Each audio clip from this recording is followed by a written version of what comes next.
Okay, so sorry about that. I guess YouTube doesn't like it when I'm actually prepared and ready to go. So at least I always remember to at least have everything copied so I can quickly paste it into a new one. So hopefully everybody else can migrate their way in. And here I thought that we had everything worked out finally because the last couple ones worked fine. So go figure. Let everybody migrate in. Sorry about the technical snafus and such, but always got to make live streaming fun, right? If at first you don't succeed, try again, Mr. Wint. Yeah, I don't know what that was. For some reason, I finally got live by going back into my account on another tab, but then I guess because I closed one, it didn't like it, so it just said, no, you're not going to get anything. But I figured it probably wasn't a good idea to have two tabs running a simultaneous live stream. It would probably kill my CPU or something. Yeah, because it's Capra. Everything will be fine. Hopefully so, hopefully.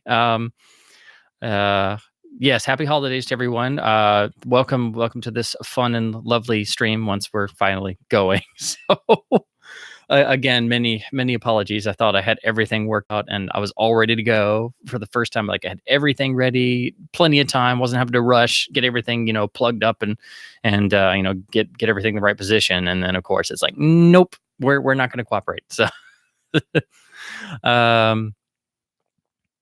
don't see Snow White Savior, Carlito's Way, DTS on your LDDB account. Oh, I thought it was fully updated. I'll double check. Sometimes you forget a couple when you're updating, and then you suddenly realize a long while later, and you're like, "Wait a minute! I swear I already have that. Why didn't I?" And then you're like, "Oh, I forgot." So sometimes I do that. I'll admit it's easy to do when you have a lot of discs.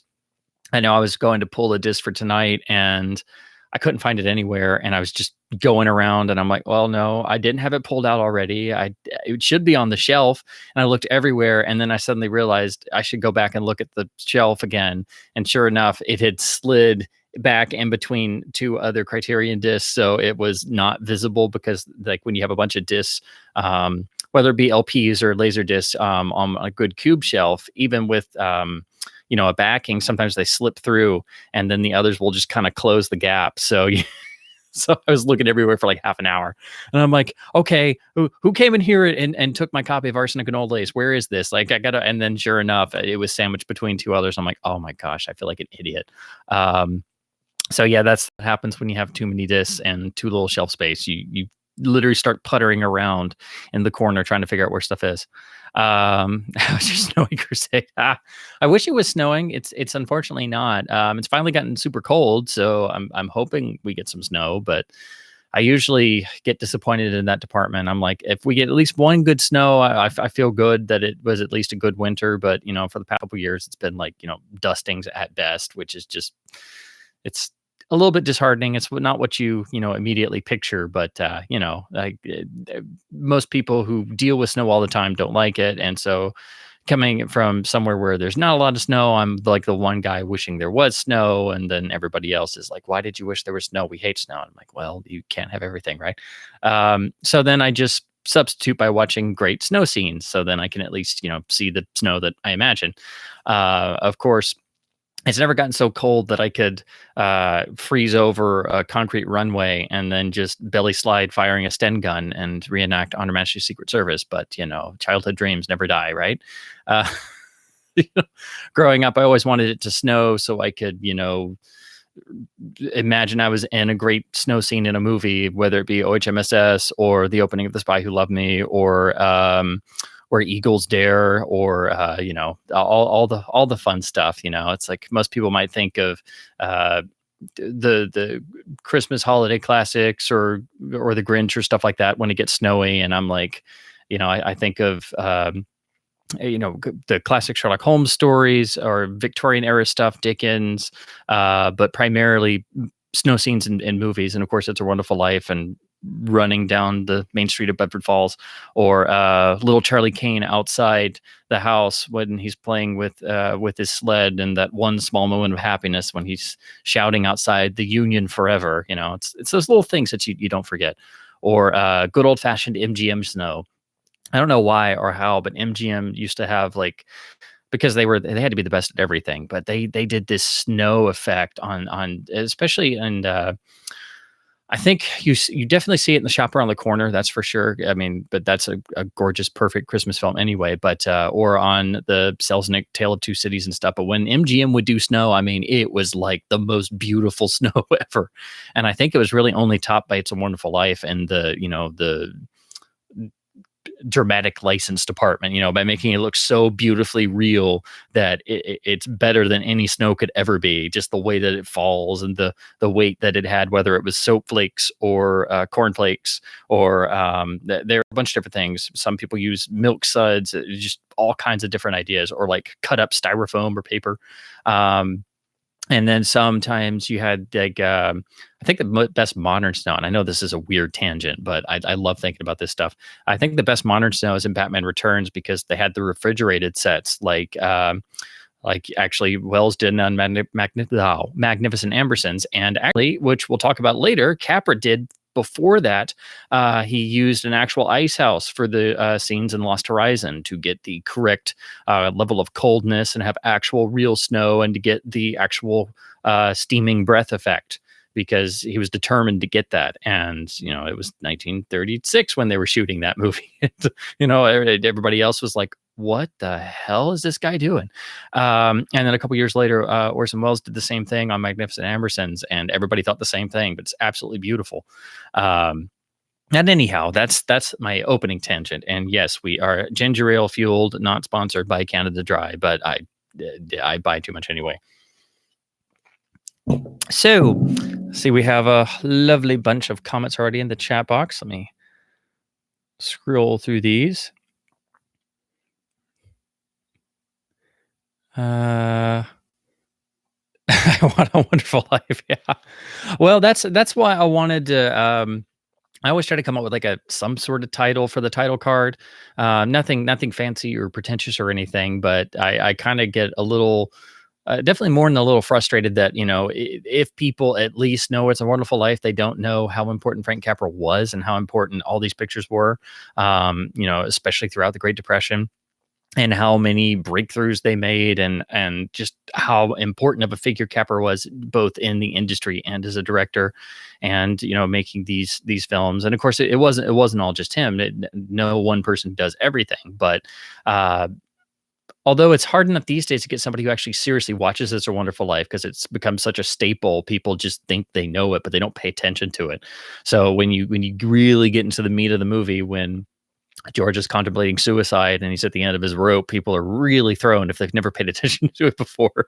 They just think, oh, it's the Christmas movie where he runs around and says Merry Christmas and all the goofy stuff. Whoa. And I'm like, see?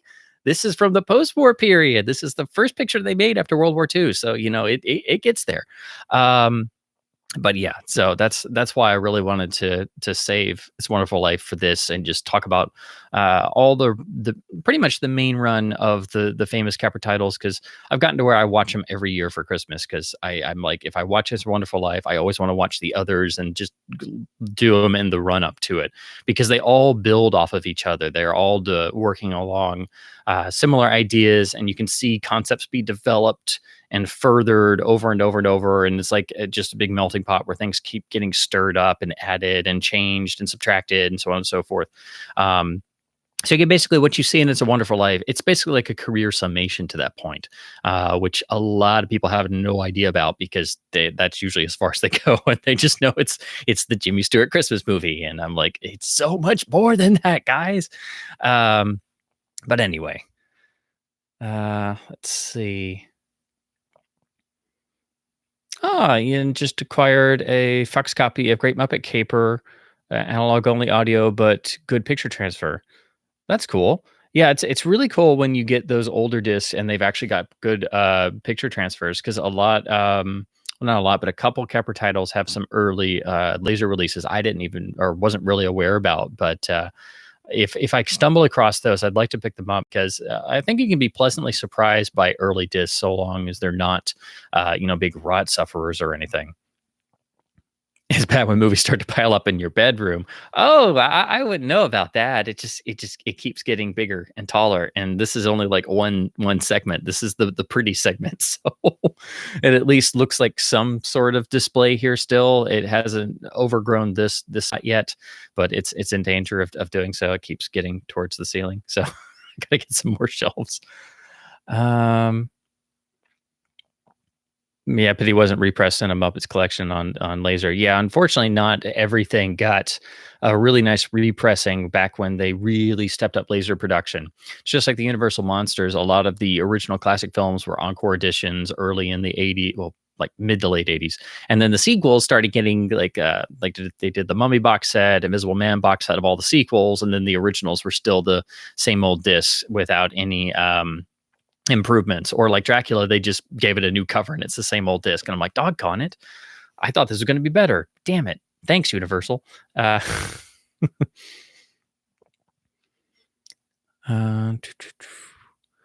Hate snow, but not as much as ice. Ice is dangerous. Yeah. Yeah, well, if you go through the hole, if you slide too far and you go through the hole in the ice, then you risk hypothermia and death. And you go in to rescue your little brother, and then you lose your hearing in your left ear for the rest of your life.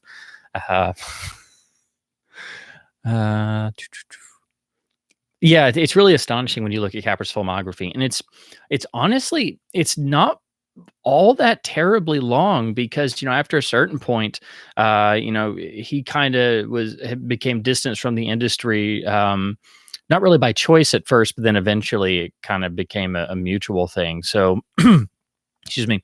So we're basically talking about the main run of pictures, basically from the 1930s into the 1940s, that then get interrupted by World War II. And then It's a Wonderful Life, unfortunately, is really it's really, I mean, because he did make pictures after that, and two or three are really good, but It's a Wonderful Life, unfortunately, is like a last gasp.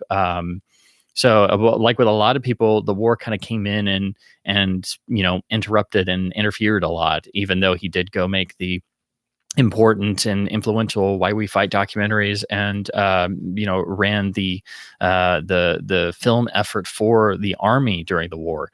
But just for like actors and a lot of other people who went off to war in various capacities, when they came back, there wasn't necessarily the same industry they left. It all changed in the interim.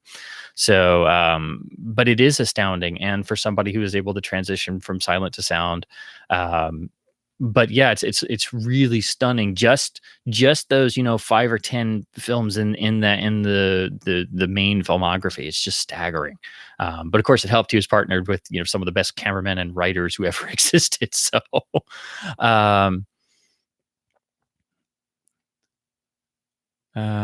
let's see. Oh, jumped down some. Make sure I catch up. Battle-hardened New Englander that can drive in snow. It's the others I worry about. Yeah. I will admit, every time it does get really snowy, I've never like really done like full-on snow driving, but I always think back to it's the opening third. It's in the first couple chapters of John Gardner's Icebreaker novel, and it's got Bond driving in, Norway and Sweden in the tricked out Saab 900 Turbo, and he's doing all this ice driving technique that he trained on, and left foot braking and all this stuff. And then there's a pretty good action sequence where a bunch of snowplows come out of nowhere in the middle of the night, and like the Arctic Circle trying to take him out in the little Saab. So it's ever since then, that kind of has stuck with me. And admittedly, I'm probably one of the few people that thinks of the continuation novels very frequently, but that's what I always think of when anytime it gets cold or there's ice or something. I'm like, left foot braking, it's important, in case a snowplow tries to kill you for some reason. Oh, Where Eagles Dare was on the other night. Yeah, it is a really great movie. You forget how great it is until you see it again. And I mean, the first reel or so, it's a little bit slow going, but they have to do all the setup and exposition. But once that picture gets moving, particularly the end of it, it's just one of the best all-out action movies that we've ever gotten. And it's all for real. Everything you see is happening. It has that wonderful slight detachment that gives it that cool factor. And that particular scene where Eastwood's character in the stolen Nazi uniform is just holding the MP40 out the door, firing backwards, and they kill hundreds and hundreds of Nazis, and it's just ridiculously overzealous in all the great ways, but still has a good dramatic story and is still a spy story and is still two-fisted and intelligent, because of course it's based on Alistair MacLean, who wrote the screenplay and turned it into a book. It's just fantastic. And you can totally see, the second unit was directed by Jakob Knut, and when you give the world's greatest stuntman and turned second unit director basically carte blanche to go crazy, it's just like this is great. But yeah, that's something I don't know if you could do again. And like when I was sitting through Inglourious Bastards, when I saw it in the theaters back when it came out, it was like, I would give anything to have the Prince and They Break and them have the substitute Where Eagles Dare, because that movie has a brain and this one does not. But I know a lot of people like that, but I'm like, just man, I put it right up there as maybe slightly behind Guns of Navarone, because that one was first and really kind of broke that ground first.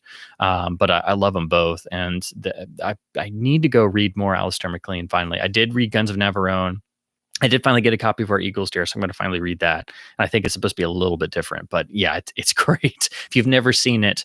And it's a must for spy nerds, war buffs, action movie buffs. It's one of the best war films ever made, even though it's not, trying to tell a historical tale. It's literally an action romp with a brain.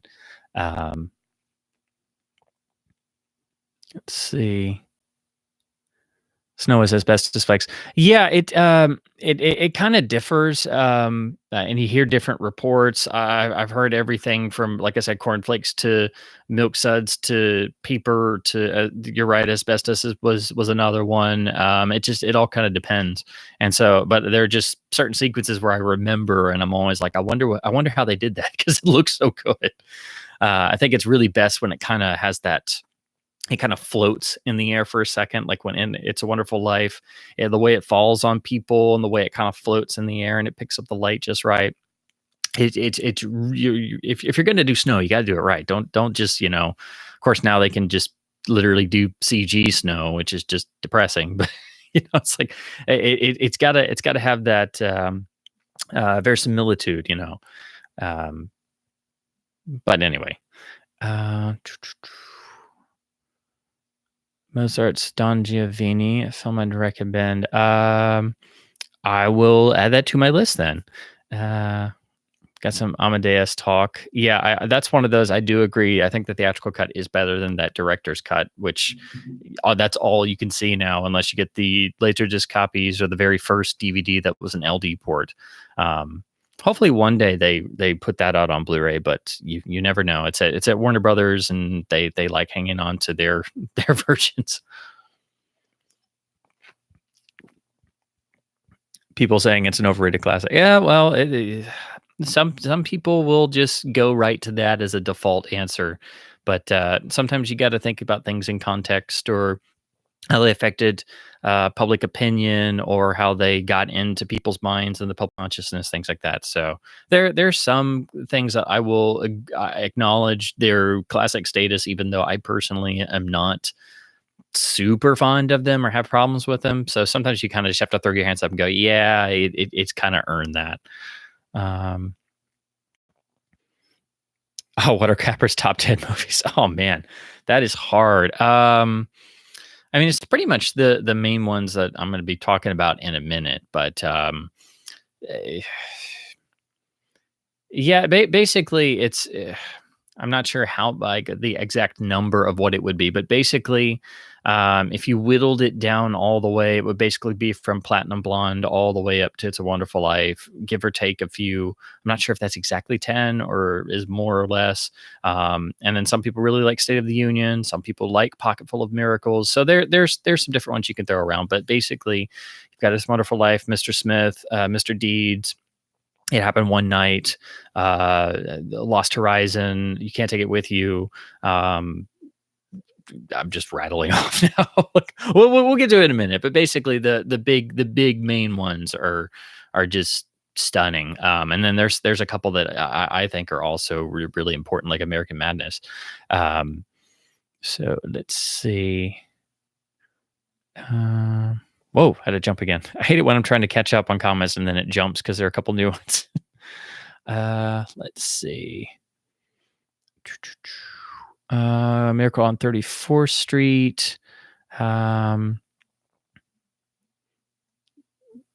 Yeah, I would like to get the well, it's not remastered, but it was the black and white version with digital sound, but all I ever find is the colorized version. So I just got the Blu-ray, which is really nice, actually.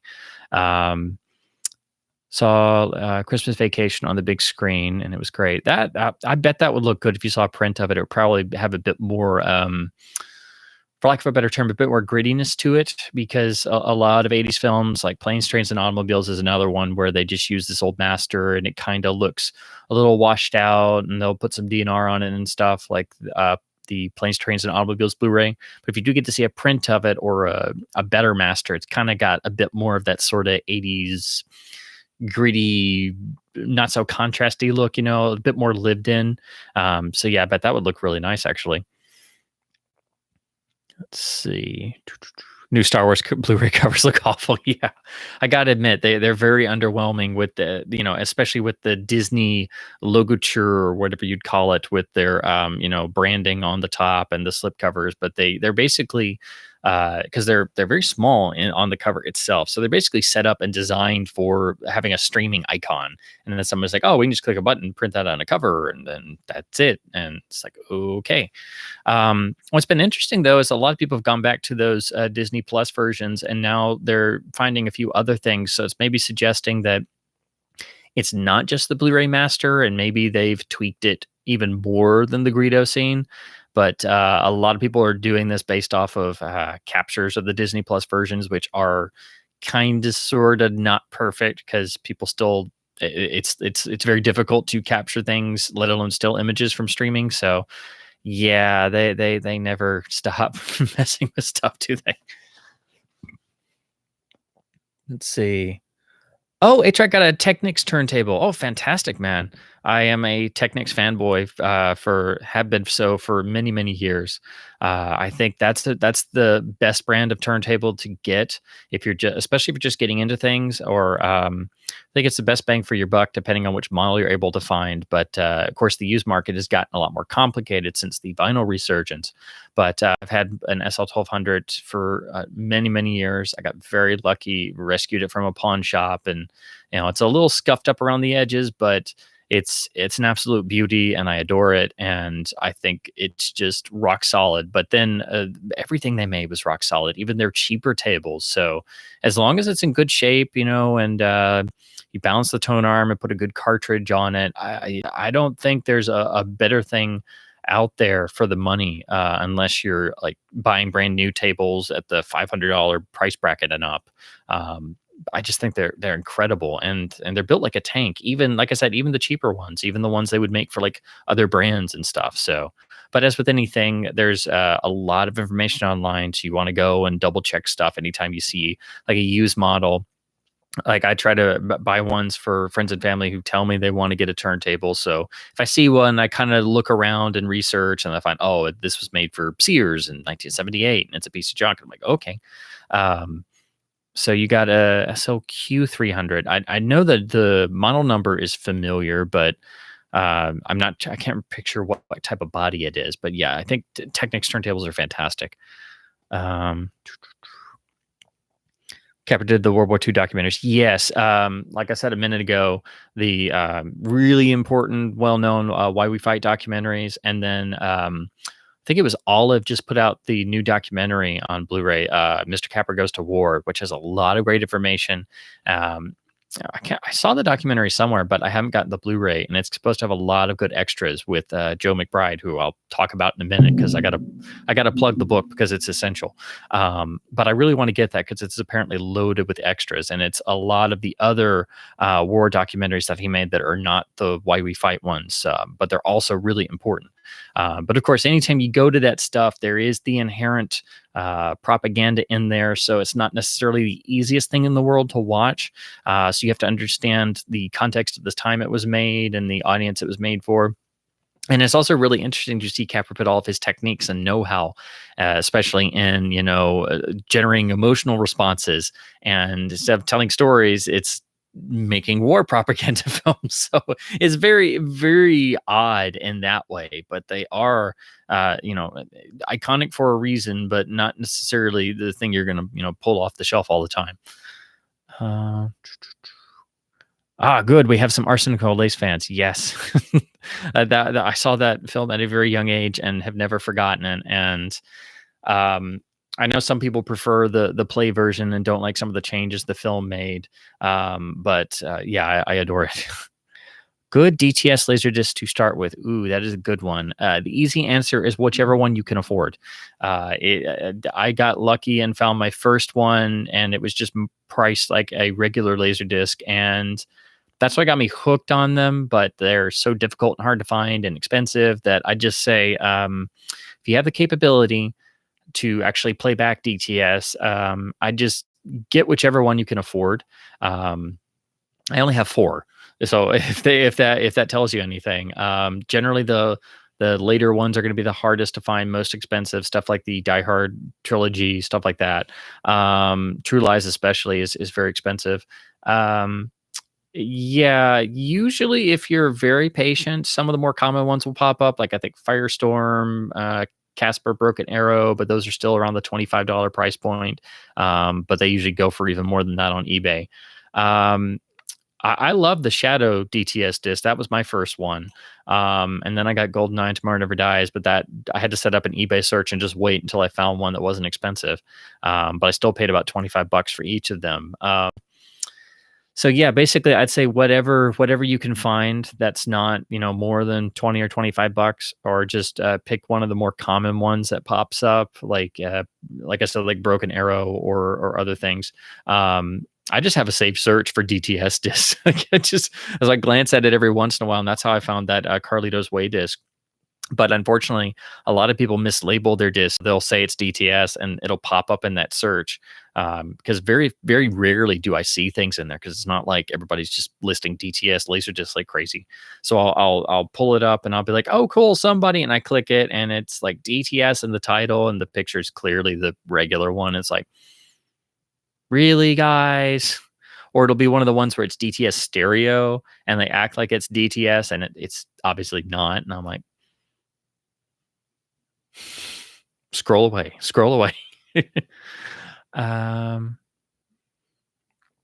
Let's see. Oh, A-Track got the Technics for free. Oh, fantastic, man. Oh, your teacher gave it to you. That's really cool. I wish I had had a cool teacher like that at a younger age. I would have started more heavily collecting records long ago, before everything got expensive, before the dark times, before the hipster decisions. But yeah, then I would have had even less space growing up. So maybe it was a good thing. Maybe it's a good thing I got hooked on record collecting a little bit later on in life. Oh gosh, the Forrest J. Ackerman collection of accumulated stuff was just wow. I mean, the more I read about it, and of course there are other people now. I think the big, the really big collector is Bob Burns, and his collection is just insane, and it gets put in museums sometimes. And he started it as a kid, and of course back then people were just would just junk stuff. So it's amazing what they were able to save back when there was not a mentality of these things having value. The same thing with people rescuing still archives and various prints and print collecting and things like that. And some of even the Capra restorations have had to resort to tracking down various elements in various vaults and other things, and then eventually they track some down to a particular closet in a stable, actually. And that's an interesting story, which we'll get into in a minute. Let's see. Yes, anything. I'll just put it this way: anything is better than a Crossley turntable. Those things are just I mean, they have gotten a lot better, and I guess there are worse things in the world, but that would pretty much be a nail taped to a piece of paper. I've seen a Crosley turntable literally start cutting into a vinyl record as it was playing, and I was just literally just like screaming inside, like no. Um, but yeah, I wish people would put some money and effort and some research into actually buying a turntable worth of crap if that's what they were interested in, and not just picking up what's on the shelf at Walmart. Although I have noticed Crosley and some of the other brands are getting better, so it seems like I guess they got too many negative reviews, so maybe they're putting some more money into it. 4K TV has a built-in DTS decoder and optical out that can be plugged into my D501. That's cool. I didn't know. I I guess that'll work. I didn't know you could. I'd never thought about doing that for DTS decoding. So yeah, I mean, if it's on board, I guess that would work. And then you just run out to whatever you're using for audio. So yeah, that should work technically. Um, Technics also make great headphones. I've never tried Technics headphones. I've just used various CD players and receivers and turntables, of course. So, but yeah, I'm amazed Panasonic brought them back and started making the 1200 again. That was pretty good news.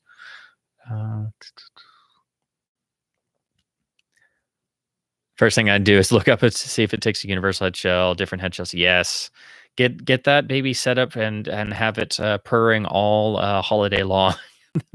That'd be great. Oh, Ronald got a Mint CLD 5.9 for under $150. Wow, that's impressive. It seems LD players are getting more and more difficult, more expensive to find these days. It's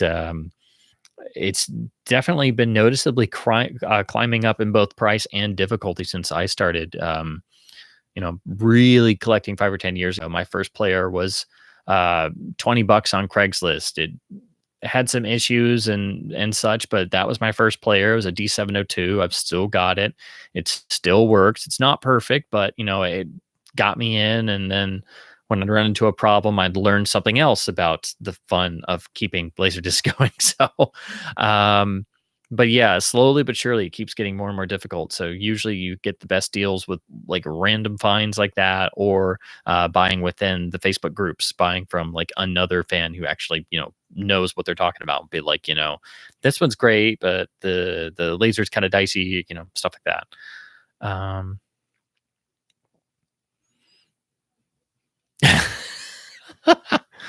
B says the land where I come from, we're getting cooked like chicken wings. Santa drinks beer on the beach. Yeah, that sounds like an interesting, interesting Australian Christmas vacation. Let's see. Wolf agrees on Tarantino. Few issues with Navarone when Niven is endlessly pitching it back. I love that stuff. I love how he David Niven's character in that is very professional but persnickety, but in like a really dark way. So I always say if you look at him and Navarone, you can totally see him being envisioned for Bond by Fleming. Everybody always thought Niven would have been the perfect choice, and I think it would have worked very well. I think he had a darker side that did not get explored very well, and of course he had military service during the war, so he had that experience too. So I always say if you look at Navarone, you can see those glimmers all throughout the film. So I like to point to that. I love that stuff. I don't have a problem with that. My big problem is towards the end, the sort of sermonizing that goes on with during the big finale. Particularly, I don't want to give it away for anybody who hasn't seen it, but there's something one particular character does, and literally just like keeps marching forward. And if you've seen the film, you know exactly what I'm talking about. Again, I don't want to give anything away, but that particular scene, it always makes me scratch my head, and I'm like, okay, it's hitting the nail on the head a little bit too hard, guys. But I get it. But outside of that, there's yeah. If we're gonna call it bitching, I love it when Niven starts bitching at everybody. Let's see. Oh, I jumped again. Let me make sure. Arsenal at least needs a new release badly. Yes. And the DVD's pretty good. So are the Laserdisc, but yeah, it needs HD really bad. I would be really happy if Criterion got it again, because they do like to get old Criterion titles. And in fact, in their new announcement, they did, and they got it from Warner Brothers. So it is possible. I would say Criterion would be the best bet for Arsenic and Old Lace. But yeah, the new Criterion announcement, I guess we should talk about that a little bit. It was 5 or 6 titles, but the two big ones were they're doing Leave Her to Heaven, which has been out of print on Twilight Time for ages, so that'll be great. And then, but the really big one is they're doing the as well 1936 Showboat, and I'm just like, holy crap! And it's got new extras, brand new scan, really nice looking cover art, and Warner Archive wanted to do it, but they were trying to find good elements. So I have the Laserdisc box set with the different Showboats. So until this, that was pretty much the best version you could get. Warner Archive just did a DVD off of the Laserdisc master. So that's really huge news for just musical fans, film history fans, and then giant James Whale nerds like myself. It's just like, oh, and it's a Criterion Laserdisc title that's finally back. So anytime we can get one of those, it's really, really cool. So that was pretty huge. That was a total surprise. I thought I was not expecting that. I was like, oh, whoa. Let's see. Oh, Atrex's first Criterion, since we're talking about Criterion, perfect. Might be RoboCop and King Kong. King Kong's a perfect one because that's technically Criterion number 2. Kane and King Kong were the first 2 titles, so any version of King Kong from Criterion, I think, is a great place to start. I have the black cover CLV one, and that was my first. I swear I used to have it on VHS tape when I was growing up, or I just rented it a lot.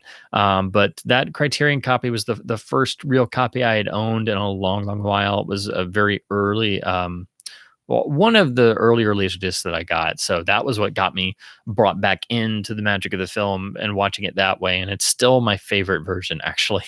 I love watching it with the restored footage in lower quality, and it like jumps back and forth between the beat up 16 millimeter splice ends and then the 35 millimeter majority of the feature.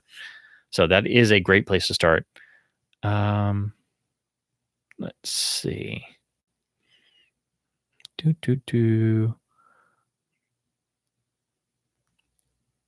can remember little of anything of State of the Union.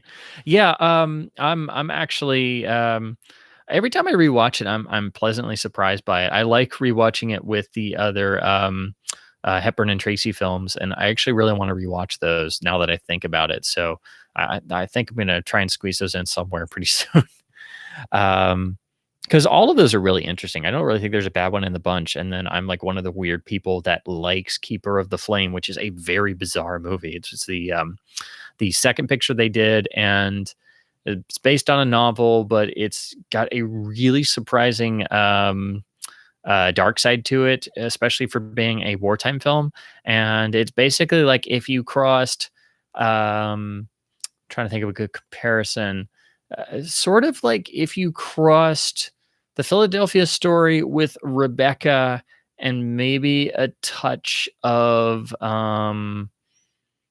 trying to think, not quite Gaslight, but it's very bizarre. It starts like a screwball comedy, then turns into like a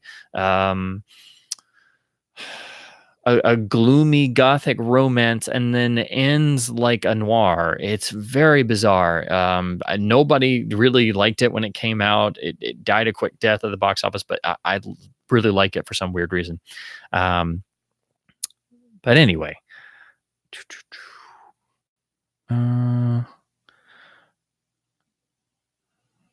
Disney is useless. Words I can stand behind. I'm happy. It seems like they're not cutting off the Fox library. I've heard from some theaters that they're not, pulling repertory screenings like we all were afraid of. But I think they are instituting some rules that you have to do either repertoire only or first run. You can't do both. So in regards to Fox and Disney titles, you can't do first run and repertory. So if they were to do something that a bunch of art houses were showing, well, then they have to only do that or choose repertory and pick one or the other, which is really weird, but that's what they're doing apparently. Um, oh, I see some talk about the fan restorations. Yeah, I mean, as great as it is nowadays with the sort of riches we've been spoiled with in terms to what the fan community's been able to do. And I should know I've been I've just been on the various forums for years and years, and just in the time I've been participating some, just seeing the differences, the jumps we've gone from VHS rips and cobbling together laserdisc captures and stuff to print scans now. It's just like, wow. But I do think there's something to be said about having a really good official version, and that's really in the laserdisc realm. And I do think it's worthwhile to at least track down the original Fox Special Widescreen Edition US copies. Those are the cheapest, best versions to get. Just have something, hard copy in hand, and something to have on the shelf and stuff. And the best versions of Star Wars on Laserdisc do look and sound really good for the whole original trilogy. So I do enjoy having those. I enjoy having the definitive set finally, just for completion's sake. You don't really have to have it, but it's a great piece. As long as you find one not rotted and complete and in good shape, and not for the crazy eBay prices of like $500. But then again, I still have my VHS copies, so what do I know? And I do like the special edition box for having those awesome 5.1 mixes and really nice transfers for the era and stuff. So, I do think there's a case to be made for having Star Wars on Laserdisc, but then again, you should own some official copies and not just the fan efforts, because it's a whole gray area anyway. But the Laserdisc versions are the best official versions, hands down, easily, that you can get. There's many different varieties and flavors. You just choose what you want to go into and how much money do you want to spend. Do you want to get all 3 Japanese special collection discs, or do you want to get the definitive box, or do you just want the faces discs, or do you want the SWEs, or do you want the pan and scan disc? There's 31 different flavors of Laserdisc. Let's see. Just when you think you can escape from Star Wars talk. Yes. Yes, indeed. And then with Rise of Skywalker getting going and all the PR train going, generating buzz, and then the Mandalorian show and the Baby Yoda stuff and the memes. And I've been trying to kind of avoid everything, because after Last Jedi, I was like, I'm done. I'm totally done, unless I hear a lot of really great things from people I trust on original trilogy. Then I might dabble some. But then somebody got me. A friend said, "Oh yeah, I played Fallen Order."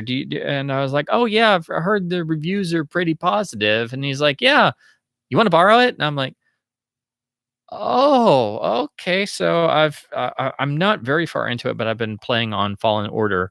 I was not planning to, but yeah, it's definitely different. I'm not really sure how I feel about this yet. Like I said, I just was not intending on playing this anytime soon. But yeah, it's different. So there's that. So if you're talking about not thinking you can get away from Star Wars, well, that's what I always think. So, um, oh my god. I love the humor. Even Mr. Potter didn't even give me anywhere near as bad a Christmas as what Rise of Skywalker will probably do. Oh, that's great. Actually, well, I don't hate to say it, because I really do. I think if Mr. Potter Star Wars would probably be, definitely would be obviously a cash grab, because that's what Mr. Potter would do. But I think it would have a little bit more sense than whatever they're going to cook up. Rise of Skywalker is a 4-hour movie at Pottersville. Oh my gosh. That is a nightmare, isn't it? I don't even think they have theaters in Pottersville. It just basically because if you look, the theater changed over. They have there's the dance hall and with the Diamond Dance Hall, and then I think they turned the theater into a nudie show, if I remembering correctly, or just advertising girls. They're not even showing. It's not even a regular theater anymore. Keeper of the Flame is just plain odd. Pat and Mike, it isn't. Yeah. Oh, good. I'm glad people actually know this. Yeah, it's quite bizarre. Especially it's just slid into some of the box sets, and you're just watching the various ones. You're like, wow, I forgot how good Woman of the Year is, and then you go into Keeper of the Flame, and you're like, what the heck is this? Looking through pickups, I think my favorite one I found was Kurosawa's Dreams. Yeah, that is really moving. Gosh, I haven't seen that in ages. I need to beef up my Kurosawa library because there's been so many Criterion releases, and they've done the different versions of Ron and things like that. So I need to beef up my stuff. It'd be really cool if we got the Kurosawa DVD box on Blu-ray, like the Bergman box from Criterion. That's one I'm kind of holding out for because a lot of Criterion Kurosawa titles are still. I mean, the most of the big ones have gotten updated for Blu-ray, but there's still a lot that don't have good Blu-rays. Like some of my favorites are still DVD lands, like Stray Dog and Drunken Angel, especially. And that one's a window box DVD, and I'm like, come on, guys, let's get the rest of them. Let's even out the slate. So yeah, that would be really really cool. Um, well, I guess mentioning pickups, since I've been blabbering on for 45 minutes, I guess I should get to these. So, a few interesting things here and there that I have accumulated. Some things just finally came in. Warner Brothers did, or I should say, Warner Shop did their Warner Archive. It's known as the 4 for 44 sale, but it's basically Warner Archive discs for $11. And basically it never includes the most recent stuff, but I did pick up some ones that I've been meaning to pick up, plus one, well, actually two that are new for this year. So, and all of these are massive upgrades. So I did finally pick up well, they're not the last two because there is one more, but pretty much close to the end of the Hammer Dracula cycle. So I picked up the Warner Archive release of Dracula 80 1972, which features a brand new transfer. I think it's a 2K scan, but it is miles ahead of the old DVD, but it uses the art and everything. So this is a really nice upgrade. And, the more you think about it and the more times you watch this, it's not as bad as the goofy title may suggest. It's better than what its reputation is, and it's better, I think, than really the films that immediately preceded it. It's got more energy to it, and it does have some fans. Tim Burton is a giant fan of this movie. I think he saw it at a young age, and he's apparently a giant fan of this. So, it's definitely got some energy to it, and of course, it brings Peter Cushing back to the series, which his presence was sorely missing in the middle films. And of course, you have Cushing and Lee going at it in this film. And in the next one, the amazing archive release of Satanic Rites of Dracula, which was in the public domain. It was literally subjected to horrible video releases. The only official one is the old Anchor Bay DVD, which I have and is really, really old. So this is amazing that they did it. It's a brand new transfer from, I'm not sure where the elements are because, as I said, it went to the public domain because they cared so little about this film. It wasn't released in the US until I think it was about 4 or 5 years later under a different title, Count Dracula and His Vampire Brides, and it was missing like 20 minutes or something. It's definitely not for everybody. It's got some quite bizarre elements. The director came out of the classic Avengers series, so it kind of does have a lower budgeted TV feel in some spots. But I do really like the central plot conceit, and it's something different for a Dracula film. And again, you have Cushing and Lee going at it in modern day London. So yeah, it's kind of bizarre, but I'm so happy there's a good release finally. The only thing that kept me from getting this for a while, the first pressings of this disc had a lip sync issue, so the audio was slightly off sync. So you have to get a copy and check. Of course, you won't be able to see it, but you have to actually check the ring on the inside of the disc. It's got a different, I think it's got a 0.2 instead of a 0.1. But if you look up on the Blu-ray forums, there's a lot of postings about it, so you can check your copy. But I got this one from the Warner shop, and it is corrected. So I figured if I got it from there, I'd have the best chance of it being, a newer copy. And then next, I had to pick this one up because I was so happy they put it in the sale, because this is one they had to do a lot of work because the elements have not been in the best shape, and that's why they haven't upgraded it since the really old DVD. And as far as I know, I think they were able to mostly use 35 mil footage instead of having to resort to a lot of 16 millimeter footage. But it is, of course, the archive release of Thing from Another World, the classic picture produced by Howard Hawks. A lot of people say that he kind of directed it, so they kind of credit it to him sometimes. But it's one of those debatable things whether the producer actually directed it or had a lot of influence or not. But it is one of the great classic, iconic science fiction films, 50s alien invasion films, and of course inspired the 1982 John Carpenter remake that everybody is obsessed with, pretty much except for me. I still love this film. It's got such an incredible atmosphere. It generates a really stark black and white photography, in the Arctic setting and such. And it's a real classic. And the transfer on here is really amazing. They had to work there was a really hard job to get this thing done. And so I'm really happy to finally have this Blu-ray version. And speaking of hard job to get things done, this one they apparently had been working on for a number of years. It was a surprise when they announced it. I had gotten to the point where I never thought anything from this series would come out in HD, and I'm just astonished they did this. I'm hoping this is sold well enough that they will do the sequels, because I think the whole series is outstanding. And if pressed, I can't really decide between the first and second films as being the best. I think they're pretty much equally amazing.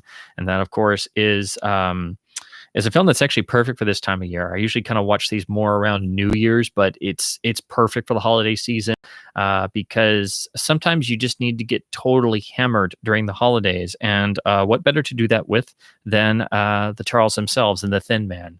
So this is the Warner Archive release of the original Thin Man.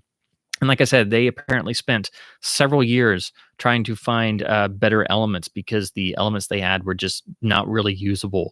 So that's why the films were put out on Laserdisc and then the DVD box, pretty much of the old masters.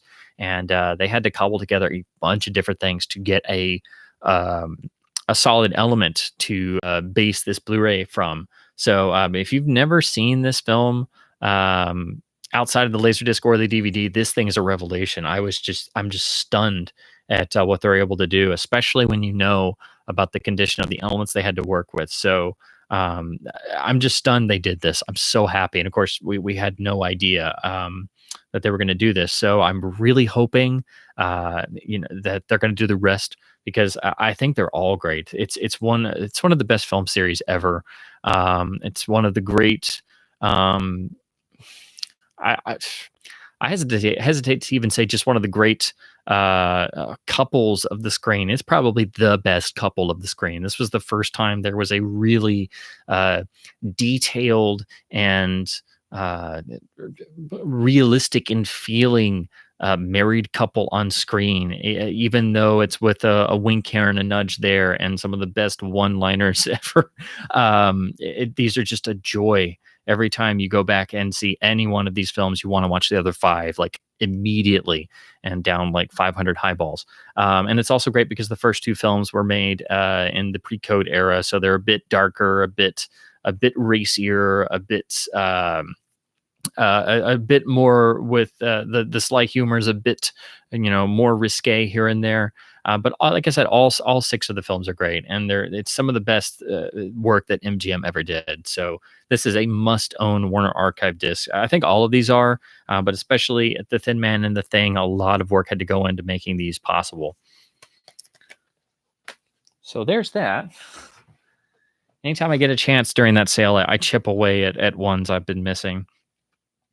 And then this one is another Warner Archive release. This one was a complete surprise to everybody. They did the first season of the show about a year or two ago, and then we were all wondering, are they going to do the rest of it? And then with the regular Warner label taking over pressing of discs and such for series, we were, like, are they going to do it and not do it as well?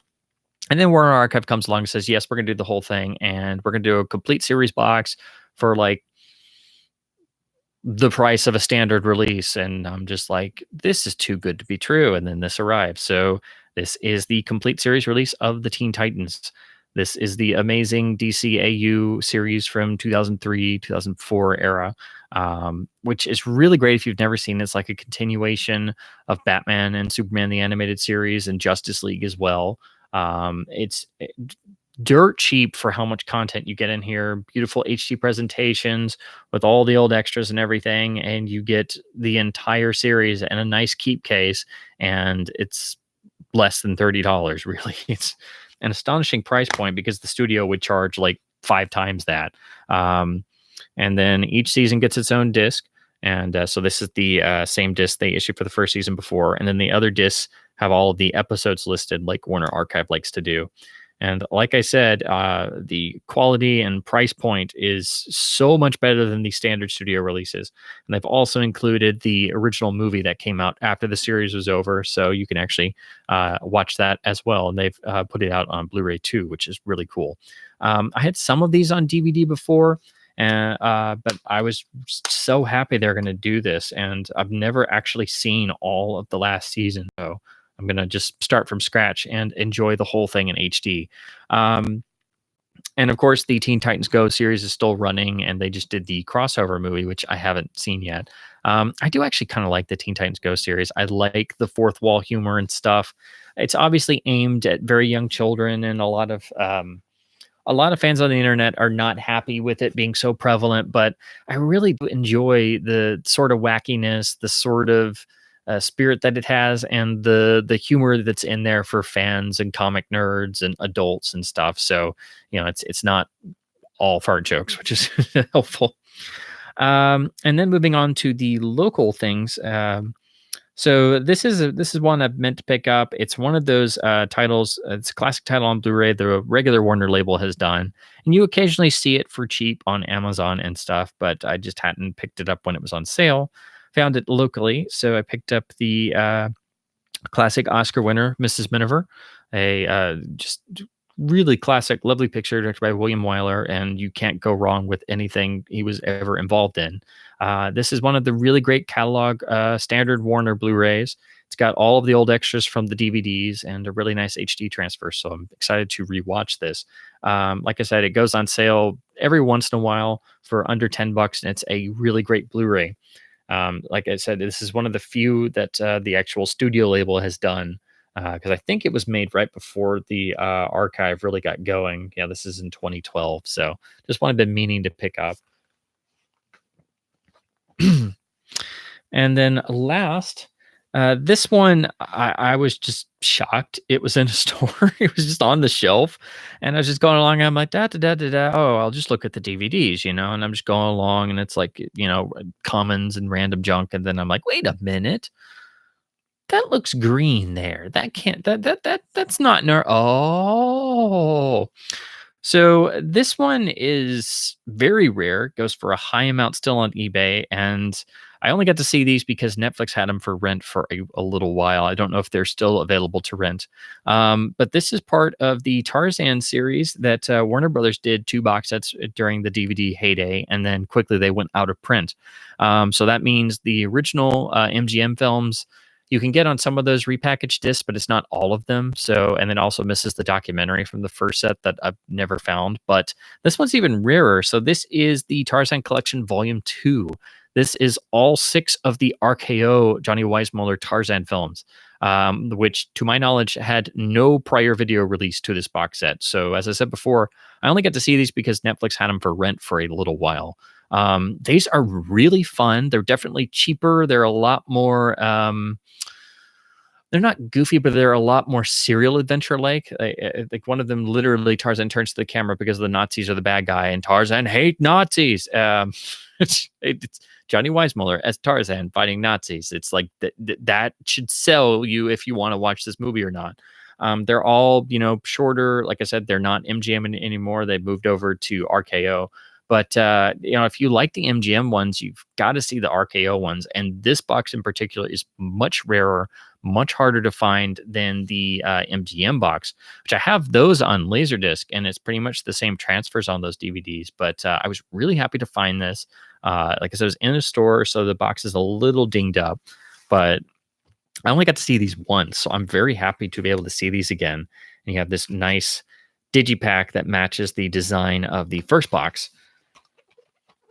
Fold this out so you can see. It's very much like other Warner Brothers sets around this time period, but I'm just really surprised they let all of these go out of print, and Warner Archive has not reprinted them on DVD-Rs, so this is still the only way to see these films. And like I said, these in particular, as far as I know, they had no VHS release, they had no Laserdisc release. I don't think there were any crappy public domain releases, so this is really the only way you see these outside of random YouTube uploads. So this was really an amazing find. I was stunned to see it in the store, and I was like, well, this is coming with me. So and like I said, I actually enjoy all of these. It's really only it's the last one, which is Tarzan and the Mermaids. That's the one that's really different. It's not bad, but it's just like kind of like, what am I watching? But of course, by that time it was like way late on in the so it was way far after the original film. But yeah, this was an incredible find. So that does it for pickups, and I see we've had some explosions in the comments. Let me catch up on some of these. A video connoisseur and Melinda dropped by. Hello, thanks for dropping in. Just been going through, had some fun stuff trying to get started, and then just random bits of me blabbering and such. A few pickups here and there.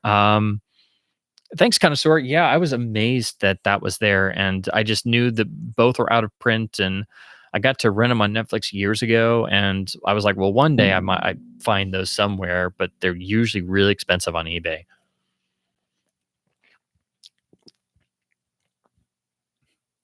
Oh, I'll talk about Mrs. Miniver. Yeah, and Coble's favorite propaganda film. Yeah, it's funny to see what other nationalities thought of certain films, and that they might be completely different than what other people thought.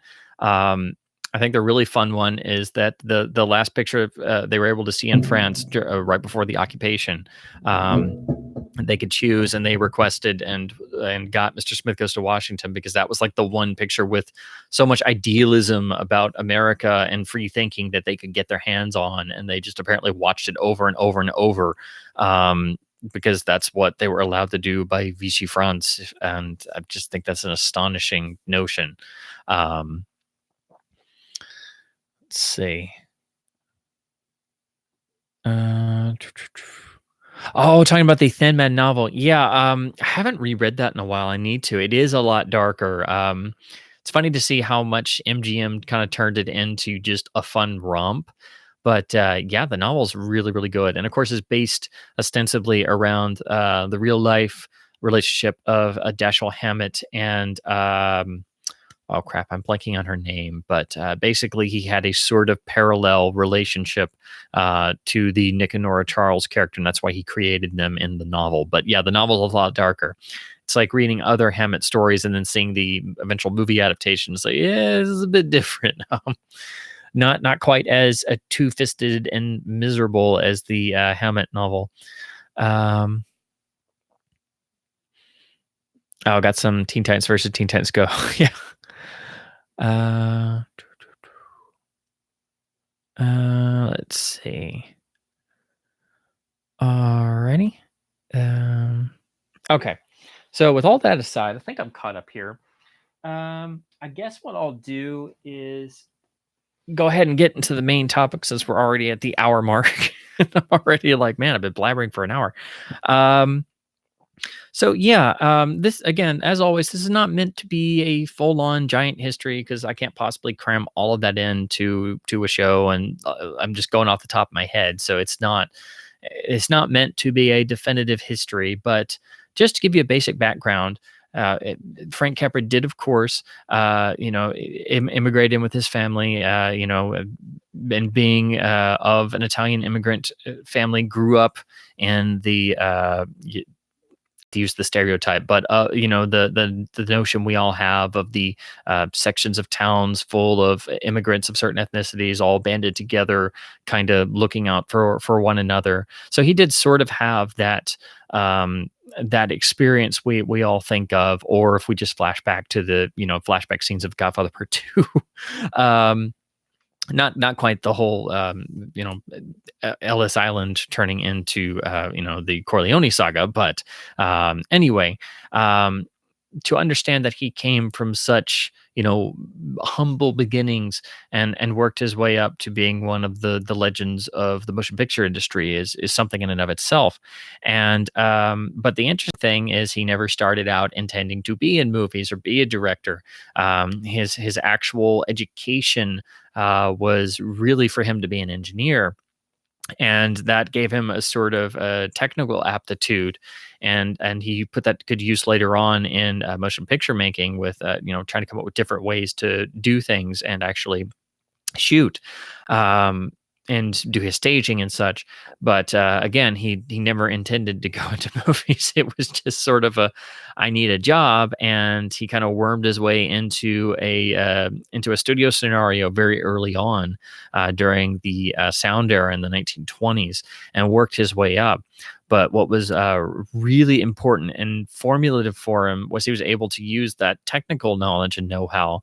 And he was also working in the comedy field and wound up working under many of the great comedic talents, but primarily working for Max Sennett. He had done a little bit of directing, but he wound up being a gag writer for Max Sennett, and then eventually worked on and developed the Harry Langdon character and a series of films that started to become so popular that he was basically another of the silent clowns, and was a burgeoning rival to Chaplin and Keaton and Harold Lloyd and everybody else.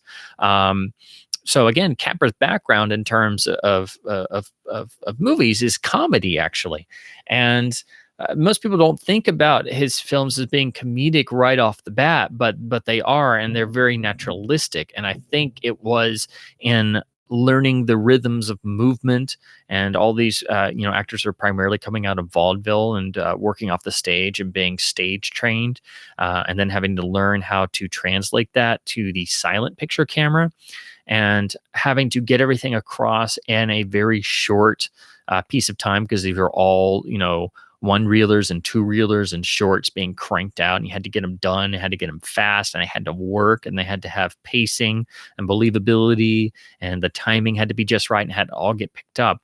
It was basically just about the best finishing school and training grounds for being a motion picture director you could ever have. And like I said, all this stuff just kind of happened by accident. So I think Capra, without even realizing, was able to hone all of the skills that he needed for learning visual style and being able to work with actors, and being able to work out developing a naturalism in performance and visuals. Without even realizing it, it just kind of all started to seep in there. And then when the sound transition came around, everybody was really worried, and Capra is one of the few people that really wasn't, because he viewed it as a extension of what they were already doing, and with his technical background, knew that any problems or any limitations could be superseded, as long as you had some ingenuity, and the only limitation essentially was you yourself. But I think the most important thing was that he got on at Columbia. And of course, Columbia was one of the, small studios. They were, on essentially what was called Poverty Row. They were not one of the major studios. It was not, a plum assignment to be, put over at Columbia for a picture or two. And Harry Cohn, the head of the studio, was not necessarily the nicest guy in the world to work for. Most people viewed him as a bit of a dictatorial tyrant. And I think Capra got lucky in the fact that he was, one of the most talented of the people at Columbia and could also go toe to toe with Harry Cohn because he was not a guy who was going to back down. And he could also back that up by achieving results and continually getting better and better and better.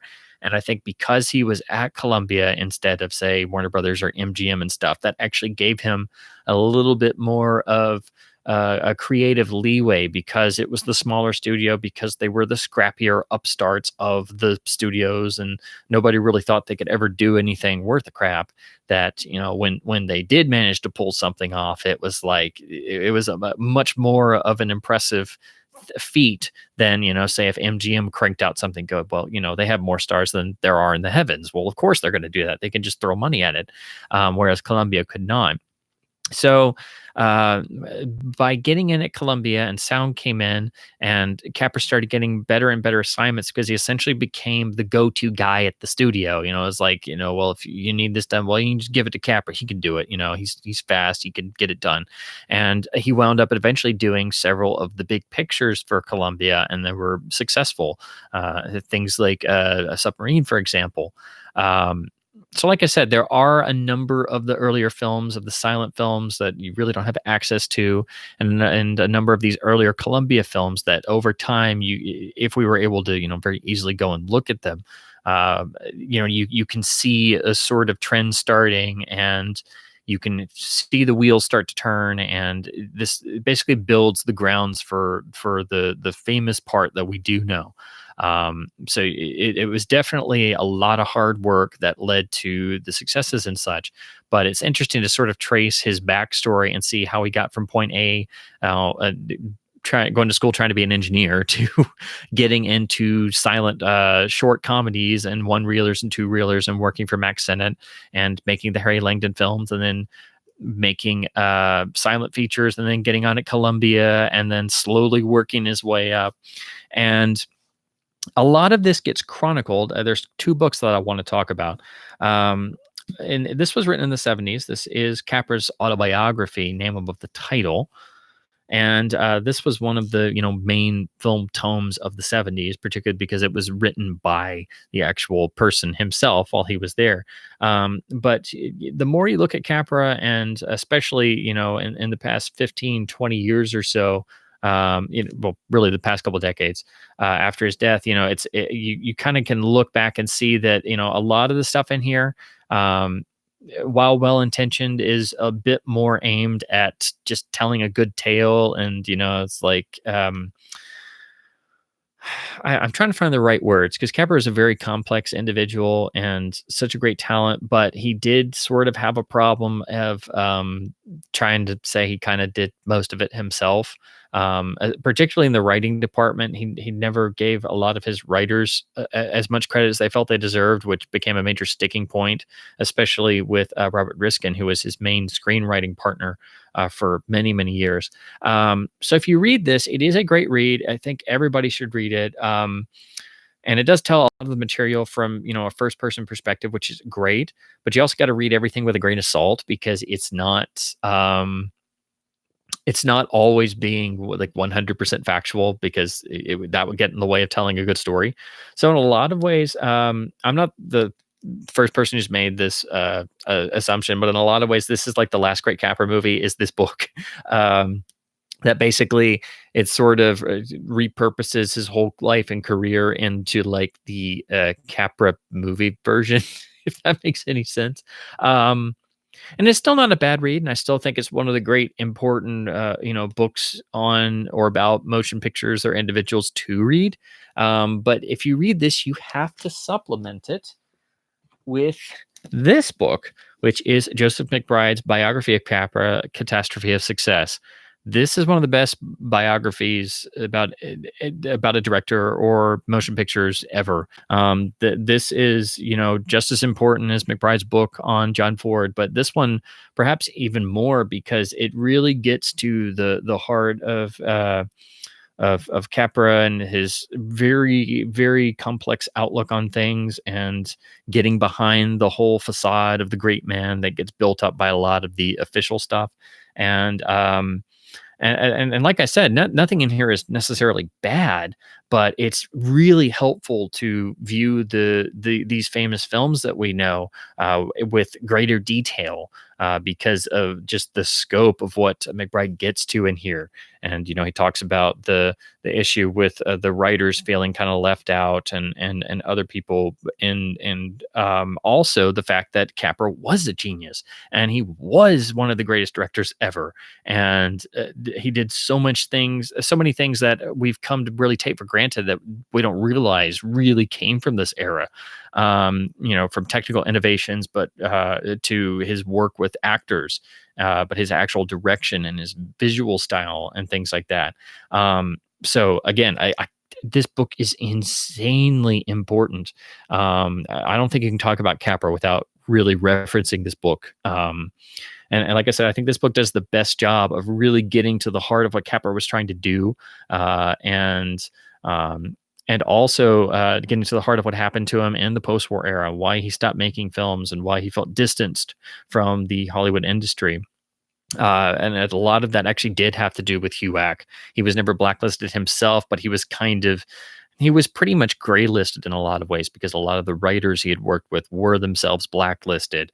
And despite his war record and his intense patriotism, he was essentially finding himself gray listed. So he was not quite blacklisted, but he was still viewed as sort of an undesirable, which is incredibly ironic in so many different ways, especially being the person of the great American rags to riches story and the immigrant story, and making all of these films that practically define the notion of what is America in most people's minds. So again, you can't talk about Capra without McBride's work. It's really one of the most important film books out there, period. And that it's loaded with some nice stills, but it's extraordinarily well researched.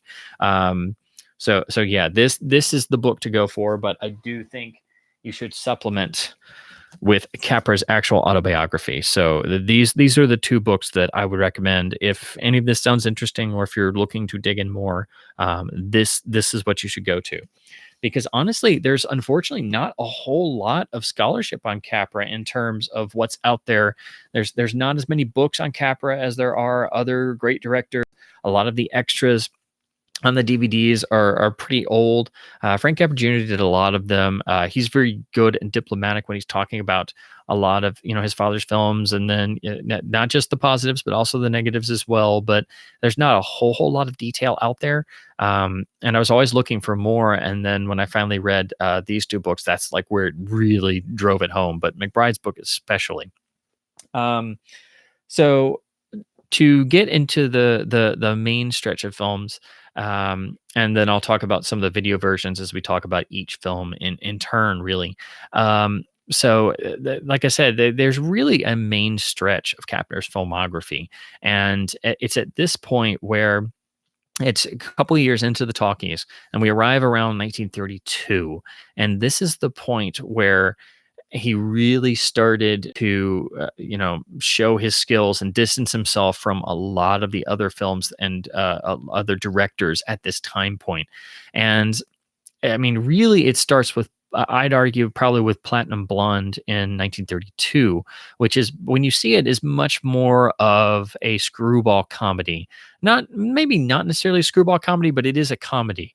But it was really one of the films that made Jean Harlow such a big star, and it shows her off in a comedic sense very, very well.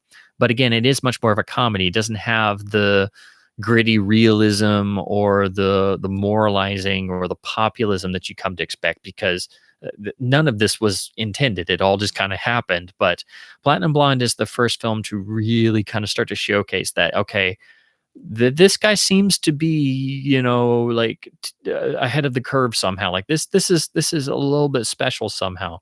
And but then that notches up a bit higher. And I like to mention Platinum Blonde because it is a great classic film, but I think if you had to point to the specific moment where the Frank Capra film that we think of that's really famous really comes into being, is a really underrated, unknown film that I think is a masterpiece, actually, and it's only included in this box set, which I'm going to show this, but is American Madness, also from 1932.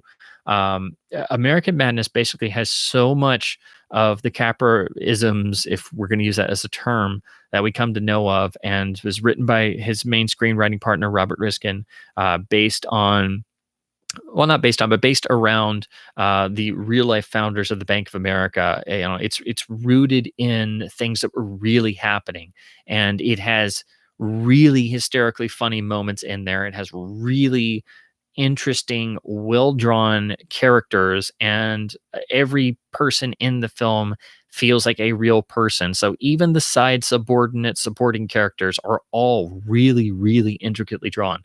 But it basically tells the story of a bank manager in the Depression, and who basically stands up to his board of directors by believing in people and character and trying to keep the bank's money in distribution. Well, there happens to be a robbery one night, and word gets out, and that starts a panic. And then eventually there's a run on the bank. And this is basically giving you the extremely uh, very, very, very minutely realized plot breakdown of the film. But you can already see this is already starting to sound like the bank run in It's a Wonderful Life, and the notions of the individual versus the corporate controller overlords, and the notion of believing in humanity and integrity, and being the outstanding individual and sticking to your own notion of rugged individualism and maintaining a sense of self. All of that is in this film.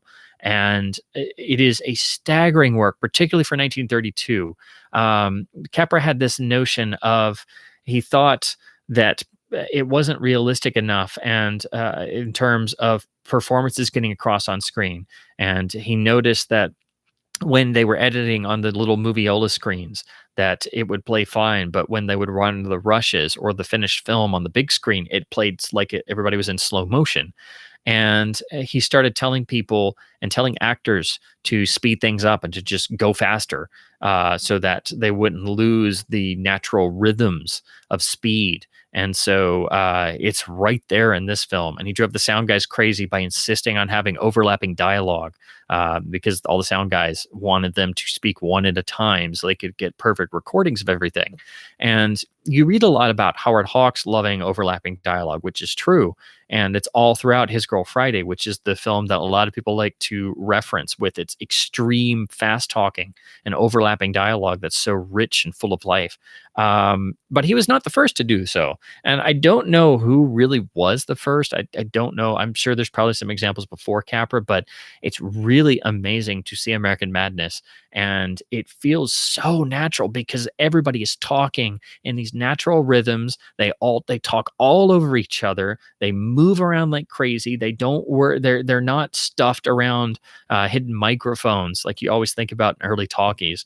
It's a very visceral film, and it's also um, it seems well researched because they built this really giant set for the bank, and they actually have the vault, and they show you how the vault door gets opened and how the time locks are run. But it's done by these actors who are acting like real people who are bored and telling jokes and goofing off and doing stuff while doing their job. And again, I think this film really is the formulation of everything we come to expect and everything we think of in a Capra film. And the central performance is by Walter Houston, who is fantastic. And there are a lot of elements of the hero in all the Capra films that we all think of. But of course, this is like the first version of it. There's absolutely staggering moments in this film that are without dialogue, though. It's beautifully directed, incredibly well put together.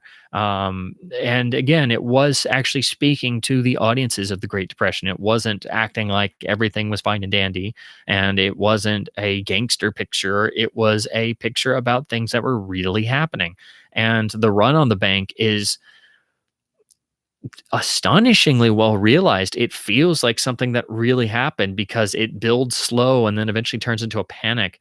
There's a great montage sequence of everybody hearing about the bank, and you notice how the amount of money that got stolen keeps getting bigger and bigger and bigger. It was like they stole $50,000. Well, then in like 2 seconds, it becomes 100,000, becomes 500,000, becomes 2 million, and then all these people are running away from the phone booths and like running for the bank, and then the shots inside the bank itself and this big giant set they built. It's these very static shots, and you see people lined up, and then you start seeing more people coming in, and all you see these hats and these coats, and more and more and more, and without any dialogue, and you don't even have to see the lines of people outside yet. And then it starts to become more and more frenzied until eventually, in the peak of the frenzy, people are getting trampled and thrown around and everything. But yes, and in the middle of all this, you have the lead character in a crisis of confidence, and there's all kinds of stuff going on. So it is incredible for 1982, and really, it's the picture where the whole notion of Capra-esque or the touchstones that we think of really come to bear. Because I like to think with all of these films, it's like they're all building off of each other. It's like going back and reworking the same equation to try and make it better, rounding off some edges here, changing some ingredients, changing some actors, maybe changing the writer here and there. But primarily, it's like reworking the same thing to get it right. And I think that starts on American Madness. Now, American Madness was not easily available. Sony did clean it up some for this 2006 box set when they did some restoration work on the other main films. This is still the easiest way to see it. It's a pretty good DVD. I wish somebody would do it in HD because it is kind of showing its age.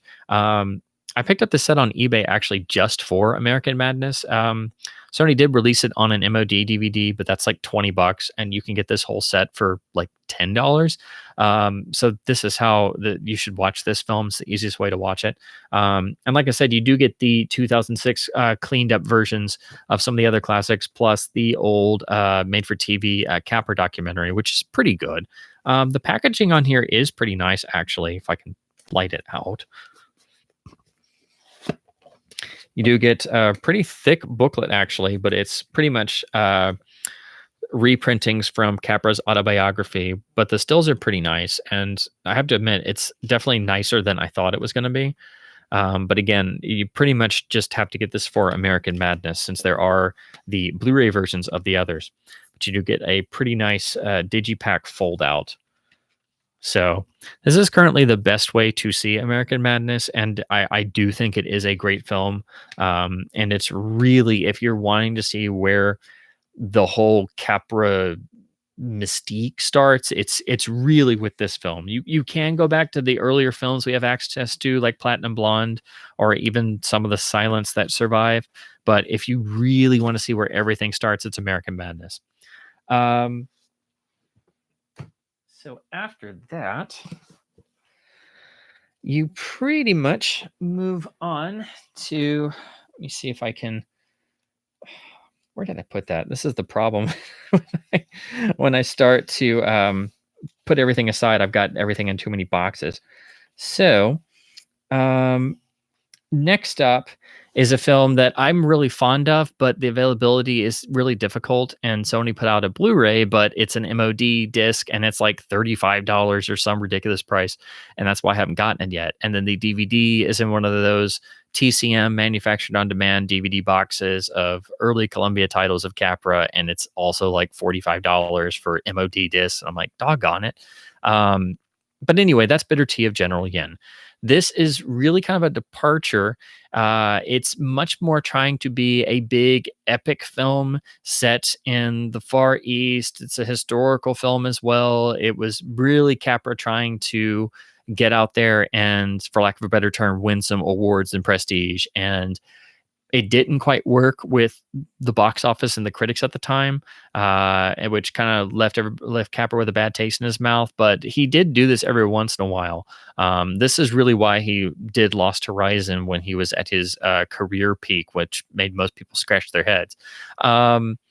But I do think it's a really great film. Bitter Tea of General Yen is essentially about an American girl who goes overseas and in the middle of cultural turmoil, essentially actually falls in love with the titular character General Yen, who is of course of a different race. So there's this whole notion of interracial romance amidst various cultural upheavals. And again, it's basically trying to be more of an epic film, but still made at Columbia and with really great artistry and beautiful black and white cinematography.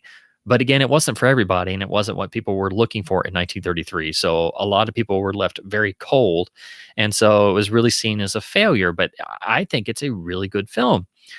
But a lot of people will immediately latch on to the fact that you have actors playing different ethnicities with various makeup and things, which is not necessarily going to be the most politically or culturally appropriate thing. So that is something that will be very off-putting to a lot of viewers today.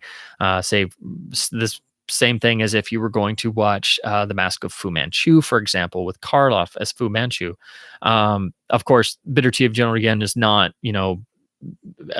explicit yellow peril film like Mask of Fu Manchu is, but you do have that whole notion that's going to put a lot of people off. But it is a really great film, and I just wish its availability was better, and I wish Sony would include it in the box sets that they do. But right now, it's out on Blu-ray, but it's a BDR, and it costs like $35, and that's why I don't have a copy of it. But it's a really great film if you've never seen it.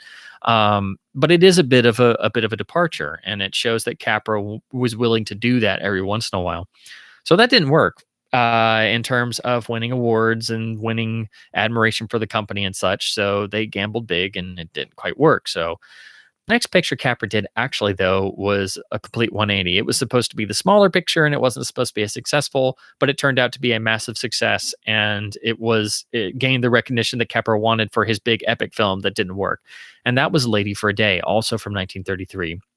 This has really become more of an iconic film because of the plot setup. It's been reworked and redone and ripped off innumerable times. Essentially, an older lady of the streets, shall we say, has been supporting her daughter in a faraway school with all the money she can scrape together and acting like she's this great success in America. And of course, is none of that. And so anyway, her daughter suddenly announces she's going to get married to this rich man of prestige and royalty, and the woman has to realize, much to her horror, that she has to now try and do something to pass herself off as this great lady she's been pretending to be all this time. And like I said, this whole notion of leading people to believe you are a great person of prestige when you're not has been ripped off ad nauseum. And of course, Capra remade it as Pocket Full of Miracles as his last feature.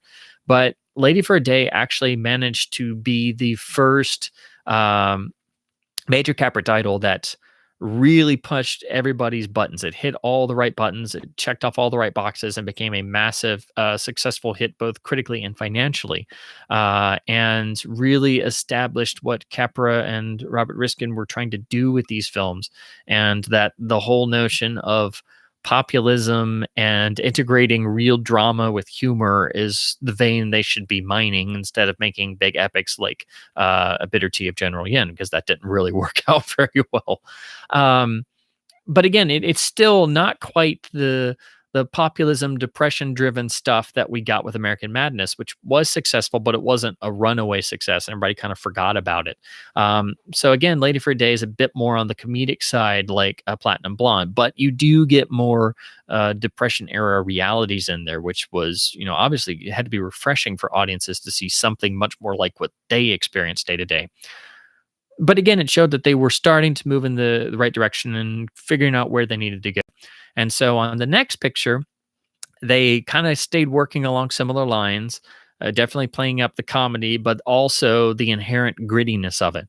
And it was really this picture more than any other that, really established Capra firmly and fully forever, but also Columbia as a studio, because with this film, they basically made Hollywood history by sweeping the Oscars and winning all top five Academy Awards, which no other picture had ever done. And this film became such a ridiculous sensation that it shocked everybody because it was supposed to be this tiny little movie.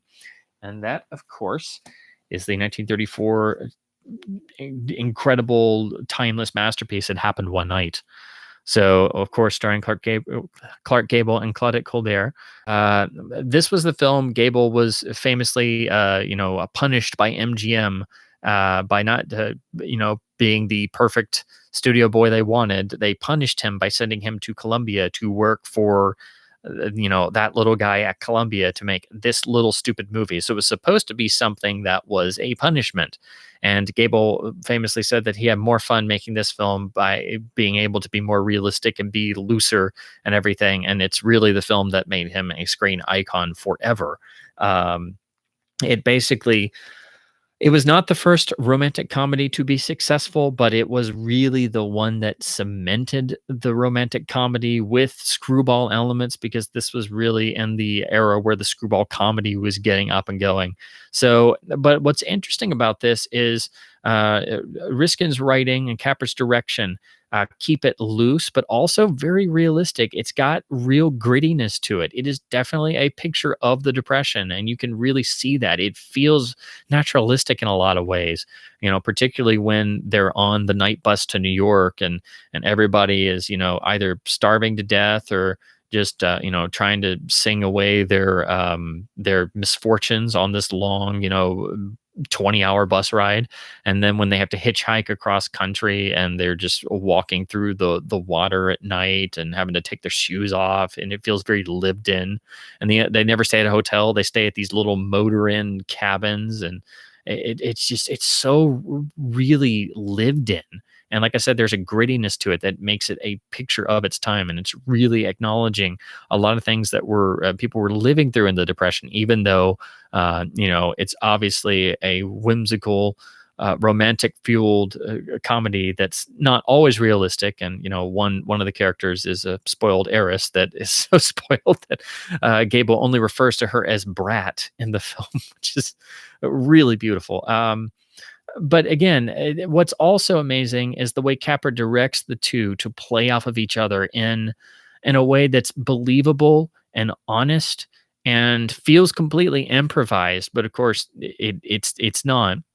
Capra did love improvisation. He liked having actors being able to, run with the scene and run with their dialogue and make it play in their own way, which goes back to his experience in silent comedy by finding the natural and inherent rhythms of individual scenes. And it's not just the lead actors; it's every part of this film, even the small roles. Like you see, Ward Bond has a tiny bit part as the bus driver, and he confronts Gable, and Gable's trying to put his bag in the overhead rack, and they have this whole interplay exchange that's really memorable, and it's just simple little tiny thing. It's a little character part, but you remember every little piece of this film, even the small parts. And the photography is really beautiful in a lot of places, and it feels very naturalistic and gritty too. So it's always a beautiful film to go back to, because it's so much richer than you realize. And I think it deservedly became the runaway success it was. I'm just so happy that people found it because it was a Columbia film. But I think because it had major stars in it is what really drew people in. And then they were surprised by how rich and textured and honest this film felt because of the naturalism of the great writing and the naturalism of the performances, and how Capra's direction really brings all of that together and lets it find its own path. It doesn't nothing, it feels shoehorned in like it's being hammered in one direction or another. It feels so unbelievably natural, and that's the real magic of this film. It feels more like you're watching two people who are more opposite than you can possibly imagine actually find some common ground within each other. That's the real magic of this. And it's enhanced by the the feeling that it is in the depression. It's not removed. It's not in Magic Movie Never Never Land. There's a point where they run out of cash because they gave their last money to a starving boy and his mother on the bus. So they're walking across country because they're out of cash, period. And where she says she's hungry, and Gable's character goes away and comes back, and he's pulled some carrots out of the ground, and here you go. And she's just like, "What? I'm not going to eat that. Well, you said you were hungry." So again, it's so lived in, and that's probably shown most by the film's most iconic scene, which most people know of if they've never seen the film. It's used in the trailer even, and it's a perfect example of the worldliness Capra was striving for with his innate knowledge of silent comedy. And that's the hitchhiking scene where Gable's character is describing all of the methods of hitchhiking, how to hitchhike perfectly. And one day he's going to write a novel about it.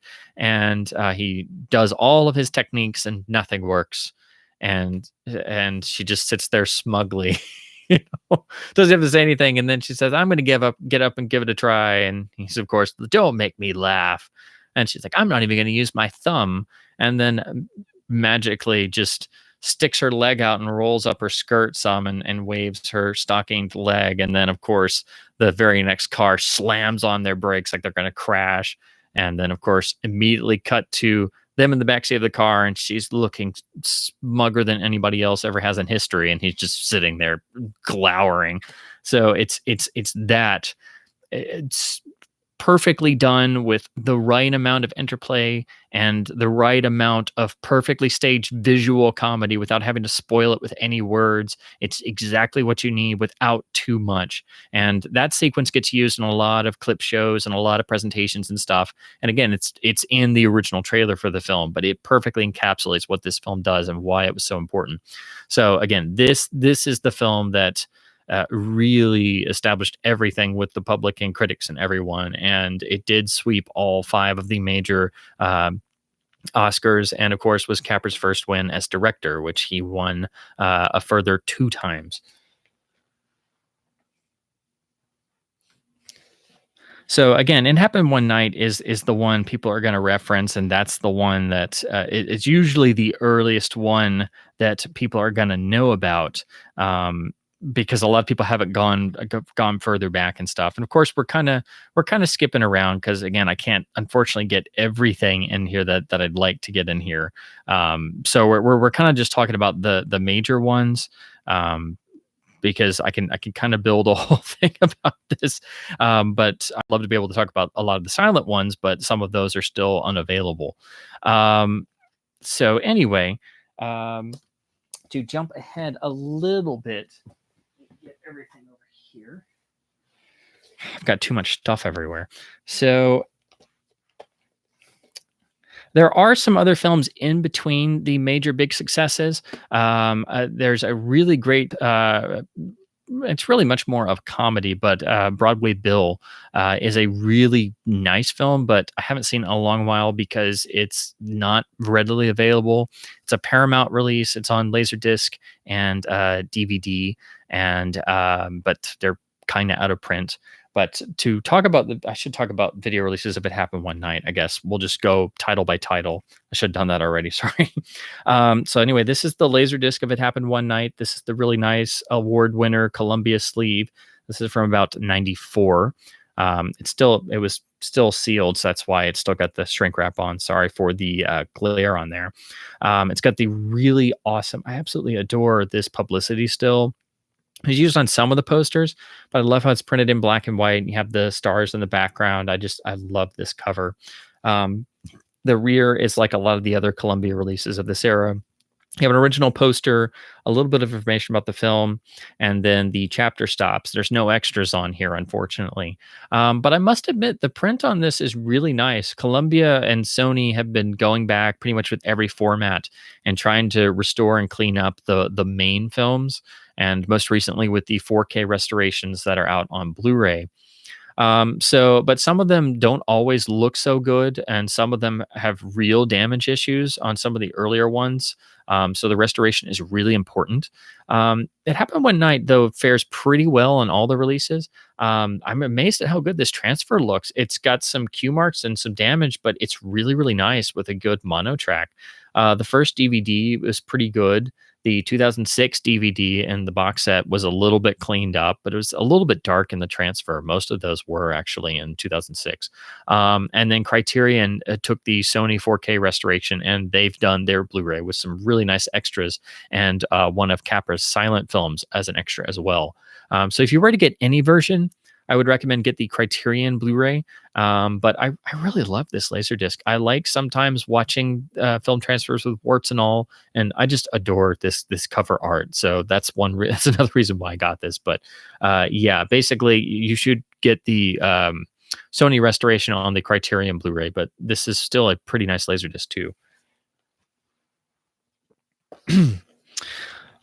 But as great as it happened one night was, it still it it had bits of that populism I was talking about that we saw that you see in American Madness. That's what you think of with Capra films. So when like especially when film students in classes, they'll see it happen one night and they'll be like, oh, okay. Wow, this is such a great romantic comedy, but they're not thinking about, well, this is a Capra film, but then they might start to, and then they go, well, where's the individual versus corporate society? Where's the lone man versus the crowd, and the individualism and the American spirit and populism and all that stuff that we come to think of? And it's not quite there. You see little flashes of it with her coming from a rich background and the Gable character being not from that distinctly, and that forming the base dynamic of their disagreements. But you don't have the typical feel of a Capra film. It's definitely much more along the lines of, despite its grittiness and its realism and everything, it has that lighter touch to it. It's not going for the heavy hitting morals and putting its characters in absolute hells before they are reborn by the end. And where I'd say American Madness is the film that birthed the elements we recognize as the Capraisms, and It Happened One Night is the film that made everybody associated stars forever. It's this next film that really established the Frank Capra movie we all think of in our heads, the great notion of what is America, what does it mean to be an American in the most ideal sense. And it's really what I think Capra and Riskin were working for all the way back on American Madness. And maybe they didn't even realize this is what they were shooting for. And that is, of course, the 1936 masterpiece, Mr. Deeds Goes to Town. This film is really the touchstone film. If we were to talk about, what everybody thinks of when you think of It's a Wonderful Life, even if they don't know who Frank Capra was, or when they think of Frank Capra, or when you think of just the patriotism or the country in general, like the really, really deep stuff that you think of, and the notion of humanism and what it is to be simply a good person, all that very high thinking stuff that we associate with Capra's work. This is where it really comes to fruition, is in Mr. Deeds Goes to Town. Of course, this famously tells the story of one Longfellow Deeds, who lives in a small town, who just happens to inherit a $20 million fortune in the middle of the Great Depression, because he's a long lost distant relative of this great financier who just happens to up and die. And, famously, the representatives go and track this guy down and are completely in an alien landscape of this small town full of Americana and these lovely, warm, friendly people who seem so foreign and alien to their, city-driven ways. But Deeds himself is, he is a bit of a simpleton, and he is completely uninterested in this fortune that they're saying is his, and he thus goes to the city and is a complete misfit with the world he's thrust into. Doesn't really want any of it. and is confronted by so many things and turned into a bit of a laughing stock before he suddenly decides that, um, after a really moving confrontation, he decides he's simply going to give the money away to the people who really need it in the middle of the Great Depression. And this, of course, completely angers and pisses off the people who set him all up, because they themselves thought he would simply be a patsy and they'd be able to, use the money themselves. That's, putting it into a simple nutshell. And again, with all of these films, various elements have been reused and reworked time and time again. So if you've never seen these films before, they may seem slightly familiar when you do finally see them.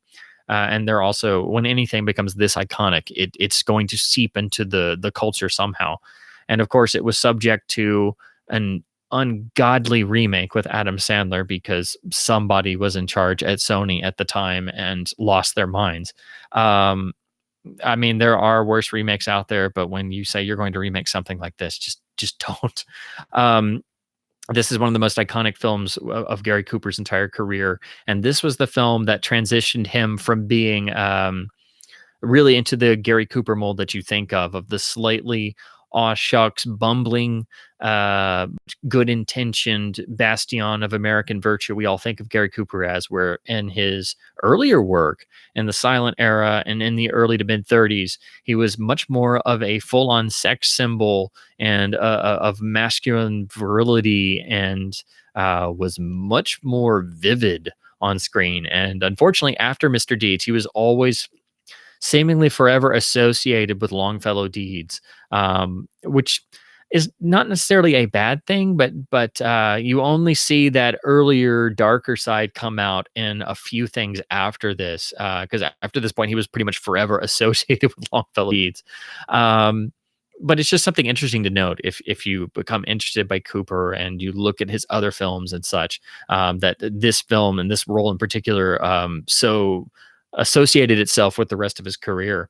And this film also was really the breakthrough for Jean Arthur. And that was really at Capra's doing. She had really not achieved much success anywhere and was not seen as a very good actress or anything. And she had a bunch of bit parts and leads in films that didn't go anywhere. And Capra was looking for somebody to fulfill this role as Babe Bennett, the main love interest in the film. Couldn't find anybody that would be believable as the a worn down newspaper woman who starts out simply trying to get a great story to, earn her paycheck, and slowly discovers that there's far more to this, bumbling country bumpkin than she originally and everyone else assumed. So that eventually that world weariness starts to literally melt away before your very eyes. But then he saw her and I can't remember if it was a film or a screen test, and he was like, I think that's who we need. We've got like no time. We got to find somebody. And everybody was like, well, she's no good. She's never been in anything good. She's had no hits. She's a has been. And he's like, he insisted on having her. And this was the film that really, finally firmly established her.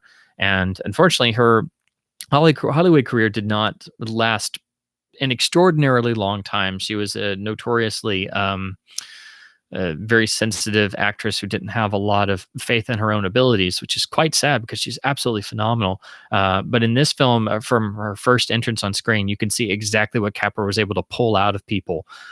Both her and Cooper's performances in this film, particularly in the close, romantically tinged moments as pictured here on the cover, are just so vivid, and the way they breathe on the screen, it gives it this feeling of reality.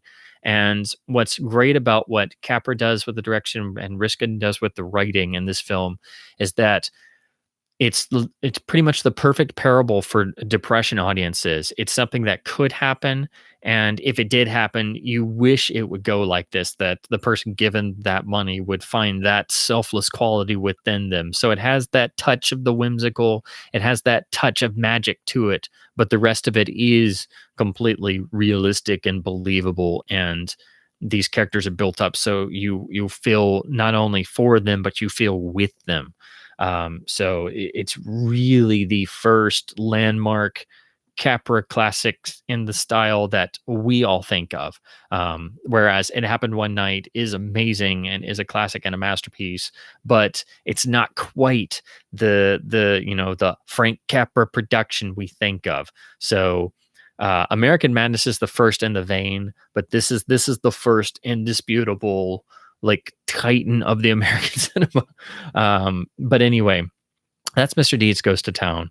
And again, I could talk about almost any of these films for hours on end, but I'm just trying to get through a little bit on each and kind of talk about how they all build upon one another.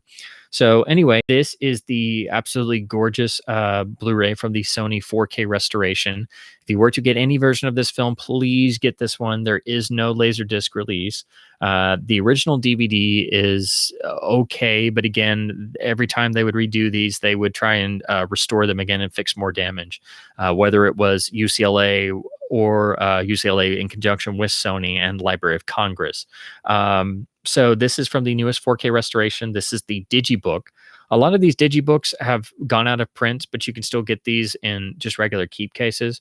I do really love that these are black and white and they have this gold leaf embossing and glossiness that matches on all of them. So, and I really love this shot, of course, is cast and crew shot from the big iconic closing court case where they try to declare Deeds insane for giving away his money. And then the booklets in these releases are really nice. They have some nice essay pieces. And then best of all, they have a piece about the restoration of the film, which is very infrequently enclosed in some of these important restorations. So I'm always fascinated and always wanting to know about how they did these. And like I was alluding to before, a lot of these 4K restorations Sony did, they had to actually go to elements they found in Capra's own vault, particularly for some of the soundtrack. For some of the soundtrack sources, they were trying to find better sources, and Capra had an old archive in the back of his. I think it was the stable on his estate, or there was this barn, and there was a vault closet in the back, and they were able to use that. So they had some new sources for these restorations, which was very helpful. And then you get another lovely shot with the disc here.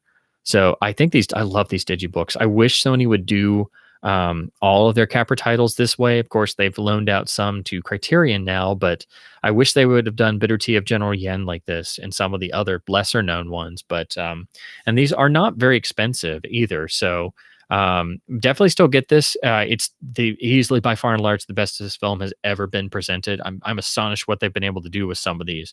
But yeah, Mr. Deeds is really that important. It's a stunning film. It's timeless, and it's, like I said, it's the first like touchstone masterpiece that just became part of the American cinema and part of the American experience, really. This is also the film, and a lesser bit of trivia. If you ever wondered where the word doodle came from, the word doodle was really popularized by its usage and definition in this particular film. So, fun fact, Mr. Deeds Goes to Town essentially gave us the word and concept of doodling, which, if you know the film, you know what I'm talking about. I just felt I had to mention that. So, of course, Mr. Deeds was a gigantic, massive success, critically and financially. It basically swept everyone away and made everyone feel, at least a slight bit better about even the darkness of their own personal lives. And it's one of those films you can always go back to and escape into for 2 hours and come out of it feeling enriched somehow, even if you can't quite define how it is. And so with this next film, Capra, very interestingly, and pretty much because he had such a success, he could, kind of do what he wanted to do for the next one. So he basically sweet talked Harry Cohn into financing another one of his epic I Want to Win prestige and awards movies. And it's really an interesting picture. It's a hard one to describe. Some people don't like it very much. It was not very successful, and Cap himself cut a big chunk out of it, which I don't think he should have done. And it's a hard film to discuss because it's so beautiful, but I think some of the central conceit, which dates back to which is in the novel as well, myself and a lot of other people kind of have problems with, but the idea, I think, is so rich. The whole concept of it is so universal. That's what made the novel so successful, and that's what makes the film so timeless and so powerful in spite of its shortcomings. And again, this basically is all due to the fact that Mr. Deeds Goes to Town was a ridiculously big success. And Capra was able to talk Harry Cohn into essentially putting the entire studio's fortunes on him doing this big movie and hoping it would work. So this became a big super production almost on the level of one of the major studios. So this was Columbia working at full tilt. And it's a shame this didn't become the giant success Capra wanted it to be, but at least, it didn't sink the studio. So it could have gone really bad. And that, of course, is 1937's Lost Horizon, based on the James Hilton novel that is, a classic of world literature that, they still will assign for reading in schools to this day. I have read the novel before. I do think the film is actually better than the novel. It's a lot tighter, and I think it gets the poetic quality of the idea across even better. But again, I do think some of the central conceits are a little bit not super realistic and maybe not the best in the world, but the idea of there being the lost Shangri-La hidden away where man is allowed to live to his fullest and most complete and strive for high ideals and happiness and never age, and it's a far off never land of high idealism and essentially living dreams itself. It's such a beautiful poetic image that it's a universal concept, really, and I think that's what makes it such an appealing notion, even if you don't fully agree with all the ins and outs of it once you start to think about it. Um, so again, the meaning and the intent behind the film is so great, and the fact that it's Columbia extending far beyond its means and making this film, which was a super budgeted a budget a feature film, like this was made and competed with the best of MGM and the best of Warner Brothers and the best of Fox, and it's really staggering that they were able to pull this off. It is exquisitely photographed and performed, and everybody really had to work hard to get as much as they could of the novel into a film and get it past the production code and get everything to work. And so it is a bit longer in runtime, which is where a lot of the problems really started to come in. And because it's operating more on ideals and it's not so much operating on general ideas and day-to-day activities like you got in Mr. Deeds that everybody could understand. It's a much harder sell, so that's why it was not as immediately successful with critics and audiences. I think it was actually received pretty well if you really dig into it. It wasn't like a giant bomb or something, but some of the previews even didn't go very well.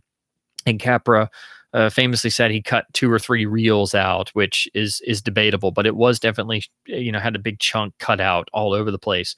So this film has been in a process of constant restoration for decades, since the AFI really under trying to reconstruct it back in the 1970s. And this 4K restoration is the latest attempt that actually managed to include an extra minute or two of footage. So when they started reconstructing it, they had to go back to resorting to use stills for some sequences because they found the complete soundtrack, but they didn't have all of the footage that went with it. So they had to use character stills and then just let the audio play. So they got to a point where they had most of the film by the time of the DVD release. But if you've never seen the film before, let's see. I think I lost connection for a second. Okay, I think we're back now. So I was just going to say, never seen this film before. It can be kind of disconcerting because there are a couple pieces that jump to using stills of actors and then just having the dialogue keep going. But for this 4K version, they managed to find 1 or 2 really crucial extra minutes of footage, and one of the most crucial emotional moments of the entire film, and it's amazing that they managed to find it. So this is really the way to watch the film. You have to see this 4K restoration on Blu-ray, and if you've never seen this before and you like the film, what are you waiting for? It's staggering. But anyway, To talk about the film a little bit more, it's a technical marvel, really, for 1937 in general. And again, I think the performances are all really stunning. Of course, particularly the lead performance by Ronald Colman. This is one of his great iconic films. This is the Lily Digi book. They love to put these cast and crew photos with Capra, with everybody gathered around on the set, which is a really nice touch on these releases. Um, and there is a lot of interesting production history about this film because it was a real struggle to make. Like I said before, Capra wanted the snow scenes to be realistic, so they actually shot and emptied out an ice house and shot in there to generate real snow and ice and the breathing effect of the actors. And it's an extraordinary work for all of its it's not perfect, of course, and the restoration itself is still not perfect because they haven't been able to recover absolutely everything. But this is one of those films, the more you return to it, the more you think about it, the more it grows on you. It grows for you, you know. It's not something you're going to get everything the first time. And, you know, the first time you may even be slightly disappointed by it. Because again, it does have a couple flaws where they tried to fix some things from the book, and they have to, you know, give reasons to, to induce the climax of the film.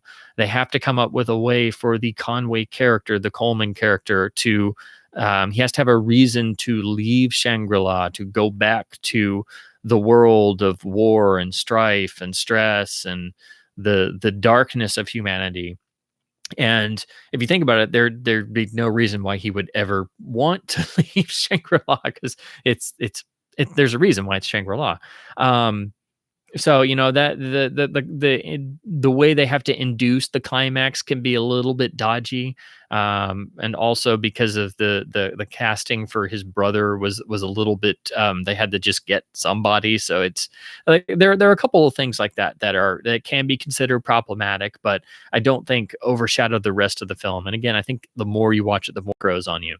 But there's a particular moment in this film, a particular shot, really, that everybody who's ever seen this goes back to. And that's the one moment that, if that doesn't work for you, then the film does not work. And it works. And it's the moment where Coleman's character has to leave Shangri-La, and they go all the way back to the entrance to go back into the peaks of the Himalayas and become lost in the snow and the blizzards and such.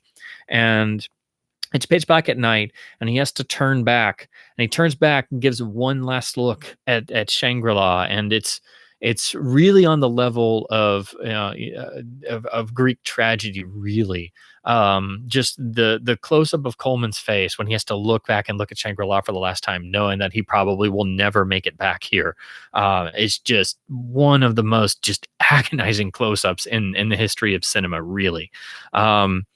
And Coleman could do that like nobody else. He has a similar moment in the Selznick Tale of Two Cities, which also is a nighttime snowy scene where he has the close up where he realizes the love of his life will never be for him, and he will be alone forever. And it's a beautiful, heartbreaking moment in Tale of Two Cities.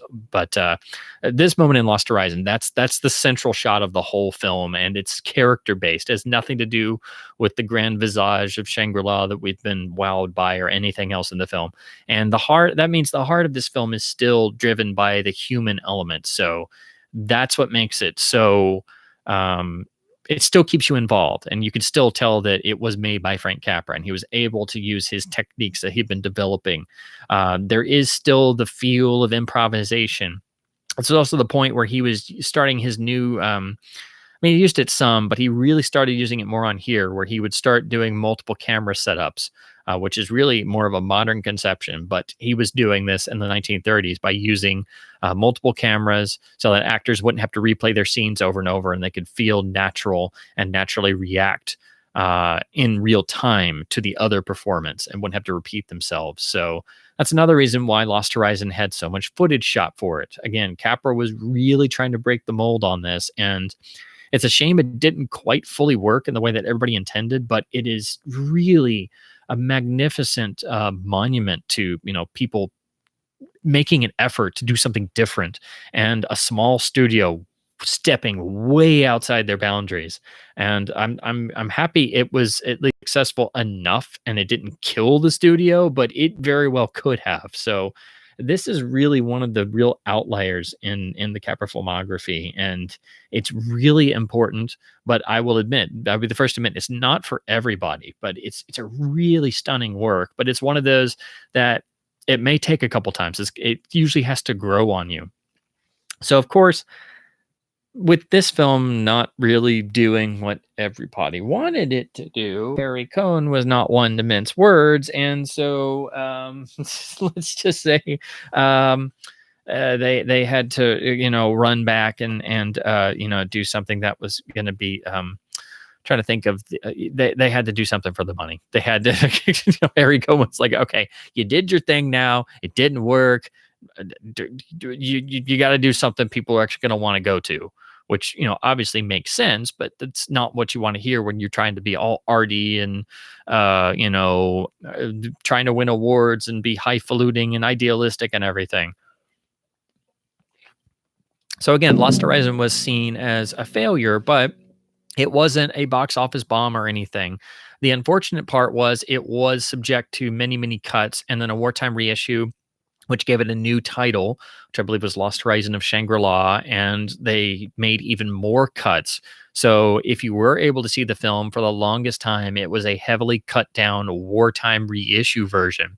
And it's only been the tireless efforts of the AFI and the restoration team that's been working on it for 40 plus years now. To actually be able to see the film properly. So definitely get this Blu-ray. It's the way to watch the film, particularly because they managed to find an extra 2 minutes of footage. And I think if you've never seen it before, if you go in with an open mind, especially go back to it 2 or 3 times. Like once you've seen it 2 or 3 times, it really seeps in. But just for the photography and the direction and the staging and the performances alone, and the writing, everything is on such a high level of striving for greatness. You have to appreciate it. So after Lost Horizon not turning out so well, they definitely had to, run for cover, which, is something you have to do in the motion picture industry. It only makes sense. So at this time, there was a very successful stage play that Capra was very interested in, and he managed to convince Harry Cohn to buy it even at a very high price, and that's what allowed it to become the next picture. There were other ideas, but because Lost Horizon didn't go so well, and they needed something that was going to make money, you couldn't go make a biopic about. Trying to remember correctly, I believe Capra. It was. Capra really wanted to make a picture, and I believe it was about Franz Liszt. I may be wrong, but it was one of the great composers, and I believe it was Liszt he wanted to make a biopic about. And after Lost Horizon not going so well, Harry Cohn was like, the last thing anybody wants to see is a biopic movie about a composer. Like we need Mr. Deeds 2 or something. Like, we got to do something. So this film basically kind of became more of a necessity, and it was based off of a hit stage play. So it was a known commodity. So You Can't Take It With You became something that, was not necessarily what everybody really wanted to be working on. But I think that was a real blessing in disguise in a whole lot of ways, because this film, I very well think, is probably the most underrated in the entire Capra canon filmography of these main films. This is so important and such a classic and such a timeless, great work that it is criminal people don't know about it. And that's even including the fact that Meet John Doe is still sort of public domain and nobody knows about it. And that is a great film. But it's criminal people don't know about this film. And the fact that it was the Best Picture winner of 1938 and won Capra his second Oscar, this got all the awards and the critical acclaim and the financial success that they wanted for Lost Horizon, which is, of course, another bitter irony. But it also, again, proved that this is where their bread was buttered. This is what they were best at. And what's really interesting is they took this play, You Can't Take It With You, which is really more of a comedy. It's a class comedy, really, that pits, these two families on complete opposite ends of the spectrum. You have the very closed-minded, closed-off rich family, and then you have the very open-minded, very individualistic and free-loving Vanderhoff family that don't have very much, but they have each other, and they come into conflict because their two children basically, bring them together, and the fact that they're in a relationship, and it brings these two conflicting sides into each other's orbit. And of course, things ensue from there. But the stage play itself is really it's just a comedy. But what Riskin and Capra did with it was they put it right smack in the middle of what they had been doing with American Madness and Mr. Deeds Goes to Town. So in this, you have all of this stuff added right out of the Depression. You have the notion of the family's neighborhood being torn down, and they are the last holdouts. And it actually conspires that the rich patriarch, the Kirby character, is the head of this corporation that's actually been doing the buying up, and it's all for this giant corporate finance deal to just make even more money. And that's another dynamic that really adds to this notion they put in here of it not just being a class comedy. They turned it into more of a class struggle film with comedy. And it's that makes it so vividly a rich experience. It's not just something you sit down and watch and enjoy, and there's all these funny bits and these weird characters, and they don't get along because they're from different ends of the social strata. No, this gets more at the idea of what people felt the divide was in the country between the haves and the have-nots, better than most dramas did. And it really is a drama when you get to it, but it's again, like I said before, I think every one of these films builds on one another. So if you see these in order, if you watch You Can't Take It With You, especially if you've never seen it before, it's like getting one step closer to It's a Wonderful Life. There's so many of those little bits of action, little pieces, and making all of the little small characters so vividly realized, whether they're warm and friendly or completely cold and closed off. And the two young stars, the Jean Arthur and the Jimmy Stewart characters, should ostensibly be the leads of the film, and they do have a lot of screen time, but it actually becomes clear, at least about halfway through, that the real focal point of the film is not any pair of characters, but it's actually one particular character, and it's not the one you would think it would be. The central character of the film actually turns out to be not the young leads, and not the patriarch of for lack of a better term, the fun family, the Vanderhoff family, who has all Lionel Barrymore in one of the best performances of his career as this complete like personification of American ideals, almost like the love child of Ben Franklin. But the central character actually becomes the businessman, the head, the patriarchal head of the supposed right, the Edward Arnold character shown here. And it's such an interesting thing that he becomes the central character of the film, and you don't even think he's going to have a struggle, but you start to see little glimpses behind this facade that the story manages to bring out and provoke and confront.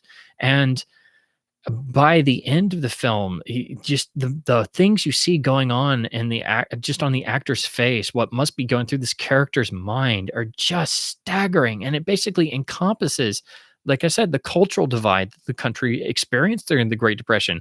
And this is supposed to be a comedy, so it was just supposed to be a stage adaptation. And I'd like to take this point to really, again, talk about the way Capra worked with actors and how he's able to draw performances out. Because especially the four central performances: Lionel Barrymore, Edward Arnold, Jean Arthur, and Jimmy Stewart. You see sides to them you don't see in other films here. And again, every character in this film is so vividly realized, and Capra would hone in even on character actors or actors who were inexperienced. He basically discovered Dub Taylor and put him in this film, and established him as a great character actor. But again, what he does with Barrymore and Edward Arnold essentially formed the crew of the film. But this notion of working with actors is no better examined by seeing what he does with Jimmy Stewart in this film, which it's a smaller part, but if you know Stewart's other films up to this point, he had been an MGM contract player for a number of years. He turns up in the second Thin Man film and actually has a really great moment in the climax of the film, actually. But other than that, he was just, a contract player. And he had been getting slowly better and better, but nobody had really worked with him. And then in this film, as soon as he comes on the screen, he and Jean Arthur have this just electrifying moment in the office. It's one of the great little romantic scenes in any movie ever. And in that one scene with very little dialogue, you completely buy into their relationship, and you need no extra scenes. You know exactly what is going on in their heads. And what you see Capra do in pulling this performance out of Stewart in this film is really exceptional. And if you had to go and find one film, like what was the first film with Stewart in it that was like the Jimmy Stewart, it's pretty much this film. And it's pretty much what Capra was able to pull out of him. And I think Capra recognized that, and that's why he decided to get Jimmy in Mr. Smith Goes to Washington, because that was originally conceived as essentially a sequel to Mr. Deeds with Gary Cooper, just simply going to Washington and like trying to straighten them out. But I think because of the success of this film, that's what made everybody realize that Jimmy would be perfect as the young senator chosen to be the stool pigeon who goes to Washington. So anyway, You Can't Take It With You, stunningly important and amazing timeless film that I wish more people knew about. Again, I think this is probably the most underrated of all of Capra's films, simply because it's really that good, that important, that much of a cultural landmark. It's, it won Best Picture and Best Director, and for good reason, of 1938. 1938 was a great year, but I have, usually you kind of have qualms with the Best Picture of the year. It could have been this, could have been that. I have no qualms with it being this film. It is really that important. And again, really ironically, this film did what they wanted Lost Horizon to do and cost, it was a lot less headache. It cost a lot to buy the play, but the best part is what they did with the play. They didn't just, literally take it, convert it into a screenplay and go shoot it. They really added a lot to it. So when you go see the play, it's a bit of a real downer because this film is so staggeringly good. So this is the original Columbia Award winner Laserdisc release. This was one of the first times they tried to clean up this film. And actually, this film really is the most damaged and the hardest to restore out of all of the films, except, of course, for Lost Horizon because of the missing footage. So usually on the older releases, they don't look so good. The transfer on here is not bad.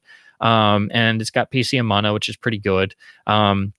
For some reason, when they did the first DVD, which is how I first saw the film, they must have used some different element, and it was a lot more beat up than this Laserdisc copy. So I was pretty happy to find this. It's a pretty good transfer. It's a nice way to watch the film, but there are, far better versions that we have now, but it's still very good, and it's actually better than that first DVD, I would argue, because that one was so damaged. They did redo it in 2006 for that Capra box set, shown here. A little bit better technically, but like I said, with some of the others, it is a bit darker. But the way you should watch the film is the really stunning 4K restoration here shown on the Blu-ray. This is the original Digibook pressing. This is now out of print, and you have to get it in a keep case without the Digibook and booklet inside. Again, it keeps the same design with the gold leaf embossed Digibook. They all have nice matching spines, which is a really nice touch. They can all go on the shelf together like they should be. And I love the fact that they kept the image black and white, because a lot of times they will colorize the shots and it's really kind of annoying. I'm like, if you're not going to use original poster art, black and white can look really good on a cover. And this is perfect proof of that. Just like the rest, they all have one of the really great cast and crew shots with Capra there on the stool. And then a really good Digibook. And each of these Digibooks has a little bit about the film with a nice essay piece, very Criterion-esque, and then a little bit of bio about the main cast and crew, and then best of all, an actual piece about the restoration. And this one's a bit longer because, like I said, this film was in really, really bad shape. The elements were not preserved well on this at all. And if you look at any older version and then look at this, it's one of the biggest night and day differences you'll see in modern HD scans. And then a beautiful shot on the main set. And another thing, like I was talking about on American Madness, but I should hone in on, Capra really developed the notion of, spending your time and money on your big central sets.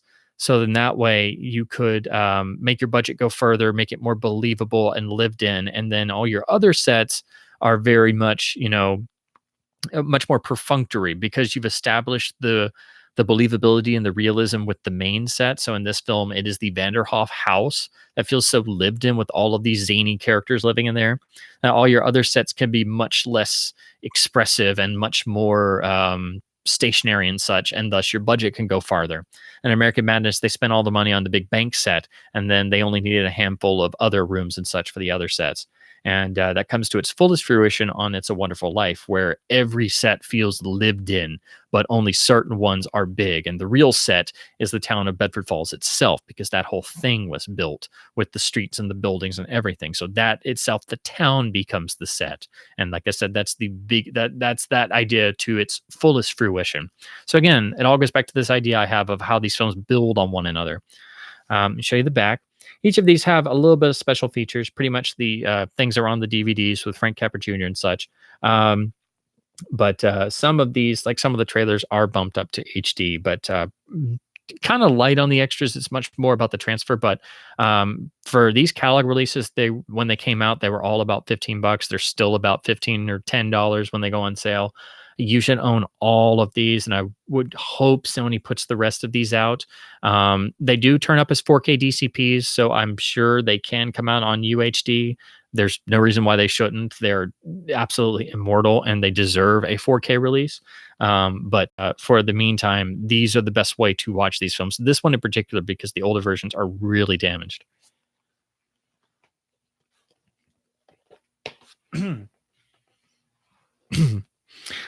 So we come up to the golden year of 1939. You Can't Take It With You came out and was a massive critical and financial success. It was a major success at the Academy Awards that year. And that again gave Capra some leeway, and he decided to keep working in this vein. And they had a story floating around originally called The Gentleman from Montana. And it was originally kicked around as maybe a quasi sequel to Mr. Deeds. As I said before, they wanted to get Gary Cooper. And whether or not it was actually Mr. Deeds or just Gary Cooper playing like a version of that character, that was the idea they were going for. And so eventually it transpired that wasn't going to work out. Cooper was essentially not available and things. And they kept working on this story, and then eventually decided to substitute Jimmy Stewart in. And this became really the picture that captured my imagination as a child, what got me obsessed with the Capra films, and one of the films that got me obsessed with classic Hollywood, and one of those films that's hugely important to me and a lot of other people that I wish more people were as fond of. It still gets, the name gets dropped, but most people still have never actually seen this. And this is the one that if people see it along with It's a Wonderful Life, it's like they should be able to get Capra. And I don't know if there's any other picture that better defines really the American spirit, or being the rugged individual and trying to strive for moral greatness and such, and individuality. And like I said before, this was the film that when France was being occupied, they were allowed to choose one more American film to see before everything being closed off under the Vichy regime. And this was the film they chose, which I think is by far and large the best picture of the golden year of Hollywood, the best picture of 1939, bar none. And that is the iconic masterpiece, Mr. Smith Goes to Washington, easily, without a doubt, one of the best films ever made.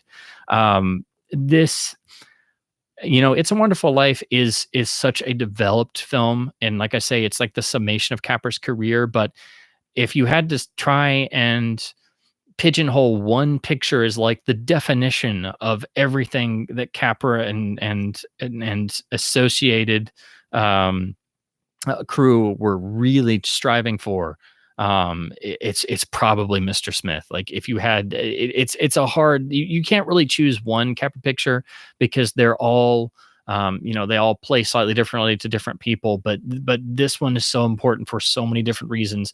Not because it's politically minded or takes place in the political arena, but it's the one most universally important to the notions of nationalism, idealism, the notion of Americanism in general, that it's why it can be singled out so much, and because it builds upon the success and strengths of the previous films.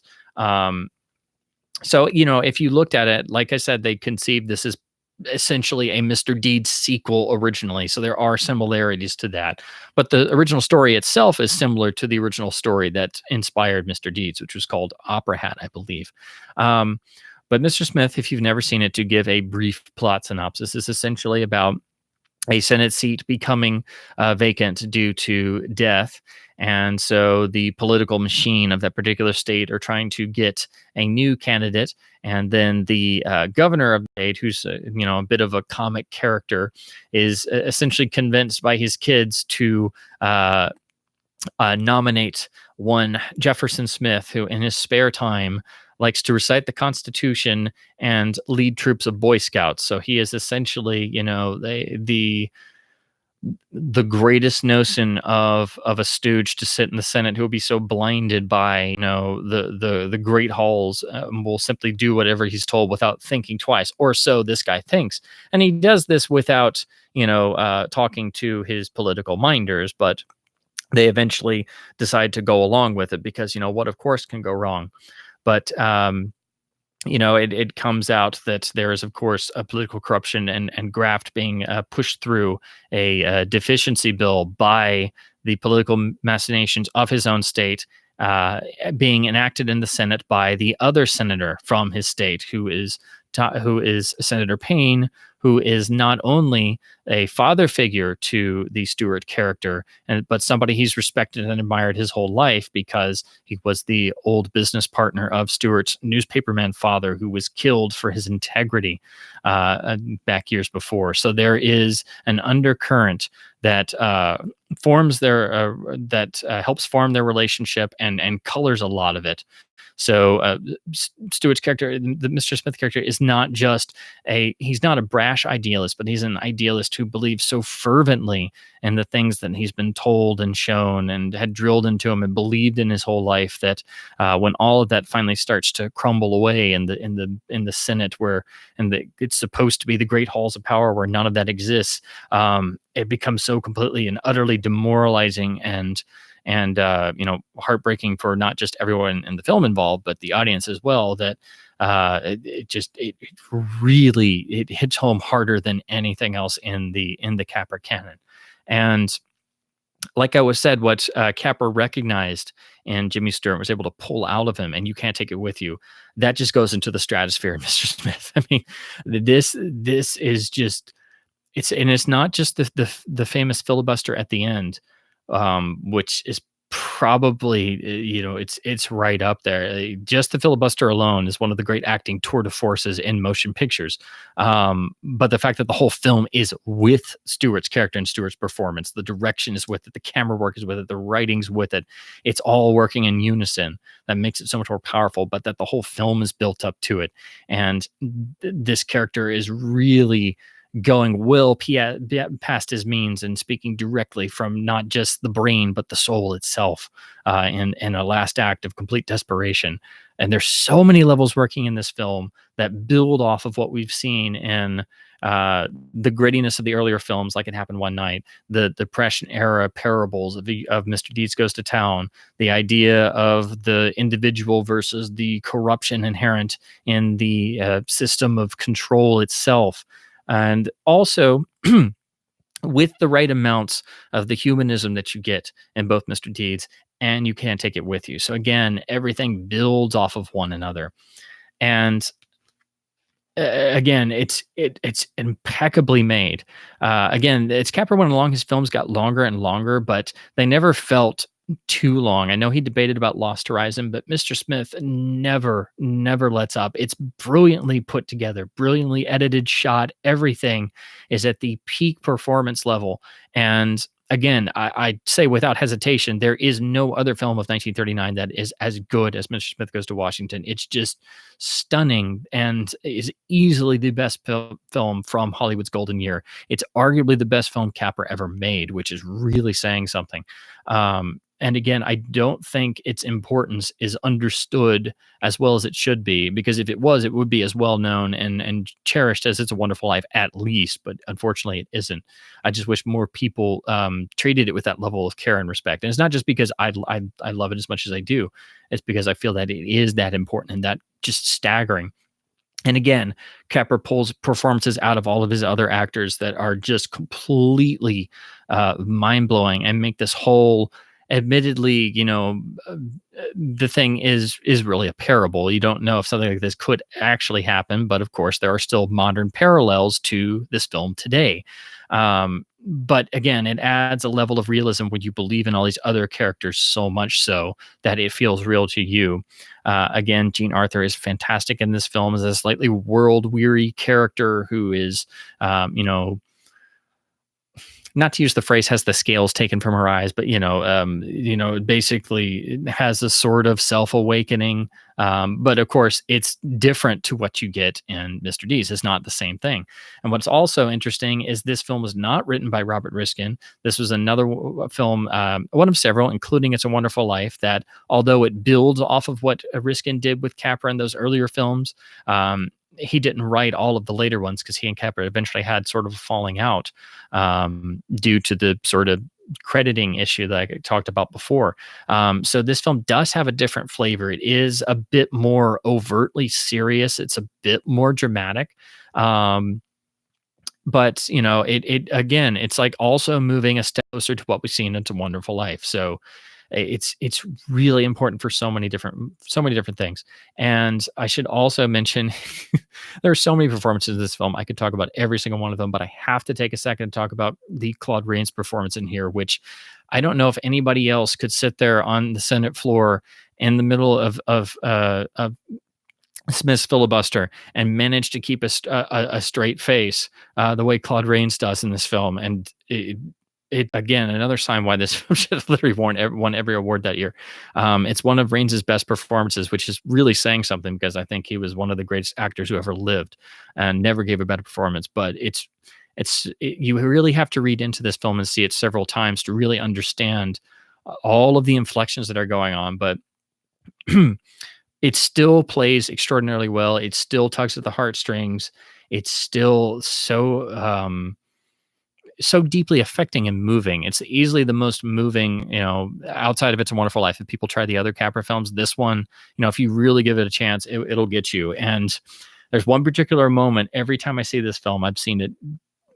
I still have not seen it enough times. You can't see this film enough times, but there's still a particular moment that every time I swear I'm not going to break down. I swear I'm not going to break down. And every time, and it's the same line, the same exact moment, but at the end, in the filibuster, when Jimmy goes through all the telegrams from the people of his state, just decrying his holding of the Senate floor, and when he just grabs all of them and bends down, and then it cuts. Capra knows exactly when to go to a close up. There hasn't been a close up for most of the filibuster. It's been medium shots and stuff, and he goes right into the close up for the most perfect use of punctuation.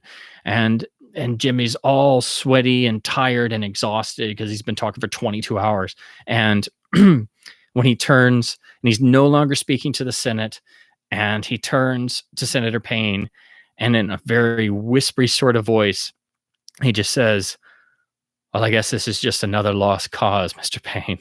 And every time it just breaks me, and I just start crying like a baby every time. So yeah, this film still does that. This is the Columbia Classic Award winner, Laserdisc, like I've shown for the other ones. This was the, I believe it was Library of Congress who did the restoration, along probably with UCLA again as well.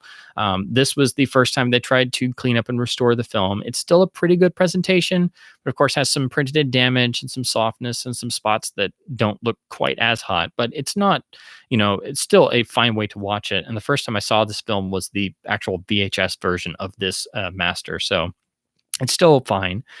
Pretty good transfer actually, and it has PCM mono, so you can pick these Laserdiscs up for relatively cheap. The DVD was based off of this, and then again they did the redo in 2006, which was a bit cleaner, but a bit darker as well. But the way you should be watching this is again the 4K restoration. This was the first one they released to disc a couple years ago, and again, absolutely gorgeous digibook, black and white with the gold leaf font with the matching spine, and then the really amazing digibook. Here you get a shot with Capra and Jimmy on the real Senate set they built. So again, the notion of building your central set and spending all your time and money on it. So that's what they did, and recreating the Senate floor, because that, of course, is the heart of the film. And the rest of the sets are, obviously much smaller, but they're all done well because they had a bigger budget to play with. It wasn't like American Madness where it was a smaller film, but again, it's this same idea where you put the most effort into the set that counts the most, and then that carries speaks a lot of volumes.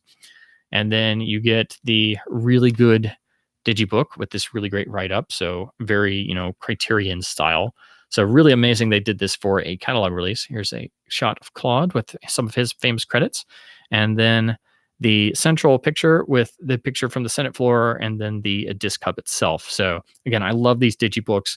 If you don't have any of these, please go and get them. The 4K restorations on these are absolutely stunning, and the soundtracks are also really good as well. Now, this one, you do have a little bit more features and featurettes because they made some more for the DVDs and such, because this does get mentioned a little bit more because it has the Civics Association. It gets occasionally played in some, classroom settings and such, for American politics or history or civics or such, so on and so forth. But again, I think with all of the Capra films outside of It's a Wonderful Life, I don't think they're treated with the respect, and I don't think they're as well known as they should be for just how unbelievably important they are.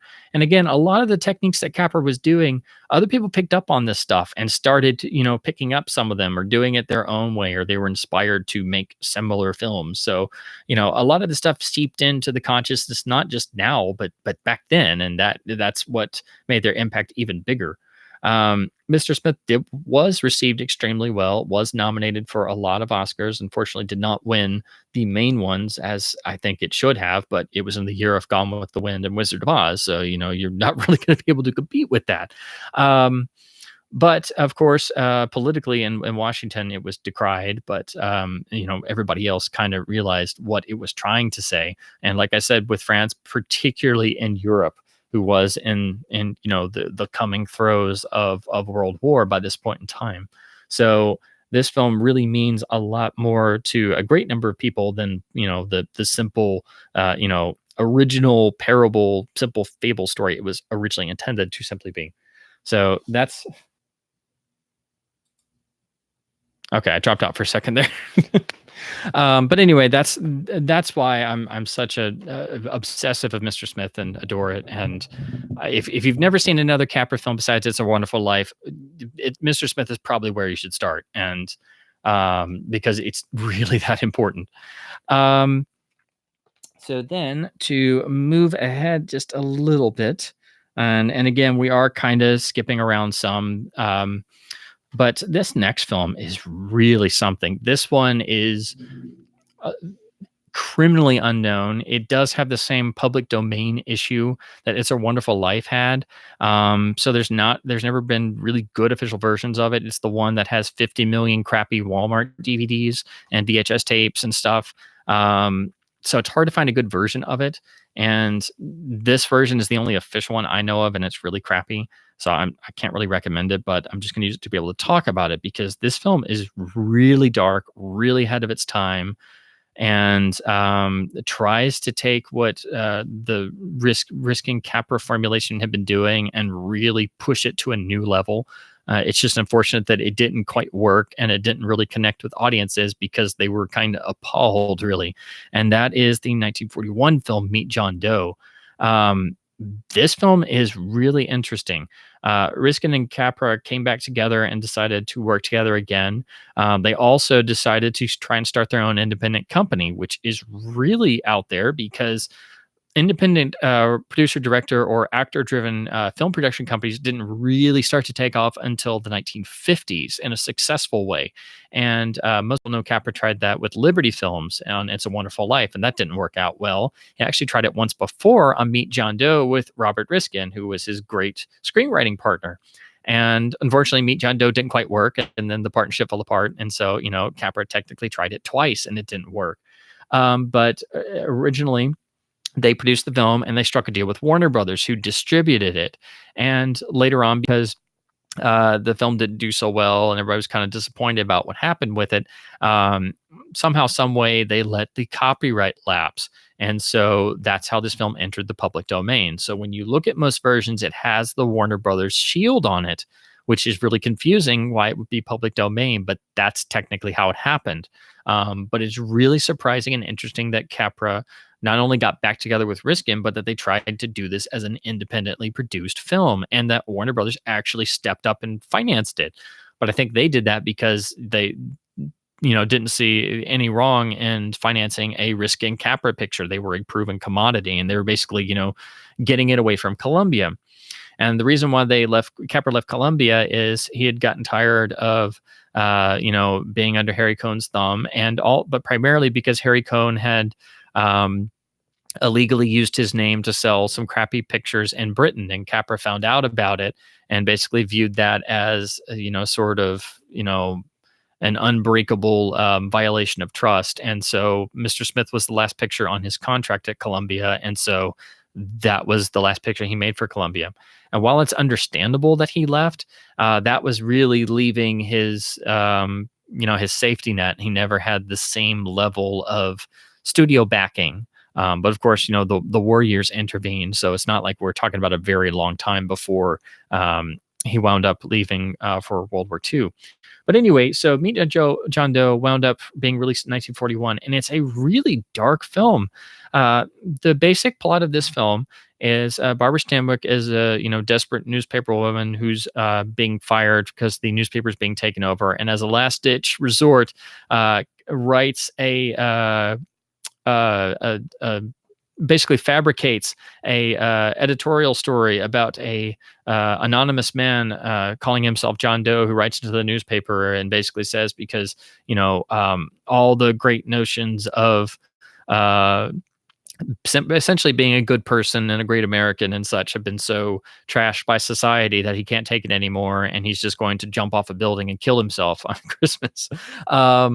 So she just writes this thing up and just turns it in and just like marches out and has spoken her piece and, gotten one in, and it gets found by the people and takes off and becomes a major news item. So then they all start coming to her, who is this John Doe? We have to find him. We have to keep him from doing this. And one thing leads to another, and outside forces realize that it's a really big thing. So they have to make this John Doe a real person. And then enters the Gary Cooper character, who is really just a drifter who is told and paid to play this role. And then again, things ensue, and more outside forces realize they can use this to further their own goals, and then turn the John Doe character, essentially being played by a bum actor, to speak to the American people about great idealisms and whip them into a furor and unite them in John Doe clubs that then these outside forces will reveal their goals to want to control. And then the John Doe character himself has to struggle with his own set of moral values that he discovers, and then how he's going to deal with all of this. And again, it's extremely dark. It's darkly toned. It's not the same tonality of, say, Mr. Deeds Goes to Town. It's like if Mr. Deeds went to town and grew up a lot real fast. That's Meet John Doe. Again, it's not absolutely perfect because, for example, they had really struggled with the ending of this film. It originally ended very, very darkly, and I don't want to give anything away if you haven't seen this film, because most people, to be honest, haven't, because the availability and it's not as well known. But it was a very dark downer ending, which does not fit with what Riskin and Capra have been known for. And so they tried a bunch of different endings and nothing really worked. So really, they probably should have just stuck with the original ending and just gone with it, and in a lot of ways, this predates a lot of stuff that was coming up in film noir. So it is very much. It would not be a bad thing to describe if Meet John Doe is sort of Capra and Riskin kind of made a noirish Capra movie. That's Meet John Doe. And again, a lot of the darkness in this film is a lot more immediate, and that influences what you see in It's a Wonderful Life. The scenes in Pottersville, the depths of George's darkness that he gets into that leads him to committing suicide. That's prefaced in Meet John Doe. So if you wonder how you go from the 30s Capra to the really dark parts of It's a Wonderful Life, this is the bridge between those two. And again, it doesn't quite work, which is the real shame. And it's primarily the ending that doesn't quite work because they tried so many different ones. But again, this is much darker. It's much more. It's not quite scathing in its tone, but it kind of points the finger of blame at everybody, not just the people in and who are scheming for more control and the rich and the powerful, but also at the general populace for being, at least a bit gullible in certain areas. So it is much tougher of a watch. You really got to read a lot more into it. It's a lot darker. It's not for everybody. And you have great lead performances from Barbara Stanwyck and Gary Cooper. And it is a slightly different side of Cooper. It is a bit more of the more, he's not playing Mr. Deeds in this film. And you do have some shades of that darker performance style that I talked about from his earlier pre-Mr. Deeds films in the early 30s and late 20s. So yeah, it's a really interesting film. It's got a lot of real world parallels. It's got a lot of parallels even to today. It's still very forward thinking in a lot of ways. Now, it's unfortunate that it was not successful. It killed off the Riskin Capra independent venture and the Warner Brothers deal. It wasn't a bomb or a failure, but it didn't make a lot of friends on its original release. Let's put it that way. And like I said, because it kind of points the finger at blame at everybody. And the ending is not like a 100% happy ending. So, because the public domain availability issue, this DVD release is actually from VCI. This is the only real official release you can get that's not a public domain piece of junk. But the problem with this is, even though they advertise it's a special edition with commentary and restored, blah, blah, blah, it's essentially a copy of the Only Good PAL Region 2 DVD. So it's interlaced. It's very contrasty. It's not very good. It only looks good. I watched it on a CRT. That's the only way this looks good. If you watch this on a CRT, it looks like a bad Laserdisc. That's the kind of level we're talking about. If you watch it on any sort of progressive display, you're going to be miserable. The only good version, there is a version floating around that's actually in HD. It's on a number of torrent sites. I don't know where it came from, but I was asking on some forums, has anybody ever seen a good version of Meet John Doe? And somebody pointed me to this version floating around. I don't know where it came from because, again, this film is in the public domain, but I guess somebody somewhere did a scan of a print, and that's the best looking version I've seen. There are a couple versions on YouTube, but I haven't really scrubbed through them. But I was really disappointed when I got this because, you're led to believe, being VCI, it's official, it's 2 discs, and it has a commentary and extras. And you're like, oh, this is great. And it's the only non-public domain version you can get. Yeah, this is not good. So yeah, if you want a official disc version, this is the only one out there. There is a very early Laserdisc, but I don't know what its quality is like, and it's quite rare. If I ever do find it, I'll check it out. I don't even know if it has digital sound. I think it's analog only, but it's got some nice poster art on it. But it's like, I think Laservision made it in like the early 80s or something, but it's very obscure. But there's that, and there's this VCI DVD. That's it. The extras on here, it's some mini documentaries on Cooper and Stanwyck. They're okay, I guess. But I mean, and it does have some Lux Theater radio broadcasts, which you may be able to get other places. The commentary's not bad. It's listenable too. but it kind of says some stuff that you'd pick up from some of the Capra biographies. Like if you've read Joe McBride's book, you pretty much know most of the stuff they're going to go over here. But at least somebody took the time to record a decent commentary. But yeah, the transfer on here is really, really bad.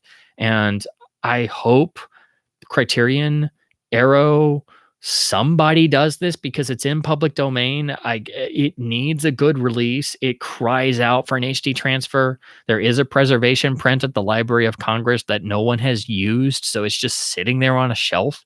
This film desperately needs a good release in HD on Blu-ray, a new scan. Even if they just scan that Library of Congress print, I hope someone does this because it really needs better recognition, because it's a really stunning film that's not afraid to really ask some questions that nobody really wants answers to. And again, a lot of the stuff is stuff that has never left us. So it's really interesting, if flawed. So I highly recommend this film, but this VCI DVD unfortunately is not the best way to watch it, but it's the only decent official release we have.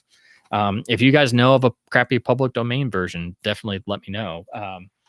But anyway, the first couple ones I had were really, really bad, cheapy DVDs. So to keep going, because we're pretty much getting up to the war period where, of course, everybody who went into the services, basically their careers went on hold. So this film was originally produced to be released in early 1942, but because the stage play was still running, they had to hold it until 1944 when it was finally released. So it gets credited as being 1944, but technically it's, late 41, early 42. This film was made for Warner Brothers because, Jack Warner got along with Capra and Riskin, and even though Meet John Doe didn't work, he basically offered Capra a deal, which led to this film. And I'm extraordinarily glad. Yes, here we go. Indeed. And like You Can't Take It With You, it does make some changes from the hit stage play. But what's interesting about this, instead of working with Riskin, Capra wound up working with the famous Epstein brothers, who, of course, punched up and made Casablanca all that more magical. And so when you see this film versus the stage play, it's got all kinds of extra little business that Capra invented visually, and the Epstein brothers punched up with their legendary wit. And that, of course, is the madcap screwball masterpiece that is indefinably magical, Arsenic and Old Lace. Probably the most frenzied you'll ever see Cary Grant in your life, because Capra gets everybody up to an almost fever pitch in this film. This is the lovely Criterion release, which is spine number 136, with this gorgeous shot of Cary as Mortimer Brewster in the window seat window. And I love how they printed it in black and white, and they even have the Criterion banner in gold.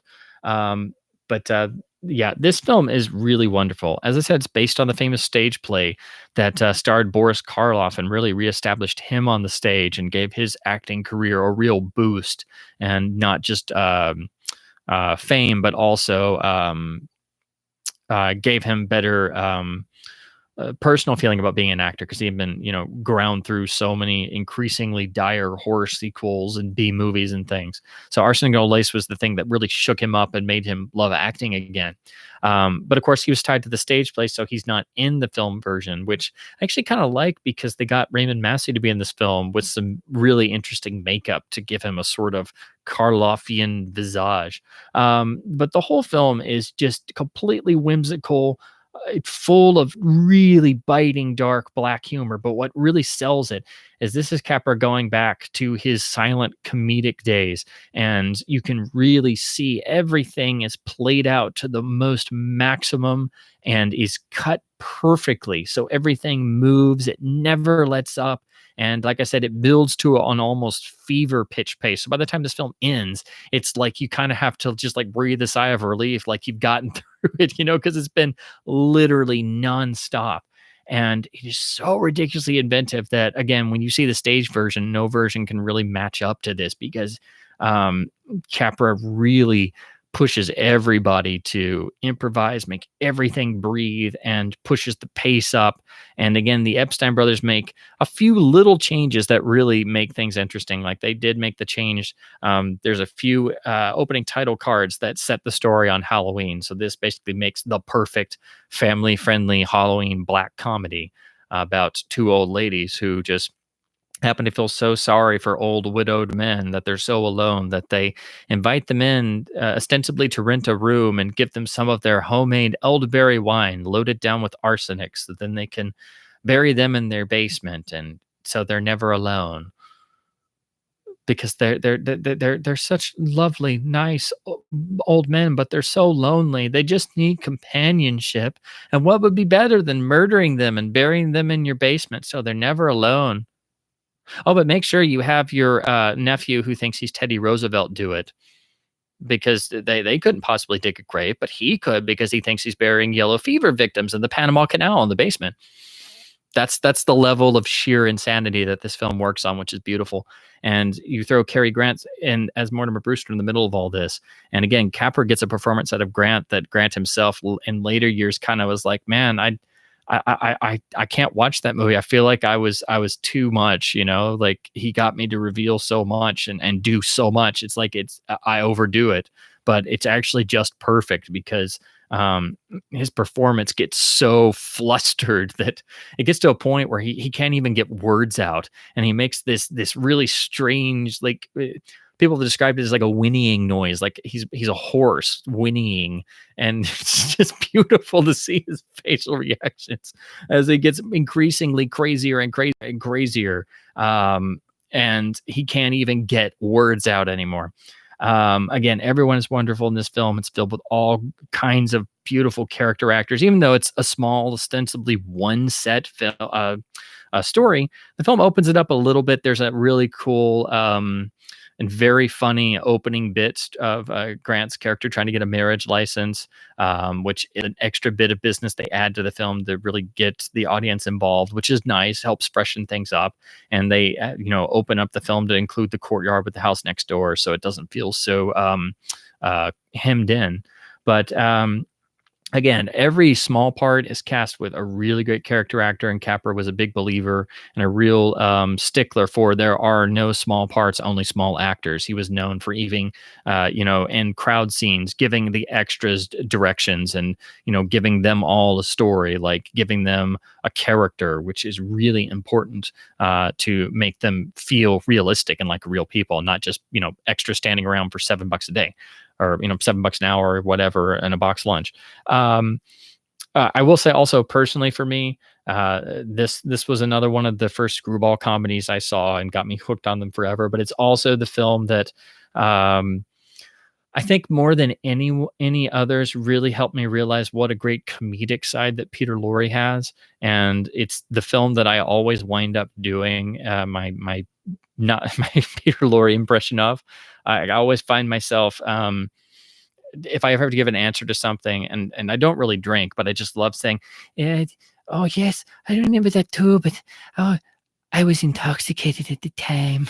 Just, I mean, the fact that Peter Lorre is in this movie and is so hysterically funny, it's just the perfect cap to this, and it's a really great stage play to film adaptation. And while it doesn't change a whole lot, it does make a few nice little changes, and it adds a few things and expands the action to make it more, much more filmic. It doesn't feel, literally like a film stage play. One wonders what it would have been like had Karloff been able to reprise his stage role.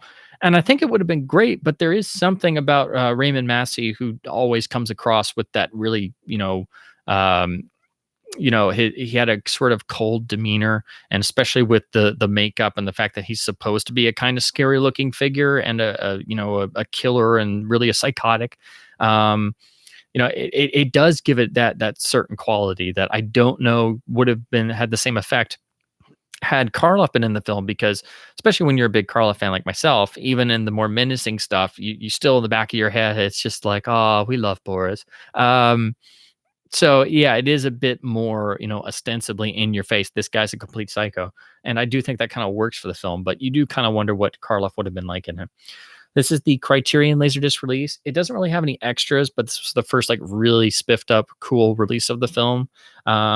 It uses the same transfer as the later MGM release shown here, which gives you a colorized cover, but it's pretty much the same thing. The only difference in the transfer, the opening on the Criterion is a little bit more window boxed than the MGM one is, but otherwise it's the same transfer and element.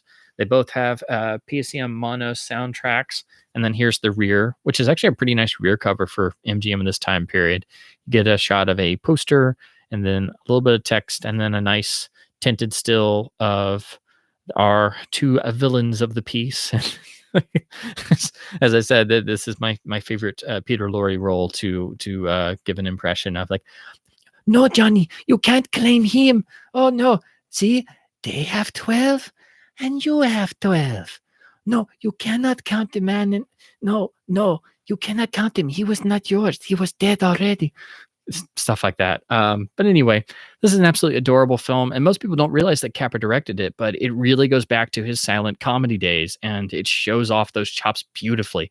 Like I said, this film is relentlessly paced, and it builds and it builds and it builds, and every gag in it is hysterically funny, and the performances are outstanding. It's just an absolute joy every time. Yeah, I'm laughing just looking at it. Exactly. So now we get to the point in the story where we get to the war years. And in the war years, Capra was somebody pretty early to sign up. He basically had to allowed to finish Arsenic and Old Lace before leaving, and he did it partially to give a sort of nest egg for his family to live on during the war. But Capra went and wound up heading up the Army's film department, and other directors made really iconic works that were shown or censored or not shown, like John Ford famously filming the Battle of Midway, John Huston making some absolutely staggering documentaries, William Wyler, everybody would go over, and not just directors but cameramen and actors and things. Some were working desk jobs, some the studio would not let do a lot of stuff because they wanted to protect their investments, and then some, Jimmy Stewart especially, really went right out into the thick of it, and it was really amazing that they were able to come back. But Capra wound up making, probably the most well-known and iconic war propaganda documentaries, the Why We Fight series, which he, directed, produced, and other people would direct certain segments and things like that. But it was a collaborative effort that, he was really in charge of. And they're probably the most well-known, War Department pieces that people know of if they're going to talk about these. And they were, really designed to show to the home markets and, give people an understanding why the war was going on, why we were fighting the Axis powers, and why the Nazis were such a threat, why the Japanese army was such a threat, so on and so forth. And of course, being propaganda pieces, they are going to be one-sided and such. And viewed now, you do have to view them in a certain context. But it is amazing to see what Capra was able to use his honed techniques on in making, pieces for the War Department instead of narrative features. And they are really important for that and other reasons, and historically important. And then there are other documentaries outside of that, and a number of those are gathered on that olive release I mentioned earlier, Mr. Capra Goes to War. And that's a really great release if you want to dig further into that and some of the back history. And a lot of this stuff, see where I said it. All of this stuff McBride goes over in really great detail in his biography. So again, Catastrophe of Success is really important for getting more background information in all of this.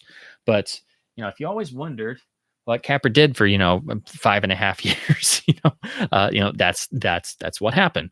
So of course, when everybody came back, they didn't come back to the same, industry. Things had changed. Hollywood really had a boom time during the war because they had to keep cranking out stuff to satisfy the demand for movies in the home market and, deal with wartime rationing and, cutting down budgets, not being able to build sets.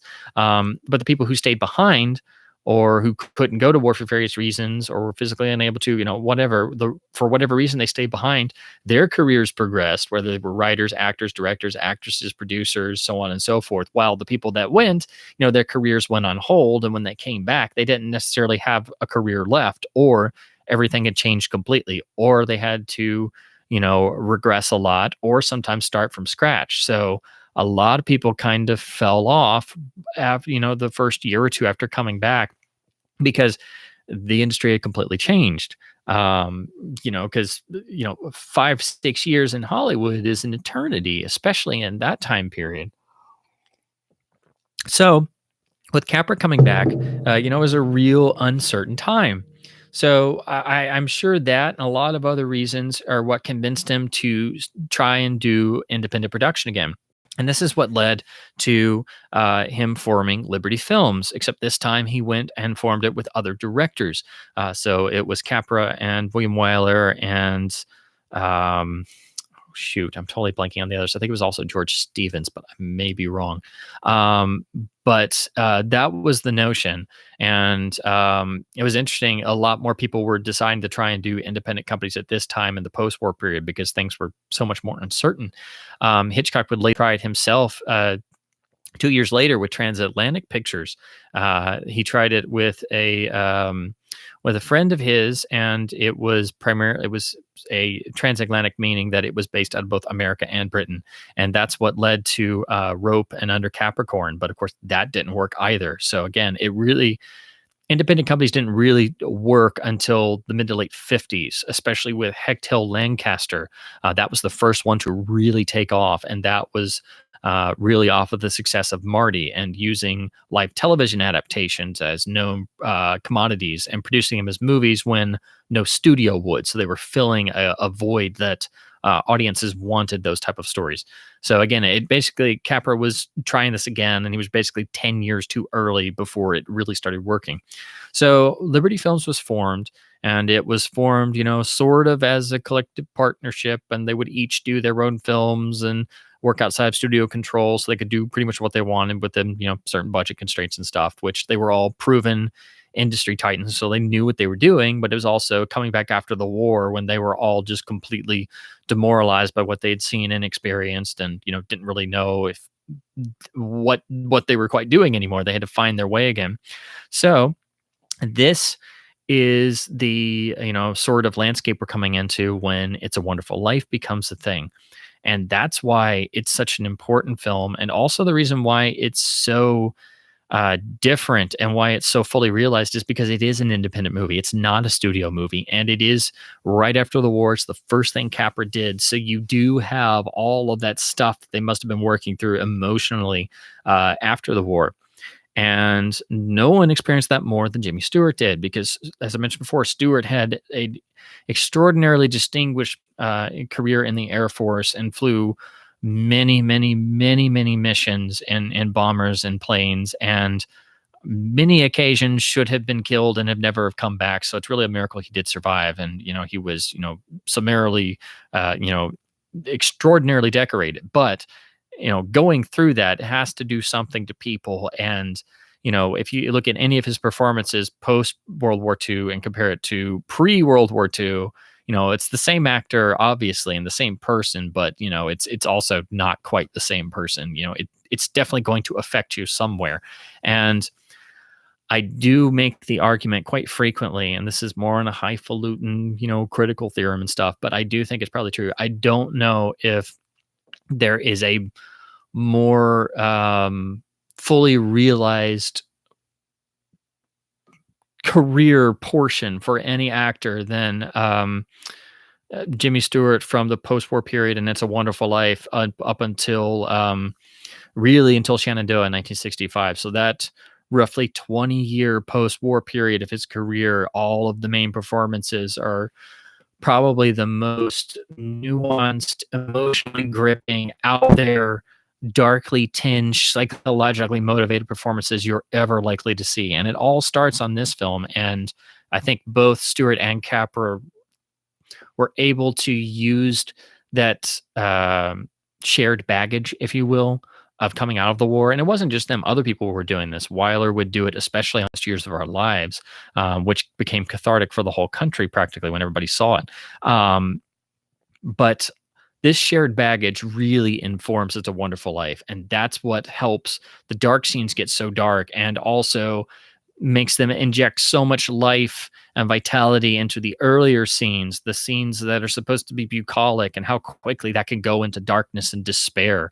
And how even in the supposedly happy scenes, how you can still have a sort of outward front that's, relatively positive, but on the inside you're just a churning mess of guilt and depression and repressed emotions and more guilt and more guilt and more guilt that only, comes out in tiny bursts here and there.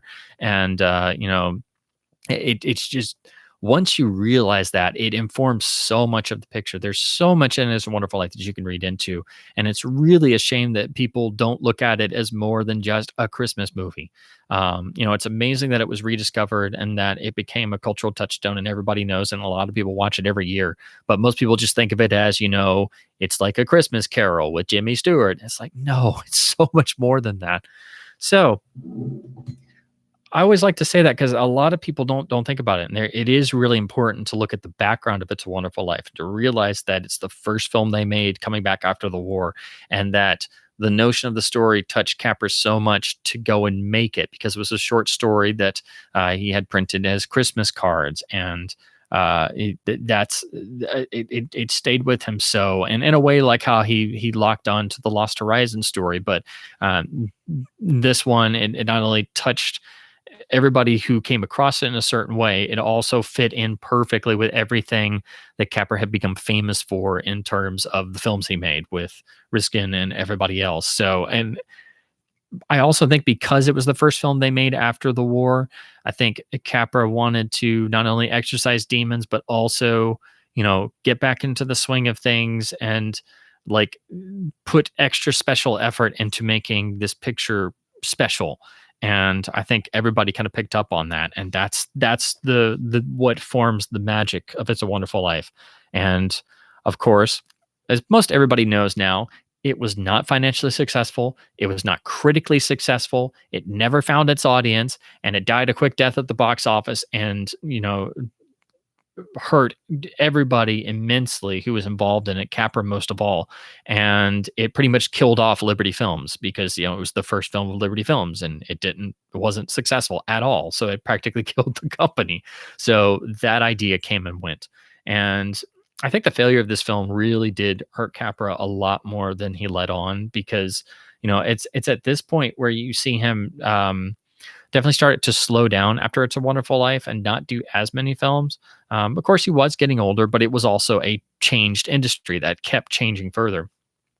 So It's a Wonderful Life is important for all those reasons and more. And the reason why it became such a touchstone is that, once you see it, you can't forget it. And it's so, again, like the earlier films, so completely realized, and every little bit and nuanced, every part becomes like a person you feel like somewhere. Like if you hear, something described, and like the guy is described as an Uncle Billy type, you could almost picture the guy having the little strings tied on his fingers to remember things, and being a sort of bumbling, absent-minded, but still kind-hearted old man. It's the things like that. Every character in this film, you feel like in a certain way. And again, the more times it's one of those immortal films like Casablanca, the more times you come back to it, the more things you find in it, the more things you read into it, the more it comes alive. And once people discovered this, that's what I think they kept coming back to. And the reason why they discovered it, of course, is because, just like Meet John Doe, it was a production of an independent company, and eventually the copyright lapsed. But unlike John Doe, which kind of got forgotten, It's a Wonderful Life got picked up because of its holiday theme, and it was shown primarily on PBS stations across the country, really starting in the 1970s, really, or probably the late 60s even, because they didn't have to pay for the rights to show it, and they could just show it every year, and it became a Christmas tradition. And because everybody could get PBS, well, they just turned it on around the holidays, and then slowly but surely, people discovered this film and found it for themselves, and it became a tradition to them. and word spread, and the connection spread, and more people became obsessed with it, and then it slowly but surely became rediscovered by people. And thankfully it did happen within Capra's lifetime. He died in, I believe, 91, if I'm remembering correctly. So by the 1980s it was respected as a national treasure, really. And so at least Capra lived long enough for that to happen. So I know that must have meant a lot to him and other surviving members. Same thing happened to Jimmy Stewart. So he was able to, sort of bask in that all the decades later. So that's what led to it becoming such a cultural landmark and shown every year. And of course, eventually Paramount picked up the rights again and now issues the DVDs and Blu-rays and did the 4K restoration. And NBC shows it every year, pretty much has since the 90s. But before that, it was on Republic Home Video. So, and before that, it was public domain. So, anyway, this is the Criterion CAV box set release. This is from earlier in the Laserdisc era. So it's a big CAV box. The film, it runs onto 5 sides. It does have a nice supplemental section, some nice text and trailers, but it's still analog only sound. Unfortunately, it doesn't have digital sound, which is really the one downside of this otherwise outstanding release. It's got an excellent commentary by Janine Basinger, who is a great Capra historian. Pretty much, other than Joe McBride, she's the authority on Capra. So that's the real extra that you need for this film, is her commentary. Unfortunately, it's the only real commentary there is. The presentation for this is mastered from a fine grain print and is the same source they use for the 35 millimeter prints that you'll see in art houses to this day, if they're still running a print version. So until the 4K restored version, to me, this was the best version of the film to watch because it looks exactly like what you see on the 35 millimeter prints. It's the one I've watched every year.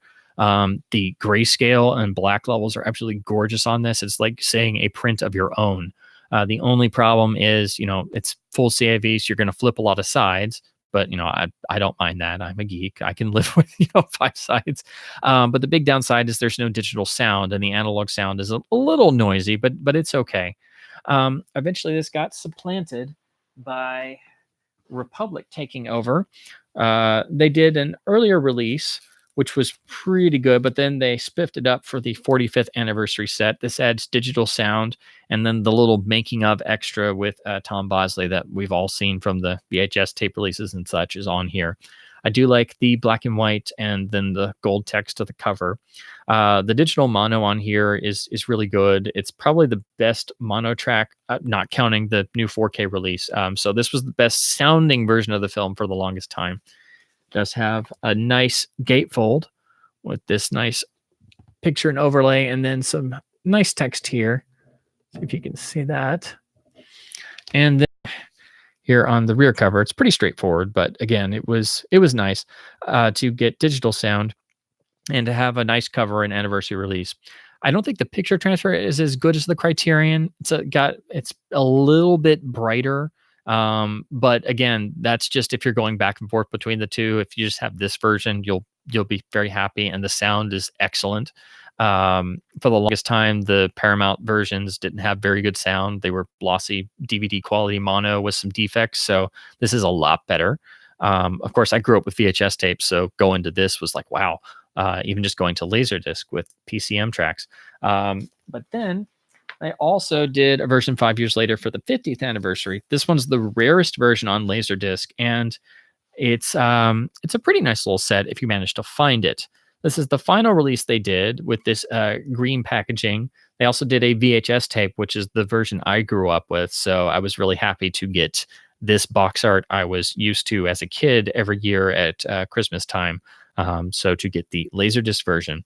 It's very much similar to the box for Republic's release of The Quiet Man and others, and it has a little blurb advertising some of the extras, which is very much like The Quiet Man release. And then you get this nice publicity still of Jimmy and Donna Reed on the back. Now, like The Quiet Man release, it's pretty much extras-wise. You get some really nice lobby card reproductions, and being from the Laserdisc era, these are full-on reproductions that are beautifully printed.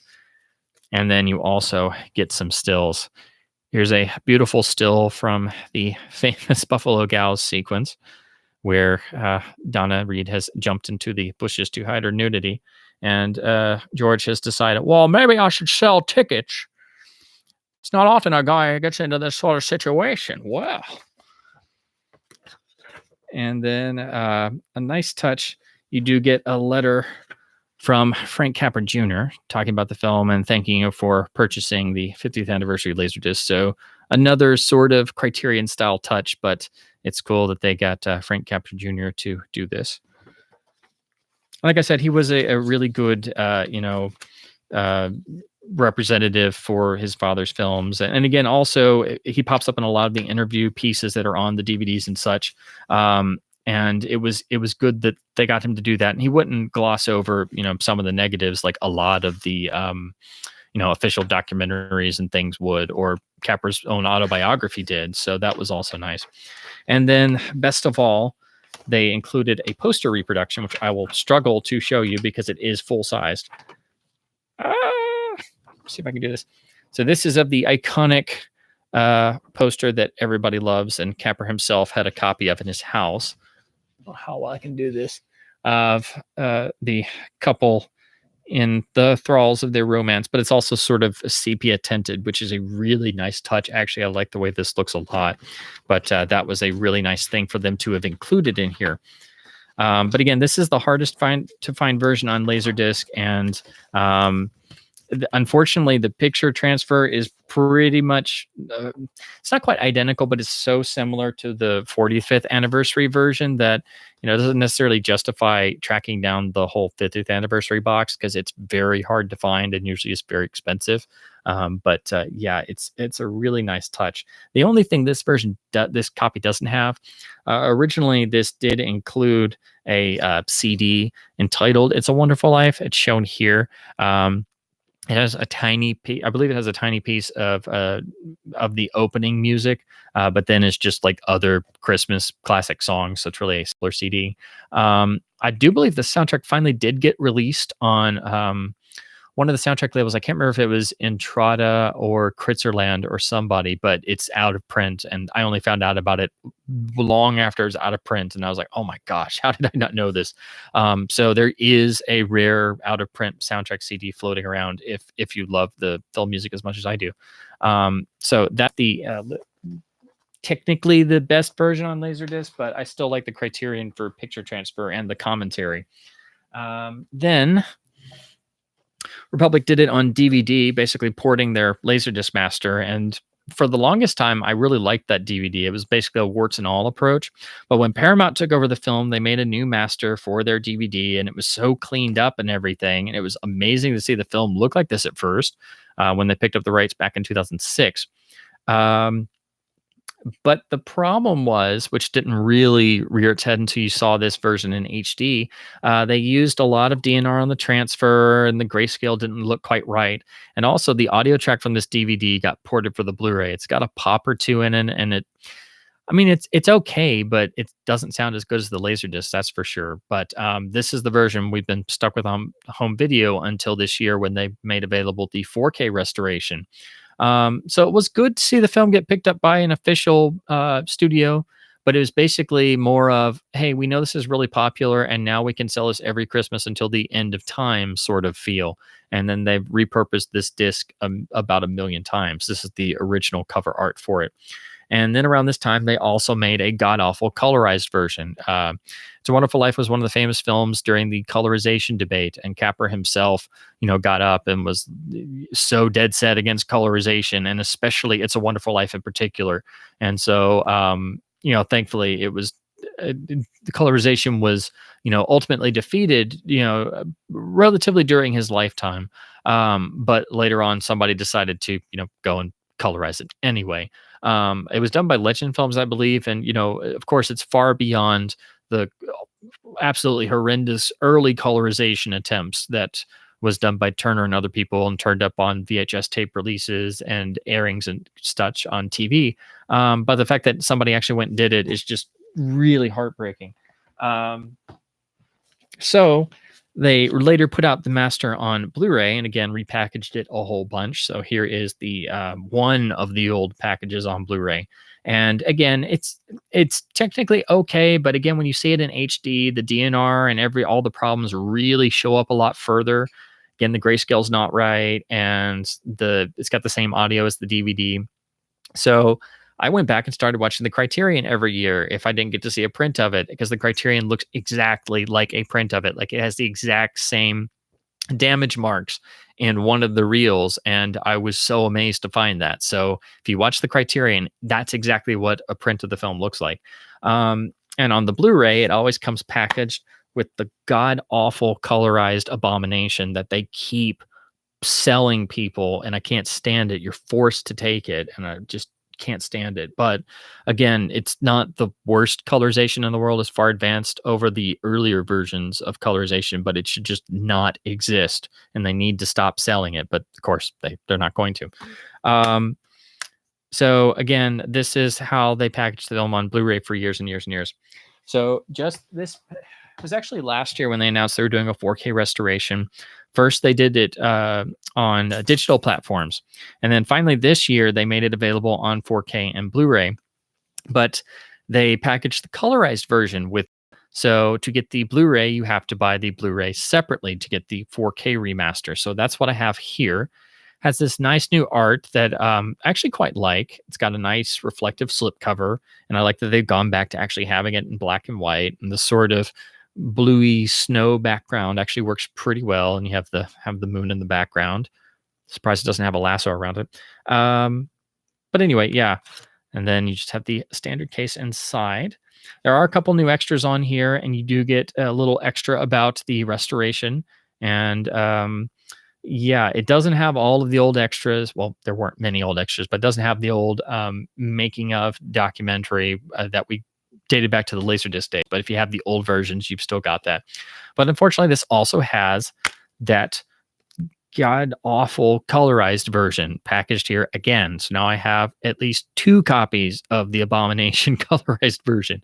And the reason why I got this instead of the 4K version, I'm not fully 4K ready yet. I wanted to see the new transfer really bad, and this went on sale, so I just got this, and then eventually I'll get the 4K disc, and then I'll just somehow dispose of all these stupid colorized versions that they keep insisting on selling everybody. But anyway, that aside, this new 4K restoration, it's really great. They finally put some work into the film, and they did make some new extras. It is, far beyond what the old master on Blu-ray was like. Some people were kind of concerned about the black levels and grayscale on the 4K release. But of course, I have not fully seen that version myself. I've just seen the 1080p version here. And on here, it looks really, really good. But of course, I haven't really gotten fully used to it yet, because I'm still used to watching the film in a theater on a print or on the old Criterion box. So I need to go through this more with a fine tooth comb. But so far, I'm really impressed with what they did on this, because some of the negative was deteriorated, so they had to use other sources for certain reels. So it was a challenge to do. But do keep that in mind. Some people have qualms about the black levels and grayscale on the 4K release, and you have to buy both 4K and Blu-ray to get both discs, and then you'll be stuck with 2 copies of the colorized version. So keep that in mind. So if you're just looking for a single copy of the film, you don't have one, definitely go ahead and grab this for now and just do something with the colorized version and just get it out of the house. But there are good Laserdisc releases as well. So I do think the Criterion's important for the beautiful picture transfer and the excellent commentary, which is the best extra there is for the film. But yeah, that's the video history. But to talk about the film itself, so much has been said about the film, primarily about the story, the ties to A Christmas Carol. Some people do talk about the war being the build up to it, and it being the first film they made after coming back from the war. That's why I wanted to touch on it some. But my big point about It's a Wonderful Life, I do sincerely think it's the summation of everything Capra had done up to this point.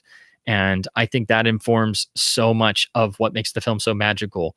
And I think this is the film where they basically, it's like perfecting the formula, and without even realizing it. It's like, I think in a lot of ways, It's a Wonderful Life is the film Frank Capra had been trying to make all those years without realizing it. And then this is the magical concoction that happened. Um, it's taking the big struggles of the earlier films and focusing it all back down on an individual everyman character. Although George Bailey is technically so noble and that he's not an everyman at all. Um, but he's also extraordinarily believable. There's also a notion of that believability that really goes even further when you realize that, just how old Jimmy Stewart was when he played this part, and the fact that he's able to play George and all aspects of his life in different ages and pull it off. Especially not necessarily the darker parts when George is at the end of his rope, but especially if you look at the earlier parts, the way Stewart is able to play George as a younger man, so full of ideas before he's uh, stomped on and beaten down by the world and his own situations, and how it seems to conspire to continually ensnare him, even though he's never technically done a bad thing in his entire life.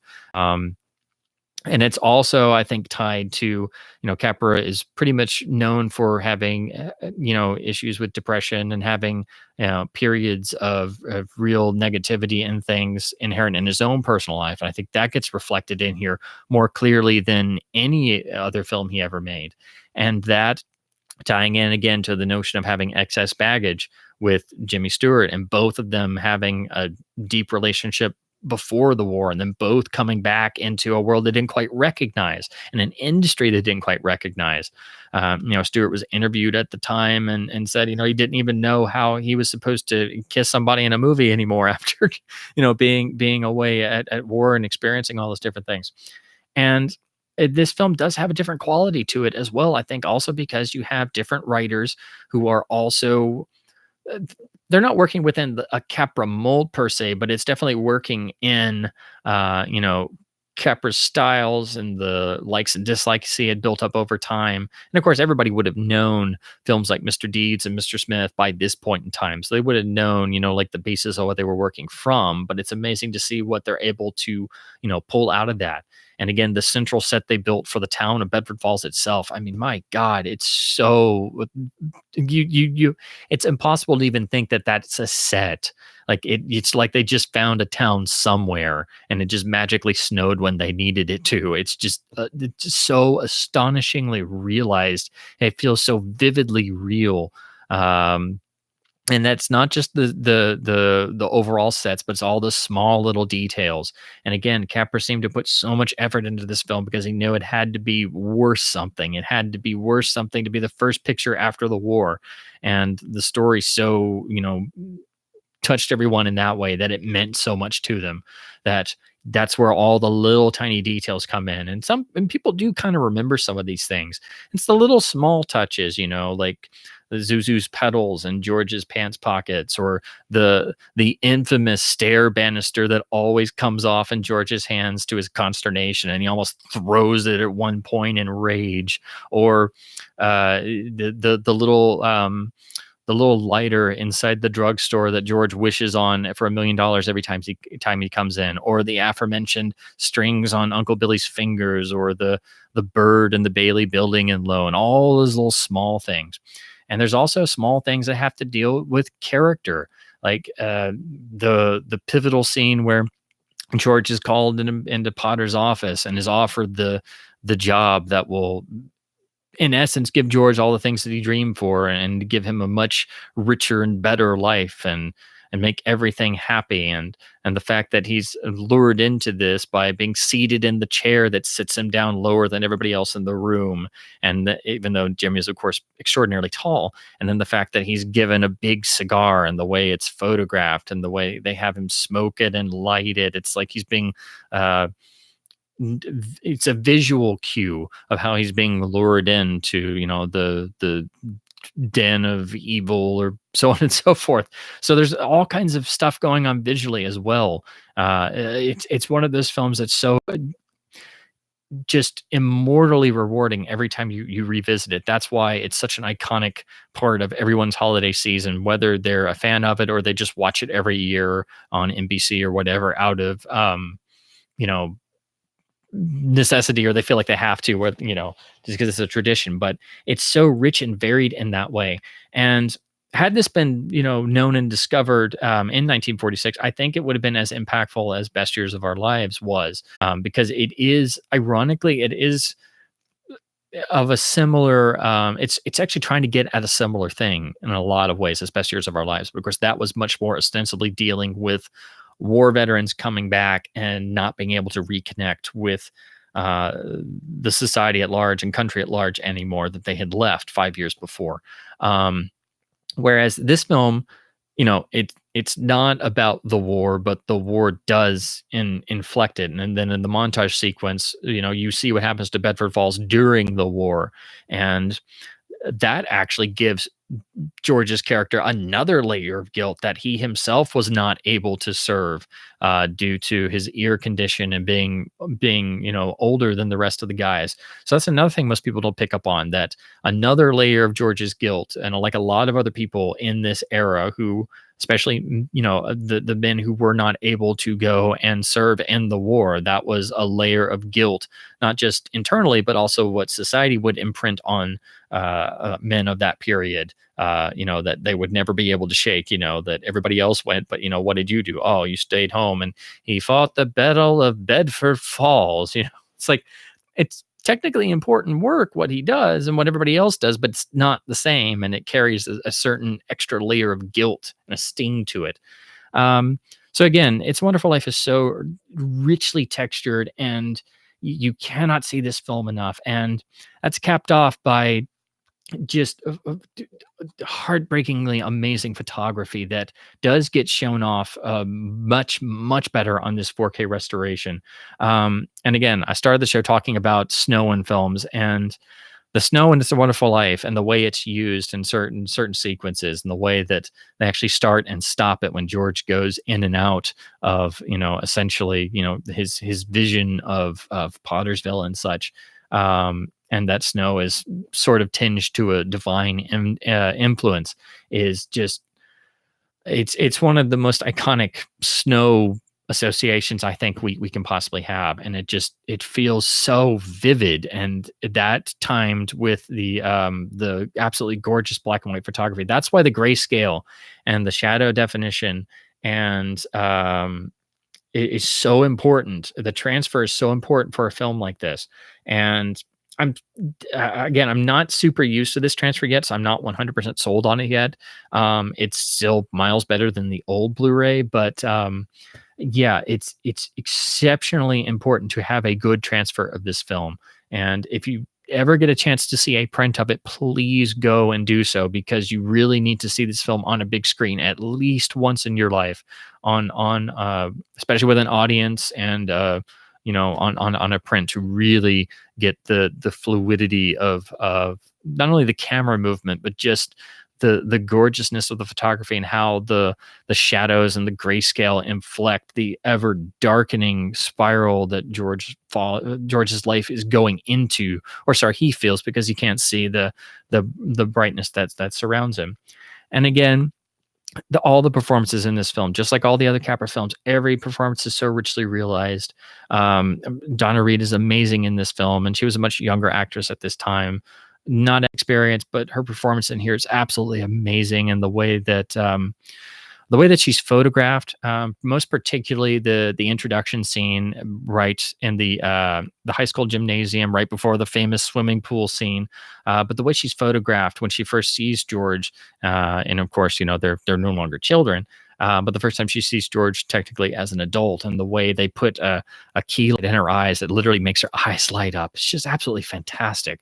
And I don't think she was ever as good in any other film. Of course, I haven't seen her whole filmography, but again, everybody's performances in this film are so iconic.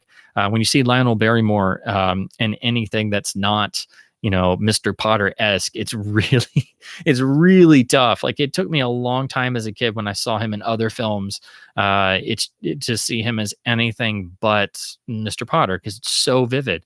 So especially contrasting that with You Can't Take It With You, I mean, that is night and day, a night and day difference, and just proves why he was such a phenomenal actor.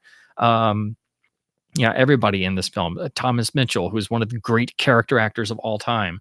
Most people will forever know him as Uncle Billy. Everybody in this film is just so associated because with It's a Wonderful Life, because the performances are so richly textured and detailed and realized, even if they're small parts. Everything from Martini, the bar owner, or the fellow coworkers in the office, or Mrs. Bailey, or George's father. Even though he's not in the film for very long, he leaves such an impact. Even though he has his untimely death sets everything in motion. Unfortunately, it's again, everything in this film is so fully realized and textured and detailed, and it had to be something that was thought out and conceptualized and built or improvised and then built upon even further. And it reworks a lot of ideas from previous films. So you have things like the bank run from American Madness, and the person in charge who feels responsible for all the people in the middle of this financial crisis and trying to hold out against the corporate controllers that are personified by Mr. Potter, and then the crisis of confidence that you have, and then the trying to get assail the any goodness left in Mr. Potter. Well, that's from You Can't Take It With You, trying to work with the goodness inside the Kirby character. But the change here is, of course, in that film there was still some goodness there, and in this film, Mr. Potter is technically the most black-hearted villain that Capra ever put across. And there is the connection to Dickens and A Christmas Carol and the otherworldliness, but that, I would argue, ties in more to the sort of heavenly intervention films of the 1940s that you get. I'd argue it's less. People have made the argument like It's a Wonderful Life is A Christmas Carol, but from the Kravitz point of view instead of Scrooge's point of view, which is understandable. But I would argue the tonality is much closer to, say, a heavenly intervention movie like Here Comes Mr. Jordan, where it's much more realistic and it's never extremely explicit, but you kind of just have to go along with there's heavenly intervention. And It's a Wonderful Life does it in absolutely beautiful indirect ways. Like, for example, the film opening with a structure that's not at all typical. It goes in and out of sequence. It's not afraid to do that. And then the way that everyone starts out, and you just hear the voices of all the characters praying for George, and then heaven hearing it, and the voices in heaven being represented by actual stars, and there being no vision of anything. And then just the way they have them move and interact, and how they have the little starlights brighten with the vocal inflections. It's an absolutely ingenious way of doing that indirectly without shoehorning in guys in white robes and angel wings and clouds and all kinds of stuff, and then like Henry Travers flying in and being like, I don't have any wings yet. So it's far more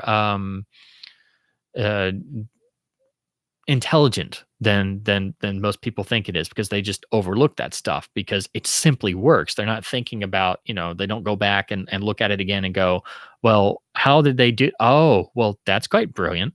So in a similar way to Here Comes Mr. Jordan, where heaven is personified by, an empty void and just some fog, and you don't see anything but Claude Rains looking super dapper in a suit, talking to Bob Montgomery, who was taken too early. Or, in A Matter of Life and Death, you get the beautiful view of heaven in black and white and all business-like, but here you don't even get that. And there's also brilliant usage of filmic technique. They use freeze frames. And as I said, it's a non-traditional narrative order. There is some going back and forth. And then you have it's not a flashback scene, but you have the nightmare sequence that is very noir-esque, and the Pottersville scenes, and everything goes dark. And the reason why it's so dark is because you've seen the rest of this town and everyone else and the rest of the film, and it's like having the rug pulled out from under you, and you've essentially fallen into hell with George, and it's the hellish envisioning of everything that he's experienced and grown up with and lived with. So it's even darker than anything you could possibly imagine, because everything in his existence has been turned upside down, and it's extraordinarily personal to not just him, but to you, the audience, as well, because you've been there with him. Which is why it's so important to get the backstory. And they use it as a briefing. That's the way it's given to the audience, that you and Clarence are basically given a dossier with clips of George's backstory. And so I guess you have to think about it. I guess every angel has to do this. Every emergency call, they have to get the dossier of people's backstory.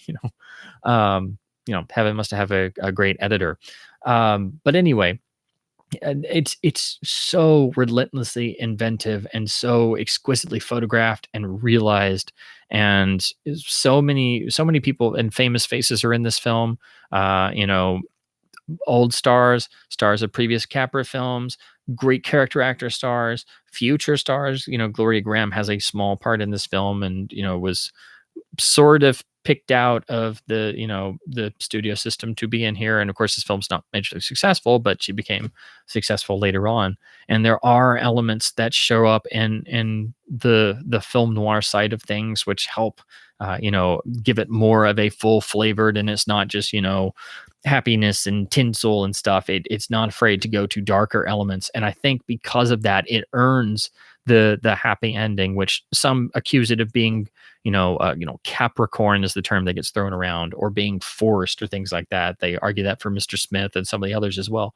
But I think because this film isn't afraid to go to those darker elements, and the redemption of George is so earned that when he does come back, most people overlook the fact that he's running around in a triumph of the spirit, and knowing that he is essentially a condemned man and will go to jail and his life is ruined anyway, but he's found some redemption of the spirit. It's not a redemption of everything else. There's still problems. But then the fact that the character of everyone else comes through in support of him, that he is not himself alone. That's the emotional context. That's the real happiness of the ending, not the fact that, he's just saved. It's richer than that. There's more stuff going on than that. That he has found some condition of happiness in this scenario that he never pictured or wanted, and spent his whole life fighting against. That again, he finds that he is not alone in all of this, and that there is some happiness in the despair that he thought he was mired in, if that makes any sense. So the emotional highlight of Jimmy running down the snowy Bedford Falls street, screaming at the top of his lungs, there's so many things going on there that it's really a triumph of spirit itself. That and again, that's what gives the emotional context to the ending. That's why you usually break up emotionally when you get to the end of it, not because it's corny and it's a happy ending and stuff, but it's like the best of humanity that everybody wants to believe in. So this is really Capra getting at, he was admittedly, a mass of contradictions, but you could look at this film as like, the inherent goodness in humanity you wish was there all the time, or that is just buried a lot of times, or you just don't find everywhere. So yeah, there is a little bit of a fantasy here and there, but it's still something amazing to go back to every year, at least once a year. But yeah, that's again, I could talk about It's a Wonderful Life for like the whole thing, and we'd be here for like another 10 hours. So yeah, so that's some of my reflections on it, kind of gathered together, but the main point I wanted to get at is it's really the career summation of what Capra was trying to do, whether he realized it or not at the time. And every richly textured element you see in this comes from being developed in the previous films. And last but not least, like I said with Mr. Smith, and like I said for this post-war period of Jimmy's career, the performance he gives in this film, my God, is just it's not simply just iconic. I mean, it's iconic for a good reason, but again, I wish more people would realize just the depths he has to go to in this film, and for it being the first film he made coming back after the war, and by showing this character from youthful idealism to the complete polar opposite as an embittered, broken man is just, and then being able to find that element of redemption in there within, not something that's, forced upon him, is just staggering. There's moments in this film that, it does make people break down for good reason. And then there are moments where Capra even realizes this. And like I said, he knows just perfectly how to punctuate with close-ups. And he moves in even a couple times where Jimmy gets even, particularly the scene where George breaks down and prays in Martini's bar, and prays for the what may be the first time in his life, genuinely. And the way he slowly actually starts to push in. There's a couple moments where he actually optically pushes in because he realized he needed that. And that will that's one of those. There are many moments that set the old waterworks going, but that'll do it. And then of course it's beautifully capped off by him getting a punch in the jaw from the husband of the teacher he insulted on the phone. That's just what I get for praying. But anyway, yeah, it's one of the great lead performances of the cinematic medium, that's for sure. But anyway, that's my sort of mini, not so mini spiel on It's a Wonderful Life. And like I said before, it's unfortunate that it was such a financial failure, and it just never found its audience until decades and decades later. So it really killed Liberty as a company, and Capra went back to trying to work for various studios. And the remaining films, unfortunately, are not, I mean, they're not really. There are some nice highlights, but it's not really stuff that people go to a lot. And then again, the availability is not the greatest. They're not talked about as much.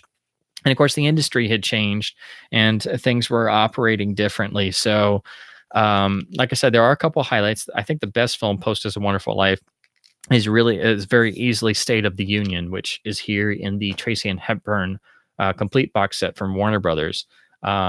This is a really good, very surprisingly good. It's essentially a romantic comedy. Sort of got an element of Battle of the Sexes there with two people on opposite political sides, and it's really refreshing that it puts that type of typical scenario and the Tracy Hepburn formula that had come out of their previous films, but in a political arena. So I think it's the most rewarding probably of the post It's a Wonderful Life films, but it still, as great as it is and as enjoyable as it is, it doesn't have any of the, and none of the later films have that, for lack of a better term, that magic to it.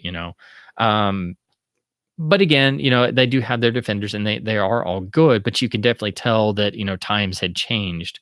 So I do think this is the most rewarding of those post films. And after a certain point, he essentially kind of just gave up and retired.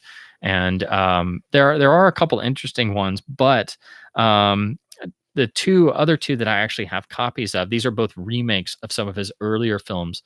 So, and they were all of his later films primarily had big stars because the stars became even more important, and some even started independently producing by this time. So in 1950, you have the film A Riding High, which starring Bing Crosby, which is actually a remake of the 1934 film that I mentioned much, much earlier, Broadway Bill.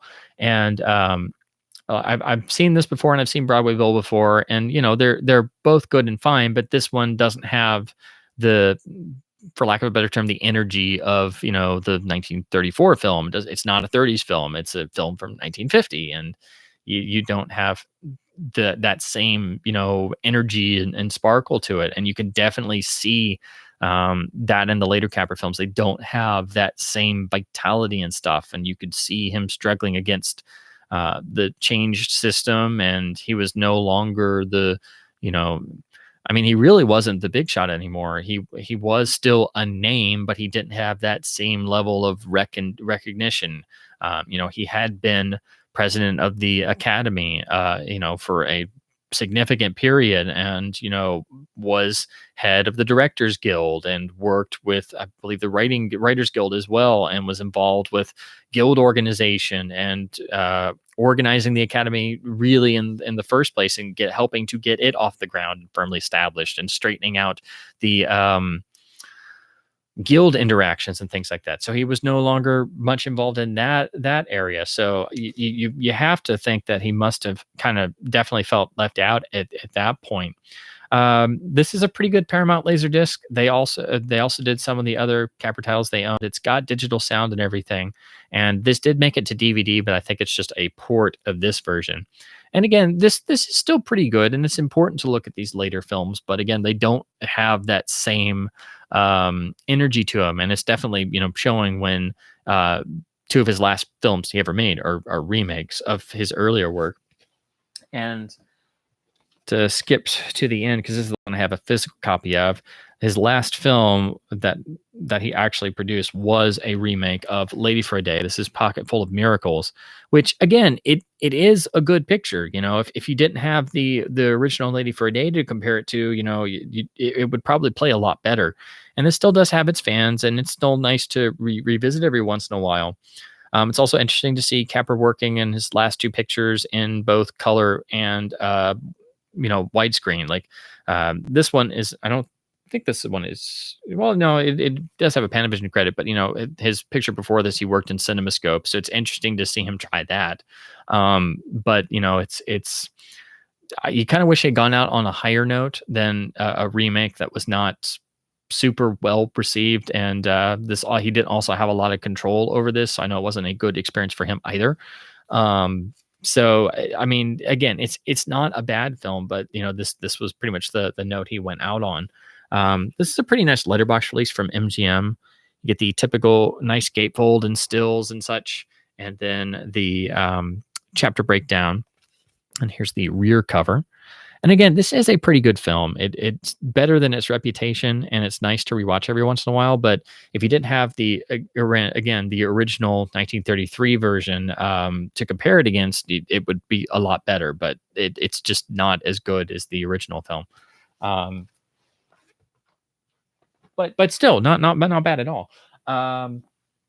But again, I would like to point out, where'd it go? I said, oh, there it is. This is the problem when I have too much stuff set up here. Anyway,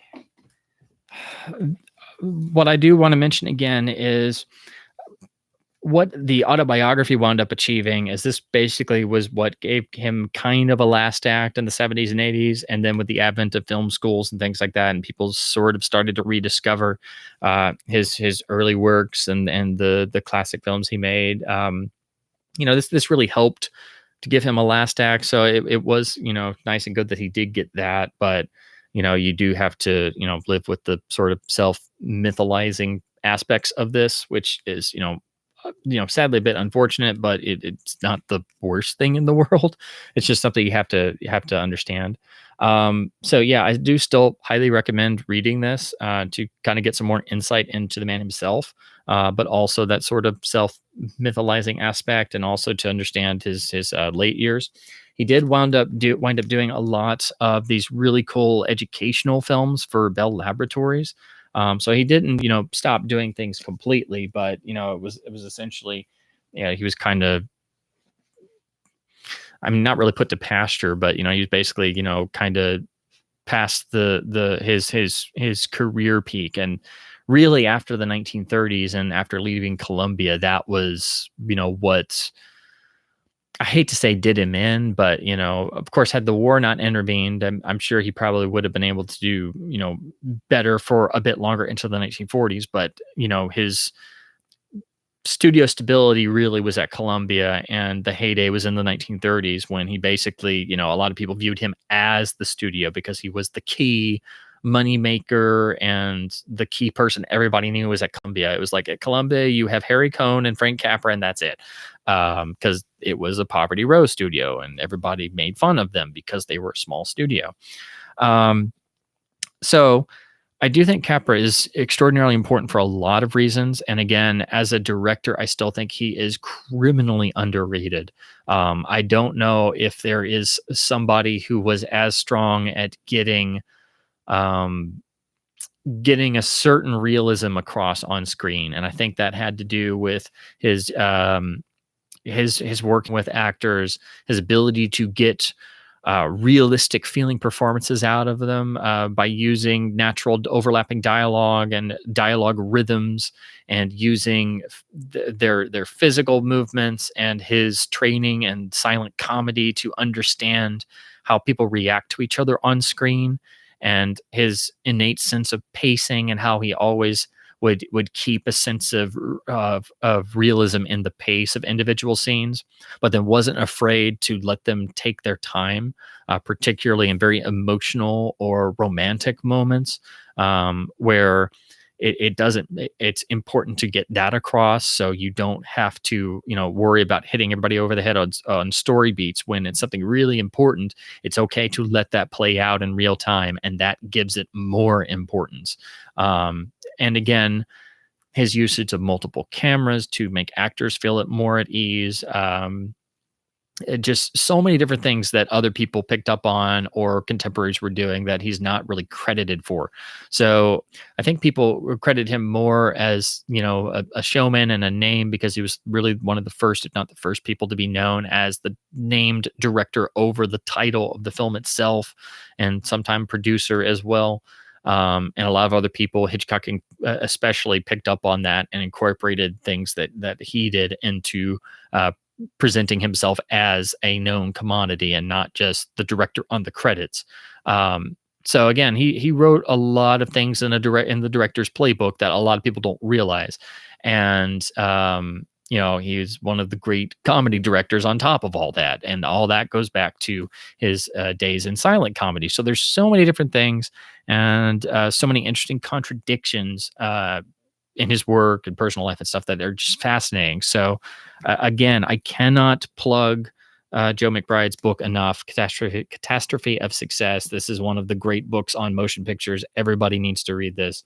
It's that good, even if you're not well versed in his films. Yeah, it's that important. So yeah, this is the tome on Capra and Capra films and Capra-esque and everything. So really, really crucially important. Whew. So,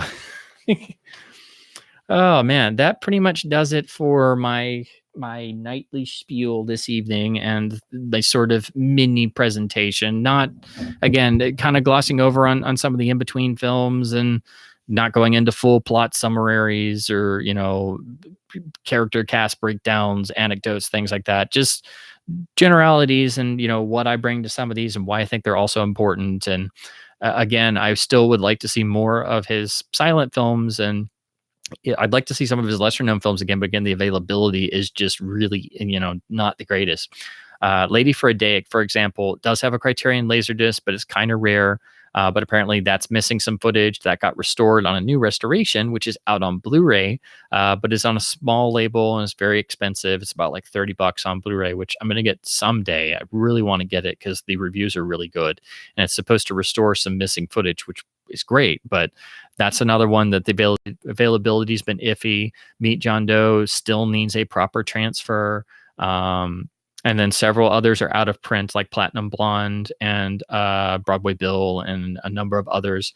A lot need new transfers. It's a Wonderful Life finally has a new transfer, so I'm amazed that happened. So we've got one new transfer, but Sony's been doing these amazing 4K restorations. That's the place to start. I would recommend for everybody. The Blu-rays are dirt cheap, and it's amazing the quality they've been able to eke out of them. And I really appreciate Sony doing that and paying good attention to them, because they're really the crown jewels of the entire Columbia library. Without them, there would not be a Columbia. There's, what falls under the Sony banner. You pretty much have the Capra Columbia classics. You have Bridge on the River Kwai and Lawrence of Arabia. That's like, like those are the crown jewels that need to be respected and put out on every format. But anyway, so that's my spiel, and I'm gonna catch up with some comments for a second because my throat hurts. I need a ginger ale break.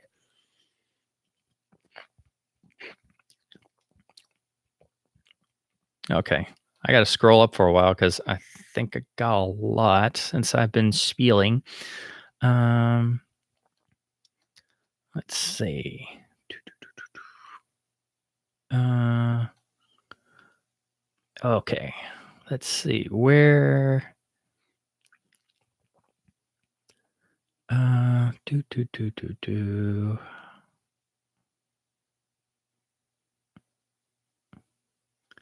Okay, let's see. Sorry, it's gonna take me a second because there's a lot of comments. I never want to skip anything, but when I've been talking for a long while on one of my lecture rants, I have to kind of figure out where I left off. Um, oh, I see. We have some talk of okay. Uh, LD cover of Happened One Night looks gorgeous. Yes, I love that image. The just beautiful looking. Like I said, this is on some of the posters, but it's like usually colorized and stuff. So I think this is more of a publicity still. Try to get it without some glare on it, but it's just gorgeous. I love that shot.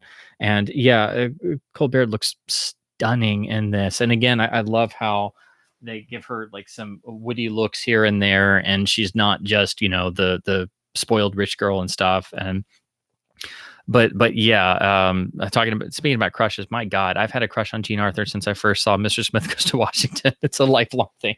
I mean, like just yeah, still do.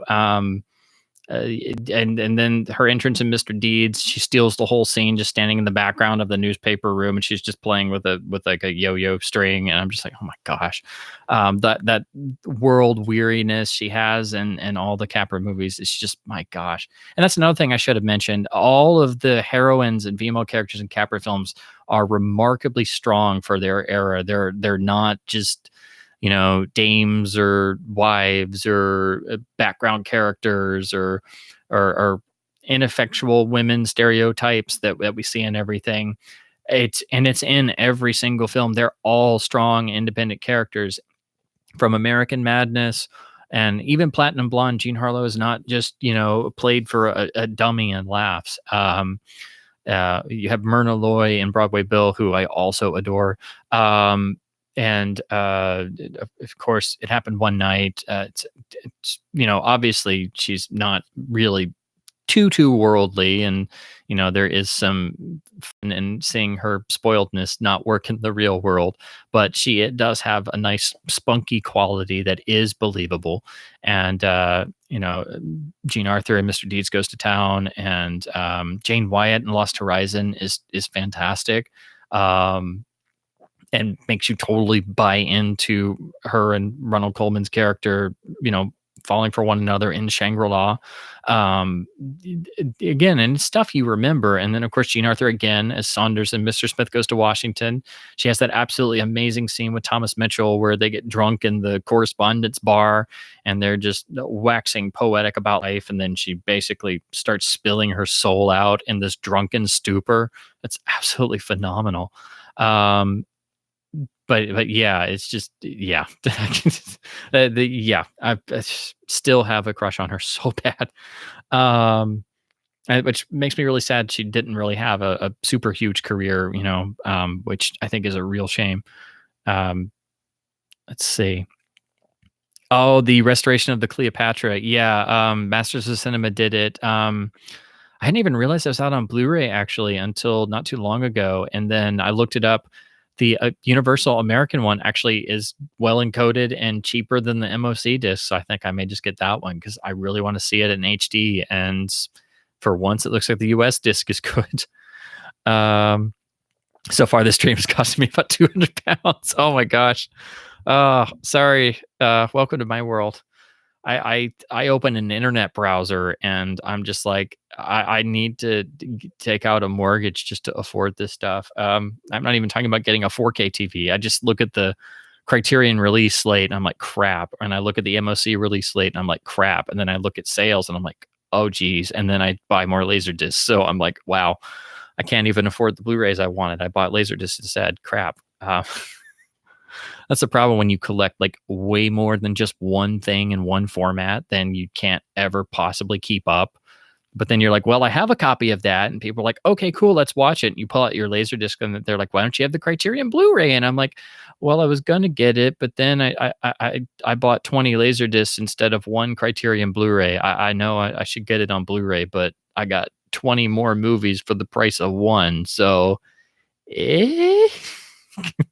So that's why unfortunately, my Criterion Blu-ray collection is very pitifully small, and it pains me to say or think that as much as I really want, the vast majority of them, it's almost impossible to afford everything and to keep up. It's just, I see stuff and I'm like, man, I want to be able to afford that. I don't just want it. I want to be able to afford it and have time to watch it and all the extras and really enjoy it. But then I have all this other stuff that I want or don't have yet or need a better copy of.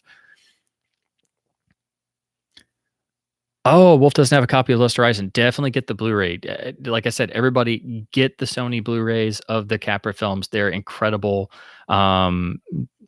They gave Criterion It Happened One Night, but the Sony ones are all, like $10-15. They are dirt cheap for the amazing quality they are. Yeah, if we're all in the poorhouse, at least we have things to watch. Yes, indeed. Protection against death, because you have to get through all movies, music, and books first. Yes.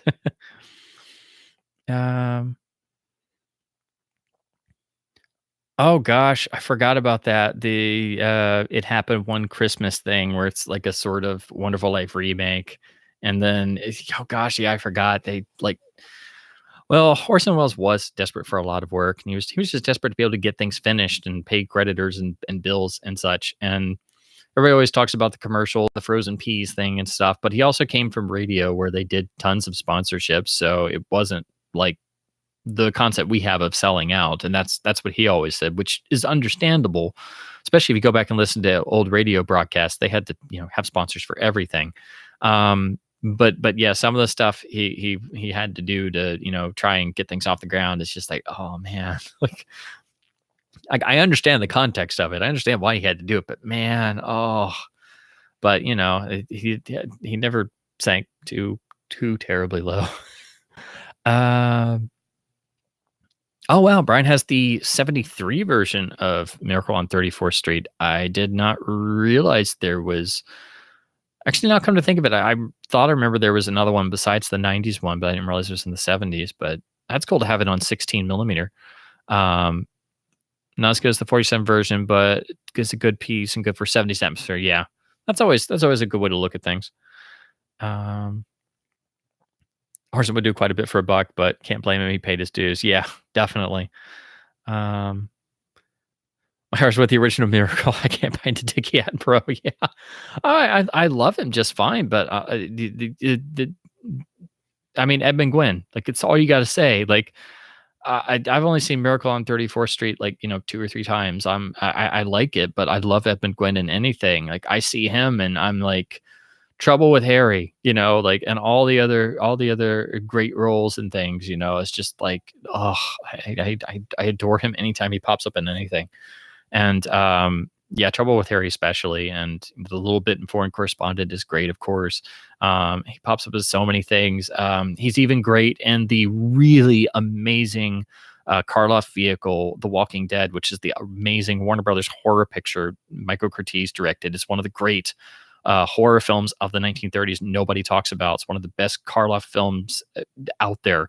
If you've never seen it, please go see it. There's a whole sequence with a Frankenstein-style resurrection where the doctor is played by Edmund Gwynn, of all people, and he's having to resurrect Boris Karloff, and it's like...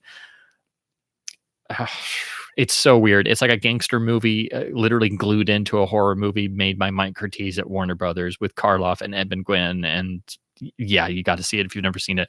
But I rewatched that for Halloween, and I totally forgot he was in there. And I'm like, oh my gosh, I forgot Edmund Gwynn is the doctor in this movie.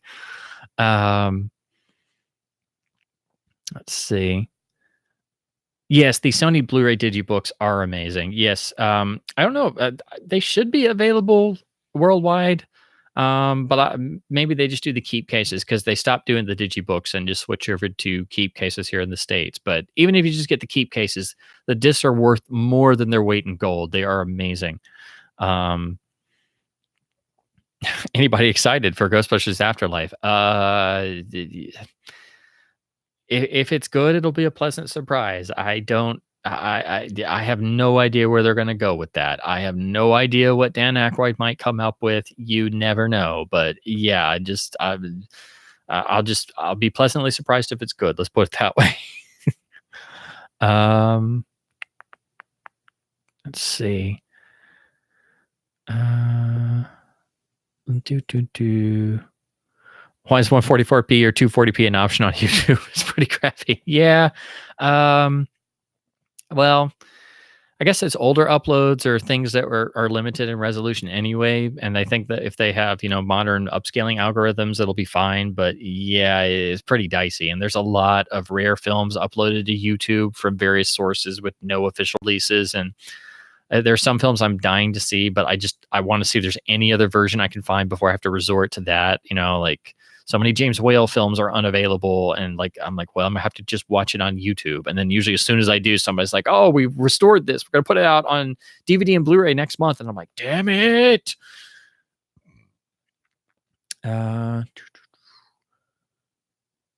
Disappointed lately in so-called reunion films. Hope Jurassic World 3 and Ghostbusters Afterlife are good. Yeah, I mean, again, you can always be pleasantly surprised, but I think I'll be skipping Rise of Skywalker. Yeah, I am the same way. I am just trying to go Disney free, and again, if I hear really good things, then sure, but I know it's probably just going to be Force Awakens 2 Damage Control Mode. We're sorry for The Last Jedi, the movie, aka the J.J. Abrams experience, which I have no interest in. So, I'm like, But, again, you never know. Wonders never cease, but I don't really expect anything out of it.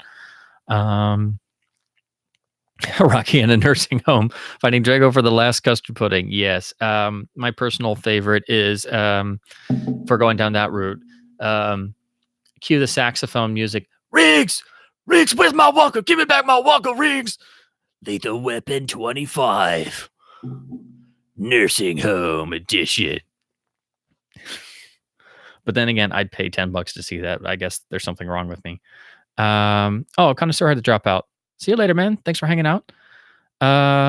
Christmas Eve plans. Well, I was scrubbing through the new It's a Wonderful Life transfer. I try to save that for Christmas Eve or Christmas Day specifically. I actually like watching it Christmas Day, really. Or like late Christmas Eve, into the morning, because that's always the time I would traditionally see it. They used to run it on Christmas Eve. They'd also run it after the parades on Christmas morning. So when I was a kid, I always wound up having to clean up all of the wrapping paper once everybody left, and the TV would be left on, and I would sit there and watch It's a Wonderful Life after everybody went off to the rest of the house and stuff. So that's where I really got, hooked on it every year. So I'm used to like Christmas Eve, Christmas Day. So that's usually what I do. And I watch the other, I already started, like I'm working through the main Capra films up to It's a Wonderful Life on Christmas. And then, I'm really wanting to watch the Thin Man restoration. So I think I'll save that for New Year's. Cause you can watch the Thin Man and drink a lot on New Year's. Of course, I'll just be drinking ginger ale cause I'm a geek that way.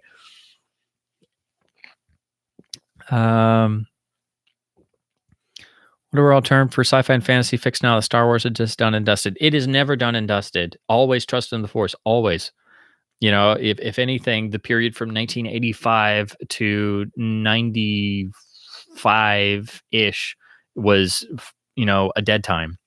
And it was really, the books and the role-playing card game and stuff and the fan base that kept it alive. There were no toys, no movies, no anything. So, and that's the time I grew up in. And so I had to discover Star Wars for myself, which I really enjoyed. And I would actually be really happy if we kind of went back to that and Disney stopped trying to monetize everything. But it's Disney we're talking about. Star Wars is not dead to them. They'll just find new ways of monetizing it. And they're doing all these new shows, for example. So they're just going to try new avenues. But yeah, Star Wars does not die. It's never gone. It lives even only if in our memories. Sorry, I couldn't resist. But yeah, the EU is forever, and I'm sorry, EU is canon forever. Screw Disney Wars. Heir to the Empire is episode 7. It is. It's been episode 7 since 1991. It will always be episode 7. It's the episode 7 everybody wanted, but if they'll actually go and read it, they'll be like, oh, this is episode 7. And I'll be like, told you. Makes The Force Awakens look like the piece of trash that it is, because it has context and it's Star Wars, not Disney Wars. But yeah, I would definitely say, Matthew, dig into the expanded universe. Try some stuff, see what you like if you've never really dug into them.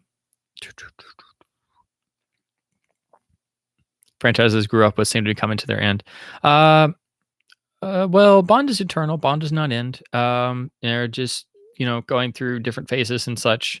Indy was pretty much done after Last Crusade, and the whole we're going to keep trying to do a new one rumors, and then finally getting the one that shall not be named, and the 5th one that's coming after the West Side Story remake nobody asked for, and nobody wants to know about, but Spielberg is still making it because somebody had a really bad idea. And they said, hey, Steve, you want to make a movie worse than The Terminal? Sure. I just realized that was a really bad joke that actually works. Sorry. But yeah, I don't know. I mean, yeah, there's still mileage. Indy 5 could be good if they really wanted to make it good, but I don't know. Like, all you have to do to win me over is, have Indy get off a plane in the middle of somewhere in the east, and all of a sudden you see a shadowy figure coming up behind him, and it looks like he's gonna get the drop on Indy, and Indy's on some quest or mission or something, and there's danger around, and before he can get the drop on him, he turns around and it's grown up short round, and it's just like, why did we not have this in Indy 4? That's what we need. Tall round, like, come on. Short round, age 45, age 55. Come on, it's got to be a thing. Like, do that, and all will be forgiven, guys. There's definitely mileage to go if they had a direction and a story and something they wanted to do. Let's see. Yeah, with science fiction, I think the what's made it really dicey is that people are not so much moved nowadays by actually trying to tell stories and trying to tell equivalent stories to problems we deal with, but in a science fiction element, which is what people used to do. They could use science fiction or westerns or genres storytelling or horror as a sort of guise for talking about things we really deal with, like they did on throughout Star Trek's history, or what H.G. Wells would do, as the essential father of science fiction. Now it's much more about, blowing stuff up in space and being, big and bold and try to build a franchise. So yeah, I think that's the key. That's why I can get so much more out of the admittedly weird, not super great, very problematic, but unable to turn away from Zardoz, because you have Connery running around in a loincloth and talking about manhood and all kinds of weirdness, but at least it's about ideas. They had a budget of like $10 and used chewing gum, but at least they were trying to tell something of interest. So I give them that. It's never boring. It's just really weird, and they needed more money. But yeah, I think that's why, stuff from the 70s and 80s, even if it's not the greatest, like Outland still holds up pretty well. It's technically high noon in space, but it still works, better than a lot of modern stuff. Like I saw The Martian and I was bored to tears, because I was like, yes, Ridley, I know you like 2001: A Space Odyssey. We all like 2001. Please stop trying to do 2001. Your characters are like cardboard robots. They have no expression or emotions. Like, I should care about Matt Damon being marooned on this planet, but all I know is it's Matt Damon marooned on this planet, and he's got to eat some poo potatoes to survive. I'm really not invested here. This should be terrifying. This should be like Robinson Crusoe on Mars. Oh my God, it is Robinson Crusoe on Mars. That is such a better movie. That's what my head is thinking. you know, everybody else is like, it's so great, let's nominate it for Oscars, and I'm like, what? You know, or like gravity is so intense and whatever, and I'm like, well, yeah, it's like Marooned with a bunch of CGI, and then you see uh Alfonso Cuarón say, I watched Marooned like 8,000 times, I love that movie, and I'm like, well, yeah, I can see that. But anyway, I digress. Let's see. Talking about all the supporting players in Mr. Smith. Yes. And like I said, percentage wise, I don't know if any director ever got as great performances across the board from every member of the cast. Because if you look at every Capra film, the one thing you can never say is, oh, that actor was bad, or that actress was bad, or that wasn't very good. The one time you could probably say that is when they had to find somebody to fill the brother role in Lost Horizon. It doesn't quite work, but then the character was not very good to begin with anyway, and is the one real dramatic problem in the script. But they had to literally get somebody at the last minute, and it never quite worked. So that one I don't think you can really count, because it's kind of more of an inherent problem. But everything else, you can never say there's a bad performance, and they're all. And even comparing great actors in other films, it's like it's like they're giving it their all, even if it's not like, somebody sat there and said, all right, if you nail this, I'll give you $1,000 bonus, and they have like extra, impetus to do better. It's naturally there. And he would also, reuse people when they worked well. It wasn't quite like, the John Ford Stock Company or something like that, but it kind of was in a way. So you see the same faces. Thomas Mitchell turns up a bunch. And then, of course, a lot of silent film stars as well. You have H.B. Warner and Harry Carey Sr. as well, who's just incredible as the Senate chairman. Is just wow. And it's not like he has a whole lot to do, but he gives so much presence and just those looks and glances.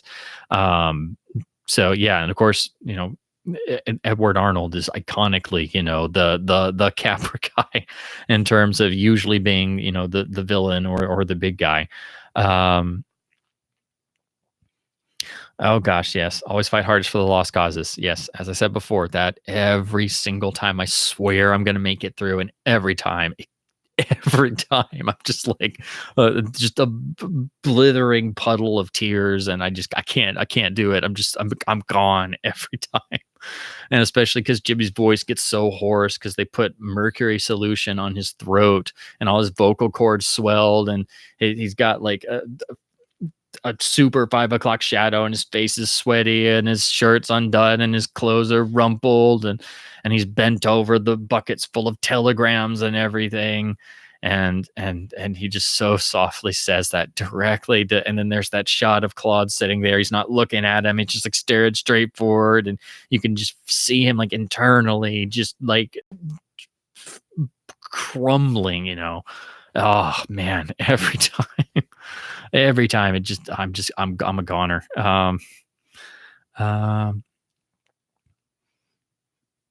Let's see. Even though I think It's Wonderful Life is Capra's masterpiece, his other works are so brilliant. As criminal, they're nowhere near as well known. Yes, that is really the whole in a nutshell statement of what I just took way too long to say, basically. And that's what I've found over this time. Again, it's such a rich and textured filmography to dig through, and so many great talents associated, writers, cinematographers. I should mention Joe Valentine, especially one of the great cinematographers in film history, was Capra's go-to cinematographer, and some of the work they achieved together, my God, it's just staggering. But yeah, it's a shame that nobody knew It's a Wonderful Life, and now that's the only one that people know, and most people don't take it seriously. They just know it's that Christmas movie thing, where if they know Jimmy Stewart, they know Jimmy Stewart runs around and says "Merry Christmas, everybody." Like that's not it, but that's what they promote it as, and it's like, oh, geez, if you only knew. Yeah, can't choose between Mr. Smith and It's a Wonderful Life. Yes. I can't remember a time when I didn't love both of them. Yeah, like you see him the first time. Yeah, you are a goner. Yeah, Yeah, and the public domain is what really saved It's a Wonderful Life. It really did, and it allowed people to find it. Public domain and PBS and public access airings, and hopefully Meet John Doe can also be rediscovered, but it just hasn't happened yet. Um, Want to start collecting Hitchcock titles. I need to know which restorations to look for. Do they have original sound mixes or colors, etc.? Ooh, you have asked the right question, but that's like a 20-hour answer. Because one of the things I rail against all the time is how badly Universal treats the Hitchcock library they own, and how even the Blu-rays have a lot of problems. And they really need brand new 4K scans. Several need full-on restorations, and long story short, it's difficult because it's split up between so many studios and rights have changed hands and stuff. Um, Fortunately, most of the main films are available. Pretty much all the American films are. Some have better transfers than others. Some have really not so good transfers. Um, but basically, I would say that the easiest way to go, I think all are important. You can't go wrong with any Hitchcock title ever. But then again, I'm the weird guy who even likes stuff like the Paradine case, which most people really can't stand. So take of that what you will. But basically, if you go out and get all of the Blu-rays from Warner Archive that they've done so far, they've done most of their Hitchcock titles. And then Warner Brothers did North by Northwest and Strangers on a Train and Dial M for Murder. So basically, get everything that Warner Brothers has put out. You have. Do this because they're right here. I won't pull everything out because I'll have to pull too much out, and I'll just try to give you a Cliff Note version. So Warner Brothers did 3 first. So they did North by Northwest, Dial M, and Strangers on a Train. You can get them separately or get this lovely region-free box set for like literally dirt cheap on eBay and other places. It was from the UK and Germany. It's the same discs as what you get here, but for far less, and you get the first 3 titles they did. Then Warner Archive has done almost every other Hitchcock title, and lovely Blu-rays that go on sale frequently. Please get all of those. They're outstanding. Then the only ones they haven't done are Mr. and Mrs. Smith and Stage Fright, which you have to get DVD for those. And then Criterion has done a bunch of great ones, which you can get packaged in this box set, but usually it's much easier to find them individually. They've done these 4. Foreign Correspondent, Lady Vanishes, 39 Steps, and Man Who Knew Too Much. They're packaged in this box set. After this, they've already done a release of The Lodger, which is outstanding. Now they've done Rebecca as well. And then I've got it on another shelf, but they also did Notorious, which is great. So basically, get everything Warner Brothers has done, get everything Criterion has done. The couple of Kino discs are great. So Lifeboat, Paradine Case, Under Capricorn, outstanding. And then let's see what else. Then you have, there's a couple of other outliers, but they're all pretty much good. The Universal ones are a mixed bag. Most of these transfers are good. They're better than what you get on DVD for sure. And on the US releases, they all have their original mono tracks, pretty much for the most part. This is the British release that's a lot cheaper. It's still in the same crappy flip page style packaging, but the Vertigo disc doesn't have the original mono on it, unfortunately. But the encoding on the Psycho disc is much better and has a better mono track. So so the US disc of Vertigo is better, but the UK disc of Psycho is better, and you can get this UK set of all of them for significantly cheaper, sometimes as low as $20. The only problem with the Blu-rays, which are otherwise identical on any other country, is that The Man Who Knew Too Much, the 55 version, has not been restored, and the master is of a really deteriorating element, and it's a terrible presentation, unfortunately. I mean, it's not the worst in the set because it's not ruined by DNR, but it's really unfortunate. The transfers ruined by DNR are Frenzy and especially Family Plot, which looks horrible. It's one of those discs that I say just watch the DVD. The DVD is much better, and Frenzy has a ton of DNR. The Birds and Marnie don't look very good. They have sort of a weird grain structure, but they're watchable. All the rest are pretty much fine. Some are distinct improvements, like Trouble with Harry, Rope, Saboteur, Torn Curtain. Rear Window and Vertigo are based off of newer HD scans. They're not based on the Harris Katz restorations. They are better than older versions. I still think they could be better. Robert Harris said the same himself. So again, it's a mixed bag, but for the most part, you'll be okay if you get the Universal Blu-rays. But there are a couple that are going to be really problematic. So in a nutshell, we're doing much better than we were a couple years ago, and most of the main Hitchcock titles are available on Blu-ray, and some of the British films are turning up in restorations. Kino has just put out a couple this year. They did Murder and Blackmail. Blackmail had some aspect ratio issues, unfortunately.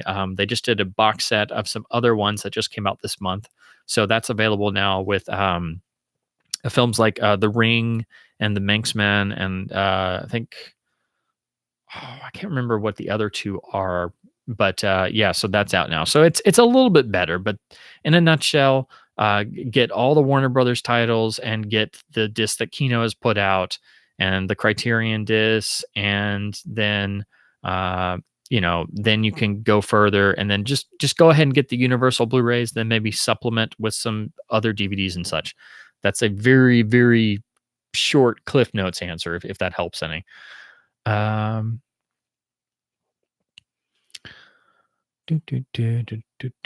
let's see. Adventures of Robin Hood came out in 1938, and I don't think it's ever been topped, especially with Errol Flynn and Basil Rathbone dueling.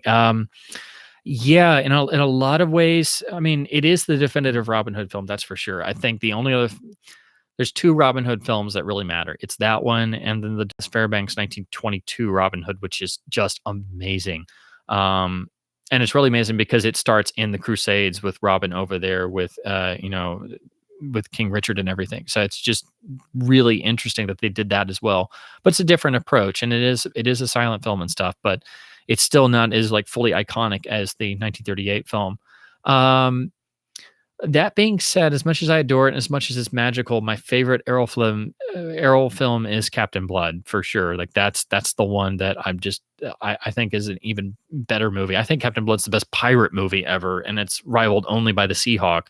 And the fight in the Seahawk may be even better than Robin Hood in terms of staging, but the Robin Hood fight is so climactic. And with all that being said, my favorite swashbuckler probably is actually the 37 Selznick version of Prisoner of Zenda, because I think that's one of the great stories ever told, and I love Ronald Colman, and it's so beautifully made, and it's the best version of the story. But this is all like just going back and forth. I could say any of them. I adore all of them. But yeah, there's not a whole lot of good sword fights, especially after Errol and Tyrone Power and Basil Rathbone hung up their rapiers and stuff. Best sword fights really, really quick. Adventures of Robin Hood is right up there. The one in Captain Blood is pretty good. The one in the Seahawk is great. I think the one that Jacques Tourneur shot for Flame in the Arrow with Burt Lancaster is really cool because it plunges into darkness. And so Burt Lancaster, of course, being really muscly and in his physical prime then, is swinging the sword around, and all of a sudden all you see these little flashes of the sword blade. You can't even see what's going on. So that's a really cool one. But in terms of Star Wars, I actually think the Ben Kenobi Vader duel is the best in the series because it has the most stuff going on. Like the Cloud City duel, the Bespin duel is iconic, and there's so much psychological action going on, and they use the environment and stuff. But for me, in terms of what it means after all these years, I think the original duel is actually the best duel in the series and has so much attached and to it and so much dramatic weight, even if it's not the most complicated. And it's got the shot where Alec Guinness is literally holding a rod, which they didn't even color blue, and you can totally see it, but it's got so much iconicness, and it was the first one we ever had. But if we're talking about sword fights, it's pretty much got to be the one in the Mark of Zorro 1940 version between Tyrone Power and Basil Rathbone, where they're in the office of the corrupt magistrate, and it's literally Don Diego. He's not even in the Zorro outfit. And then they just go at it, and they're both fully trained. And it's Basil Rathbone getting to go against a trained swordsman, and they just go at it. And it's the most physical one. And they chop the candles and they go back and forth. And it's just like no holds barred sword fighting. But yeah, that's like my own personal like short list if I'm just thinking off the top of my head. Saw a colorized version of There's a Wonderful Life once. It did not have quite the same effect, and still don't know why they colorize films. Well, somebody got the bright idea once and thought it was a good way to make money, and good God, why? Some people are really that stupid.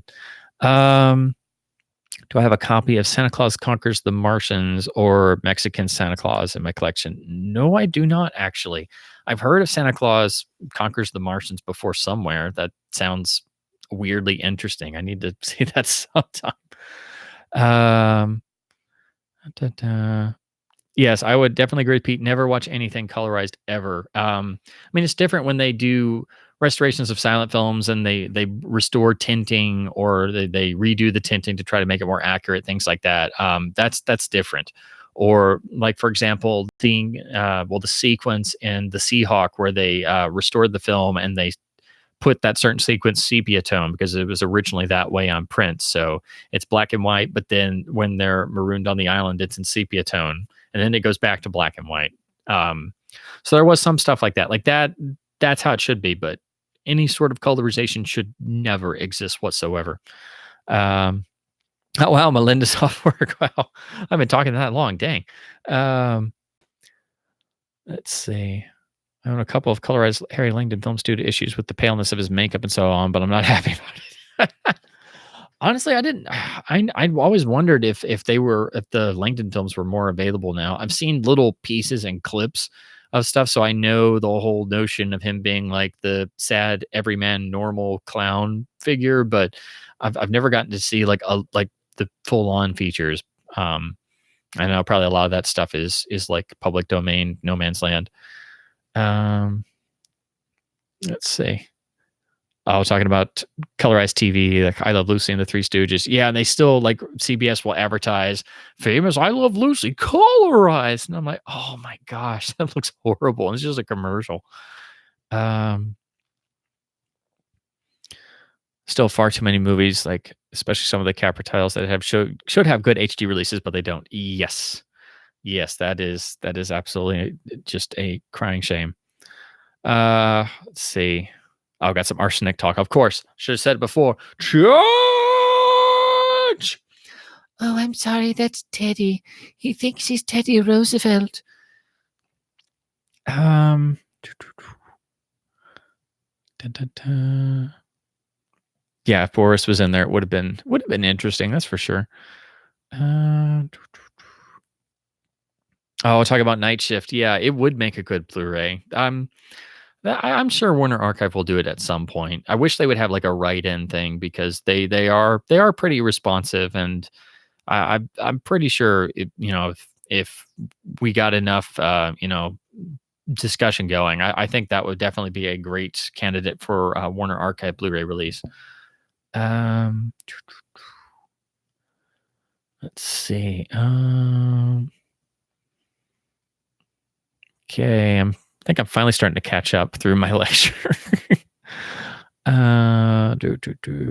Yes, always watch Just a Wonderful Life in black and white. Always. If you're stuck with the colorized version, just turn the color all the way down on your TV, and it'll be okay again. Yeah, the Republic Laserdisc of It's a Wonderful Life is really good. Their DVD is a port of that master. It's still a good way to watch the film. It's better than the old Paramount DVD and Blu-ray was, I think. I don't mind watching it with some splices and warts and all and stuff. That's fine. At least looks like it should. And the PCM on the Laserdisc is really good. Pete just got his Wonderful Life indoctrination a couple years ago on Christmas Eve. Always the perfect time to watch. Cool to know that you had such a good time the first time. It's one of those, you hear about it and you hear about it and you hear about, but when it finally sinks in, it's just it's a real wallop. It never lets up. Let's see. Alrighty,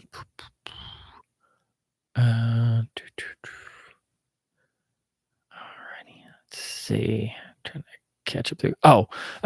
Issues people have with the 4K UHD of It's a Wonderful Life. It was primarily on the home theater forum. It was Robert Harris doing his review and saying that on his Oppo Blu-ray player his Oppo 4K player and with HDR and stuff, that the grayscale wasn't right. Like some of the blacks were clipped off, so you didn't get the full shadow detail, and things weren't visible because it was essentially too dark. Um, like I said, I'm looking at the 1080p version that everybody says is fine, and they've also tried, watching it in Dolby Vision or turning off the HDR and stuff. Whereas a lot of the people on Blu-ray.com, they say it seems fine to them, and so I'm kind of having to read between the lines with a lot of things. But I've been looking at the 1080p disc, and it does seem fine to me so far, but I've kind of been waiting to, watch it on, Christmas Eve at least, so I could watch it all the way through, because it just feels wrong to watch it any other time of the year. So I've just been like sampling it, and it looks really great so far.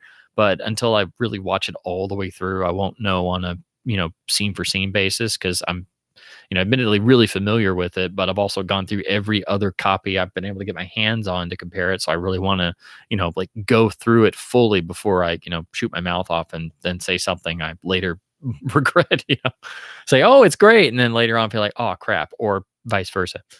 Let's see. Yeah, in terms of fine detail and everything else, the 4K transfer, I mean, it's going to be a massive improvement, because the old transfer was just full of DNR and did not look very good, and like I said, the grayscale wasn't even right at all. Which movie is it where you have the most copies of? Oh, geez. Well, yeah, if we're just counting official printed copies, it's obviously Star Wars, due to all the different versions, and I have my VHS tapes and stuff still. I mean, accepting Star Wars, it's got to be a Bond title.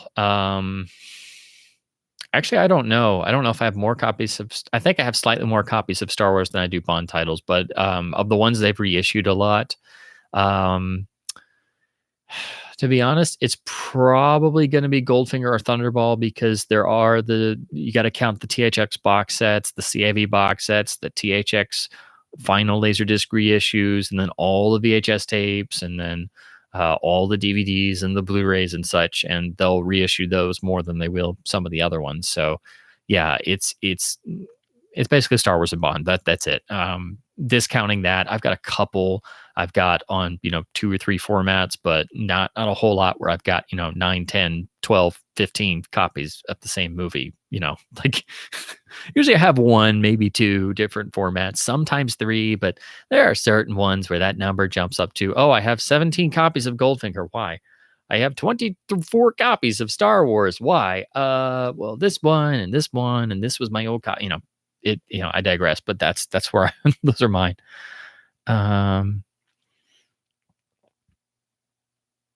Let's see. Oh, Melinda's is Apollo 13. That's a good answer. You could collect all the different ones for the different. If you were big on the sound mix, like a lot of people like to compare the sound mix. So you have the standard Laserdisc, AC3 Laserdisc, DTS Laserdisc, DTS DVD, standard DVD. Then you have the Blu-ray, the remastered Blu-ray, the 4K release. I guess there wasn't there. I think there may have been a D theater as well. If there was one, that makes 9. And then I guess you might as well get the VHS tape to make it an even 10. So there's a number of those. Oh yeah, I forgot the signature release. Yeah, that would add another one. Let's see. Oh gosh, Melinda is hardcore LD. She no Blu-ray, no DVD, just LD and D theater. D theater is super niche. Like that's about as, I guess, in the hierarchy tree, it's it would be, DVD would be at the bottom because tons of people still buy DVD. Then it would be Blu-ray. Then it would be 4K. Less people buy 4K. Then it would be VHS, but that's kind of having the comeback with a lot of, hipsters and people wanting to buy VHS because it's retro or whatever. Then probably Laserdisc is the next step up and less people actually collecting it. And then you go beta because there's less people with working beta decks. And then probably D theaters right there and CDs in there somewhere. And then at the top you have Musedisc because that's like the oh, you want to watch this movie? Yeah, I want to buy a copy of Bugsy. But I only want to pay $500 for it. Can I get the Muse version? I know I could buy it on DVD for like $2, but I want to pay $500 for a copy. Yeah, thanks. Cool. Oh yeah, I need a Muse decoder too. Where am I going to find one of those? Japanese eBay. Haha. I'm sorry, Japanese Yahoo. Yeah. But yeah, D Theater is really interesting. Oh yeah, signature boxes usually don't have AC3 because yeah, you're right. Universal was a DTS affiliated with Spielberg, and they didn't go for AC3 for a long time, and their signature boxes started happening before they finally started doing AC3. So some titles did get reissues non-signature box, but did have AC3. So it's like this doesn't make any sense. But thankfully, most of those DVDs did have AC3. So if you want AC3 on those, you can get like the DVD version for like $1 or $2 at a used shop, and get what would have been on a signature Laserdisc. So again, another reason why you have to own multiple copies.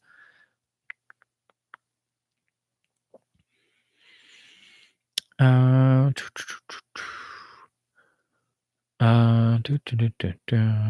talking about trying to get closer to original theatrical cuts and such. Oh yeah, talking about you're able to be technically more accurate in later formats. That's for sure. Like Close Encounters didn't get the theatrical version 100% until the 2007 releases on DVD and Blu-ray, whereas the Criterion version had that special edition shot that Spielberg insisted on. So yeah, that's admittedly true. But on the flip side, you do have more theatrical accuracy in older transfers because they weren't messing around with as much stuff. So it's one of those things. It's like, yeah, it's older. It's technically less accurate, but it has the chance of being more accurate to the source because they're not mucking about with anything. But yeah, but then Close Encounters does look pretty much good on every format anyway. So, and yeah, LDs are still great, and they're fun to collect, and they're fun to enjoy because I like popping one in because I never know what the transfer is going to be like, and I like seeing what print they used and what the pressing was like, and checking out the soundtrack and is it better than another version. And then, like I said before, sometimes for the price of one Criterion Blu-ray, I could buy like 20 or 30 movies or 40 movies sometimes and get a heck of a lot more bang for your buck. And then you just have to make sure your player keeps going, and people are going to stare at you and you run out of space because LDs are obviously bigger than Blu-rays, but you have a much bigger library to watch from. And then you're like, man, I wish I'd gotten Criterion Blu-rays, but yeah, I've got Laserdisc. Yay.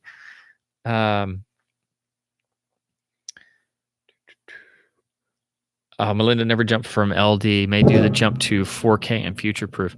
I mean, it's always a good idea to future proof yourself.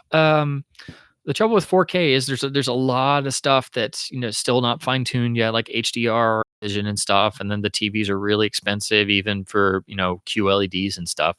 I mean, if you never did DVD and Blu-ray, a lot of stuff is still not available in 4K and probably won't be for a long time since. And especially if you're still rocking a really great CRT or just a plasma or something. I think it's still amazing to collect DVD and Blu-ray, and I think there are fantastic deals out there. So yeah, if you never made the jump, I would definitely say you don't necessarily have to go all the way to 4K because again, they haven't worked out all the bugs yet. But I would definitely say now is the time to dig into the DVD and Blu-ray markets because there's amazing stuff out there for super super cheap. There's DVD boxes I could never afford growing up that I've gotten for like ridiculously low prices, and there's some Blu-rays I think everybody should own that are all dirt cheap. Like I'd say everybody needs to go out and get the new version of Spartacus, the restored Robert Harris second go around that Universal put out, from the new high-res scan. It's like usually $7 or $8 on Amazon. It is dirt cheap. And that disc, more than anything, will sell you on, Modern Home Theater, that Lawrence of Arabia, Bridge on the River Kwai, like the big ones. Pop in the Blu-ray of Ben-Hur. It's like, my God. Yes, it's like, good Lord. It's just like, wow. So when they get it right, they get it right. Like the Blu-ray of Citizen Kane. I mean, my goodness. Like the old DVD had a lot of problems because Lowry Digital did it, but they did a lot. Or the redo Blu-ray of Casablanca from the 4K scan, it's just staggering. It's it's like the Criterion Laserdisc. It's like a film print, but many levels beyond that. It finally looks right again, but it is stunning to look at. Um, Sound not good as good as the Laserdisc, but it's lossless mono. It still sounds pretty good.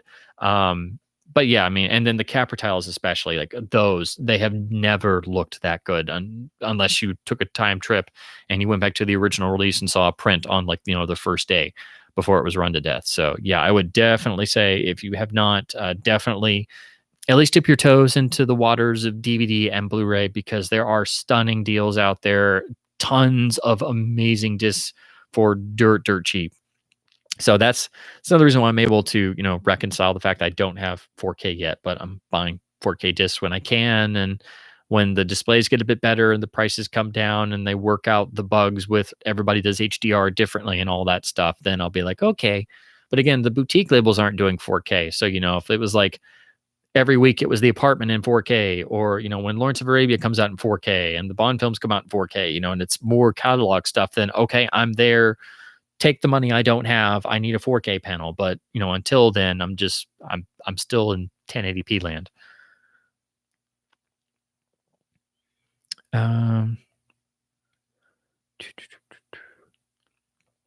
Yeah, and Sega's right. You don't normally think Arsenic and Old Lace as a Capra movie, but it totally is. And they usually sell it as a Cary Grant film. And oh, Pete's only copy is an MGM VHS tape. Well, there you go. Yeah.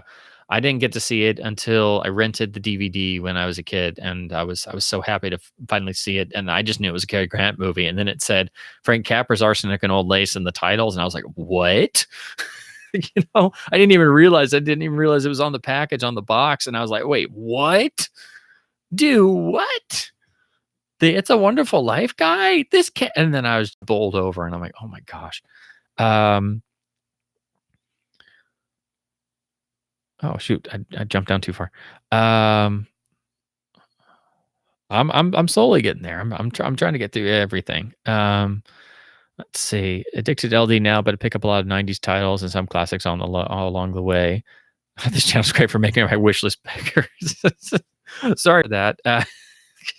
But that's the joys of discovering things, and then your wish list gets bigger than your collection, and then they get about equal, and then your collection gets bigger than your wish list, and then your wish list gets bigger than your collection again, and it's an endless cycle, but it keeps going, and you just get more and more experienced and see different things and find new favorites and such. North by Northwest Letterbox LD is nice artwork and gatefold. Yeah, it really does. I really like that that MGM version. That's one of, I mean, technically, push comes to shove, that's probably my go-to copy, because as amazing as the new scan and the Blu-ray is, it doesn't have the original mono mix. It's got that remix I really hate. And the mono's only on the Laserdisc. It's a little bit sharper than the Criterion. It's got different framing. I think the color's a little bit better. But the Criterion, you do get, it's a slightly different looking transfer. And if you go for the CAV box, it's CAV, and you get some nice extras and stuff.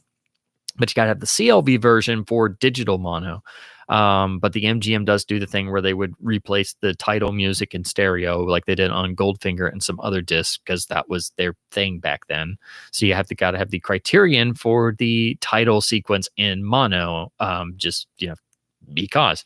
Like I said, why have one copy of a movie when you could have 15? That's what I always say, because studios are stupid. Let's see. Notorious. Some of Pete's favorites are Notorious and North by Northwest. Yes, absolutely. As I talked about on the Hitchcock stream, Notorious is the one near and dear to my heart that I wish was better better known, but it's still at least very, very well known. I think every Hitchcock fan has the ones that they really, really adore and they like champion. I have like a lot of those. I'll get going about Saboteur, or I'll stick up for Parodying Case, or Lifeboat, or Especially Trouble with Harry, or The Man Who Knew Too Much remake, or The 39 Steps. I could do about our Foreign Correspondent, especially. I could go on about any of them practically. That was epic. Oh, thank you, sir. Thank you. Um, yes, Philadelphia Story is great, if only for the fact it brings Cary Grant and Jamie Stewart together in the same movie. And of course, Jimmy won his Oscar for Philadelphia Story, which a lot of people say was one of those sympathy votes where he technically won it because everybody's like, he should have gotten it for Mr. Smith, but because it was Gone with the Wind's year, he didn't get it. So we give it to him for Philadelphia Story. But it's a great performance, and it's got a different flavor that we hadn't seen from Jimmy. It had a little bit more world weariness as the reporter, but it's, the movie it lives and breathes with Cary Grant's character, and C.K. Dexter Haven's manipulations of everyone. Hello, friends and enemies. But yeah, most people talk about the iconic scenes of when Jimmy and Katharine Hepburn are going around at night, and all the funny bits and the fun climax and the witty lines. But for me, the best moment of the whole movie is the iconic meeting of the two great screen legends when they finally share their one great scene, and Jimmy comes drunk to Cary Grant's door. Oh, C.K. Dexter Haven. Oh, I want to talk to you.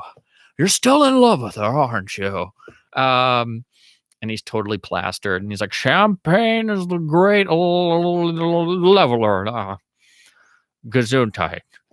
Yeah, thank you. And he's totally plastered, and they're going back and forth, and they play their one great scene, and Jimmy plays a great drunk, which is really, really cool. It's just it's just so great that they're both in the same room at the same time, and they're just so that's the scene that I'm always most excited for when it happens. It's also how I learned to do my sort of Jimmy impression with a slight drunk tinge. Let's see. Let me go through to try and make sure I get through all of these. Yeah, we get chatty while I'm going on. Yeah, I just wanted to catch up to some of these. But yeah, because I got to kind of wind it down. I went longer than I expected, but these titles are worth it. They're definitely worth it. Let's see. Versions of Jane Eyre. Yeah, that's a bit different. Yeah, I don't know. I did read Jane Eyre in school, and I enjoyed it for what it was. But it's like one of those where it's like I don't know if any version quite does it right. Like probably the best version is the classic Hollywood version with Orson Welles, and just like the best version of Wuthering Heights is the Olivier 1939 version. Although probably some later ones technically were more accurate to the book, they're nowhere near as good as a movie. It's always hard when you get into doing classic literature, and then all the versions of A Christmas Carol, like some of the other comments, and then most people like the earliest versions, or most people point to the Alastair Sim 1950s version.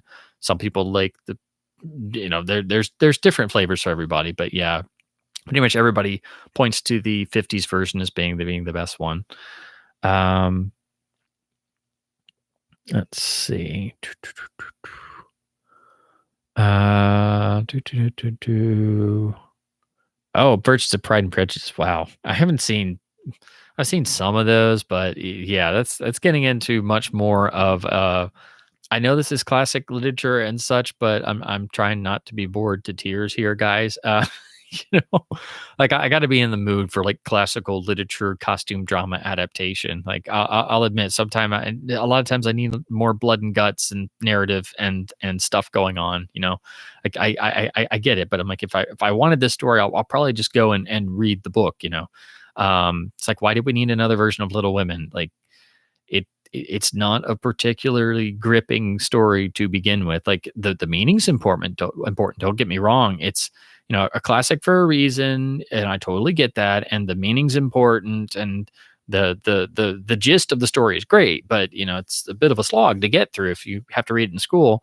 And then you see the movie versions, and back in the day, everybody realized that at RKO it was going to be hard to make it into an involving movie, and George Cukor had to throw up his hands and do whatever he could to make it interesting. So that's why that movie really helped make Katharine Hepburn become a star, and it's well made, but it's not the most interesting movie 100% of the time. So why we needed another version, I don't really know, but they're doing it. So okay. Um, but yeah, like that's I got the newest example of what we're looking at with another literary remake that's been remade like 50 times already. Um, when it comes to Disney Wars, I have about as much interest as Scrooge. I can concur with that. But with 4K 77, fanboy like a 6-year-old, yeah. Oh, I cried the first time I saw 4K 77. I straight up cried. Um, I didn't even get into uh, it was like the first time I was just previewing it. Like I was just scrubbing through it because I was trying to see because I'd seen some of the first attempts and things. And I was just trying to see what was going on. And as soon as the original Lucasfilm Limited came up, the original logo, just the plain green text, and seeing it in that level of quality for the first time, I freaking teared up so bad. And I was just like, oh my god. But again, I have a lot of backstory and you know kind of been flirting around the edges of the community for many years and doing research and making posts and stuff. Nowhere near the prodigious level of the amazing talents in the community that are really behind a lot of these things. But just to know how far everybody's come in such this brief window of time, really these past 5 or 10 years, it's just unbelievable. But yeah, just seeing all the warts and all we've been missing in that level of detail is just, oh my gosh. Yeah, if you're a real hardcore Star Wars fan like myself and you've been dealing with this stuff a long time, especially when most people have no clue what you're talking about and don't know the expanded universe, don't know the video history, don't know the rewriting of history and the corporate perspective and all that stuff we've put up with for years, it gives it many more emotional connection levels. So yeah, I totally teared up when I queued that up for the first time. Um, let's see. When Rise of Skywalker is released, quote, Ben's disturb us on the Force speech. Good grief. I did that when George sold the company. That was it for me. That was like the ultimate, like, I understand him selling Lucasfilm, but did it have to be to the very thing he founded it to conspire against, As like that was the death blow back in 2012. Like that was it. It was like the dream is over, man. Like that's it, man. It's over, man. Like literally all you need to do is cue Easy Rider and just, that's when you say we blew it, that's the moment. Because it was to Disney of all things. So after that, it's like whatever they do, it's like, who the heck knows?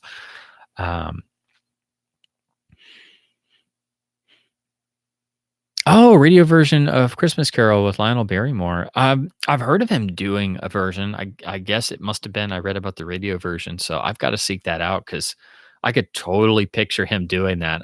It's actually kind of surprising he didn't. Because you just think of him as Mr. Potter in the wheelchair. You're already like halfway there. Oh man, that'd be fantastic. Oh yeah, Sebastian Shaw being deleted out of the movie, but he's still credited. You don't see him. It's like back in the old days when they cut somebody out and they'd cut scenes out and they'd forget to remove people from the cast list because they'd already made it. So like, when you see the original Mummy, you see credits for all of the deleted scenes that we never get to see, all the extra flashback stuff like that, and they just forget to take the people's names out.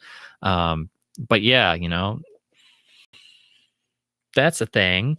Or, why don't we get a credit for who made The Rock to stick in front of R2 in the random new shot, or who's credited with the new Greedo line and the new Greedo scene in the Disney Plus version of Star Wars? It's like, why not have credits for the new guys? Yeah, Sebastian Shaw is in the 97 SE. They replaced him with Hayden Christensen for the final shot starting on the DVDs, but his face is still there in the unmasking scene. but they, CG'd off his eyebrows and stuff. So he's kind of buried a little bit more, but he's still technically in the movie and under the makeup and stuff. How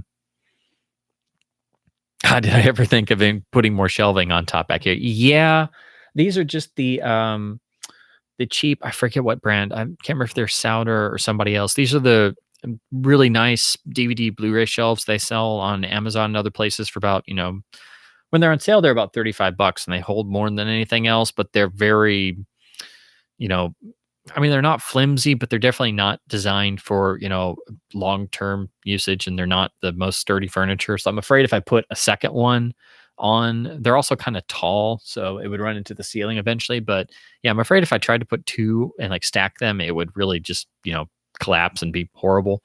But yeah, I've got another one in another corner, but they're the best, cheap long-term storage solution for DVDs and Blu-rays on a budget. But yeah, they're definitely on the cheaper sides, because eventually the shelves start to bow out a little bit. Not terrible, but for the current time, that's what I'm having to use. But as you can see, it's really outgrown these pretty quick. So everything else is just crammed into bookshelves kind of willy-nilly all over. But yeah, I'm looking into doing some more shelving improvements and such. Okay, getting through some of the last ones. When you upgrade to 4K, can you please give The Dark Knight another chance? Yeah, I do every once in a while. I grabbed the let's see, where is it?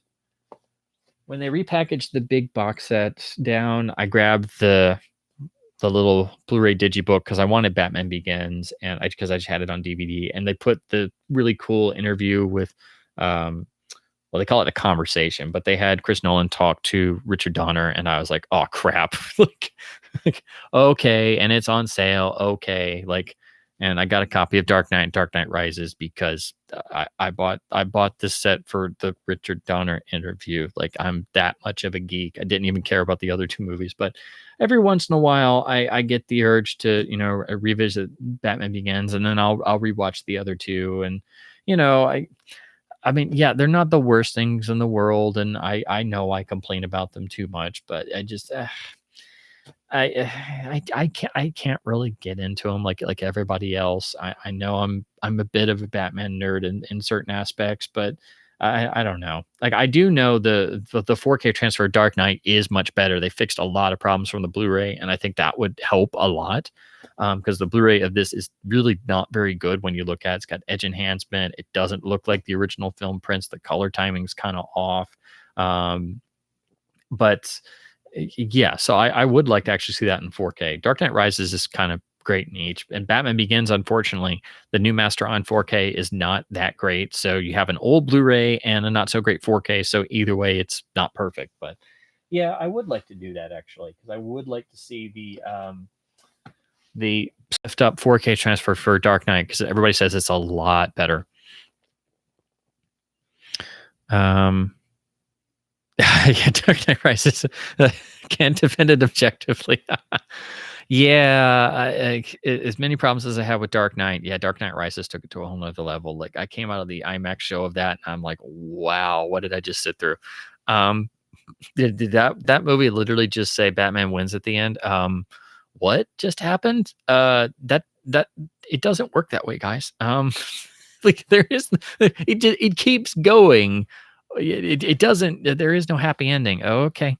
But anyway, yeah, I revisit those every once in a while. Talking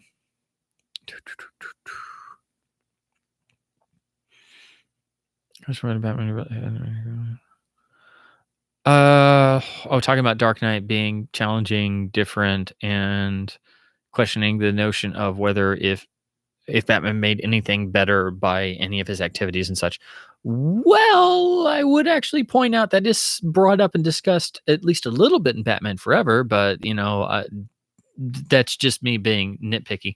But I know what you mean. That A lot of that is kind of pulled from some various comics and stuff, and I appreciate them doing that and then bringing it into the film narrative that people hadn't been experienced to yet in comic book adaptations, and I get that and stuff. I just I don't know. I feel like I know I would have done it differently.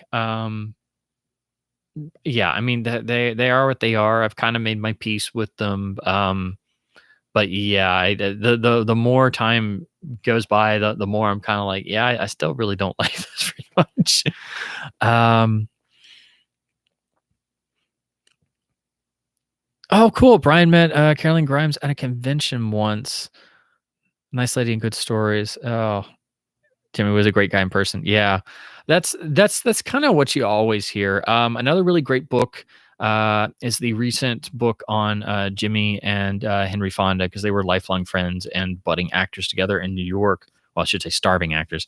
I believe it was Scott Eyman who wrote it. It's a really fantastic book and sort of like a mini biography for each of them, and it really gets into how Jimmy was a very great guy, but both he and Henry Fonda were relatively very private and not necessarily the most talkative, outside of the acting profession. And like there are some really great passages in the book where it's like the happiest they were was when they were just quietly sitting next to each other building model airplane kits in the house they shared for a while, and you just walk in and they were just literally riveted in building model airplanes and didn't say a word to each other for like 6 hours.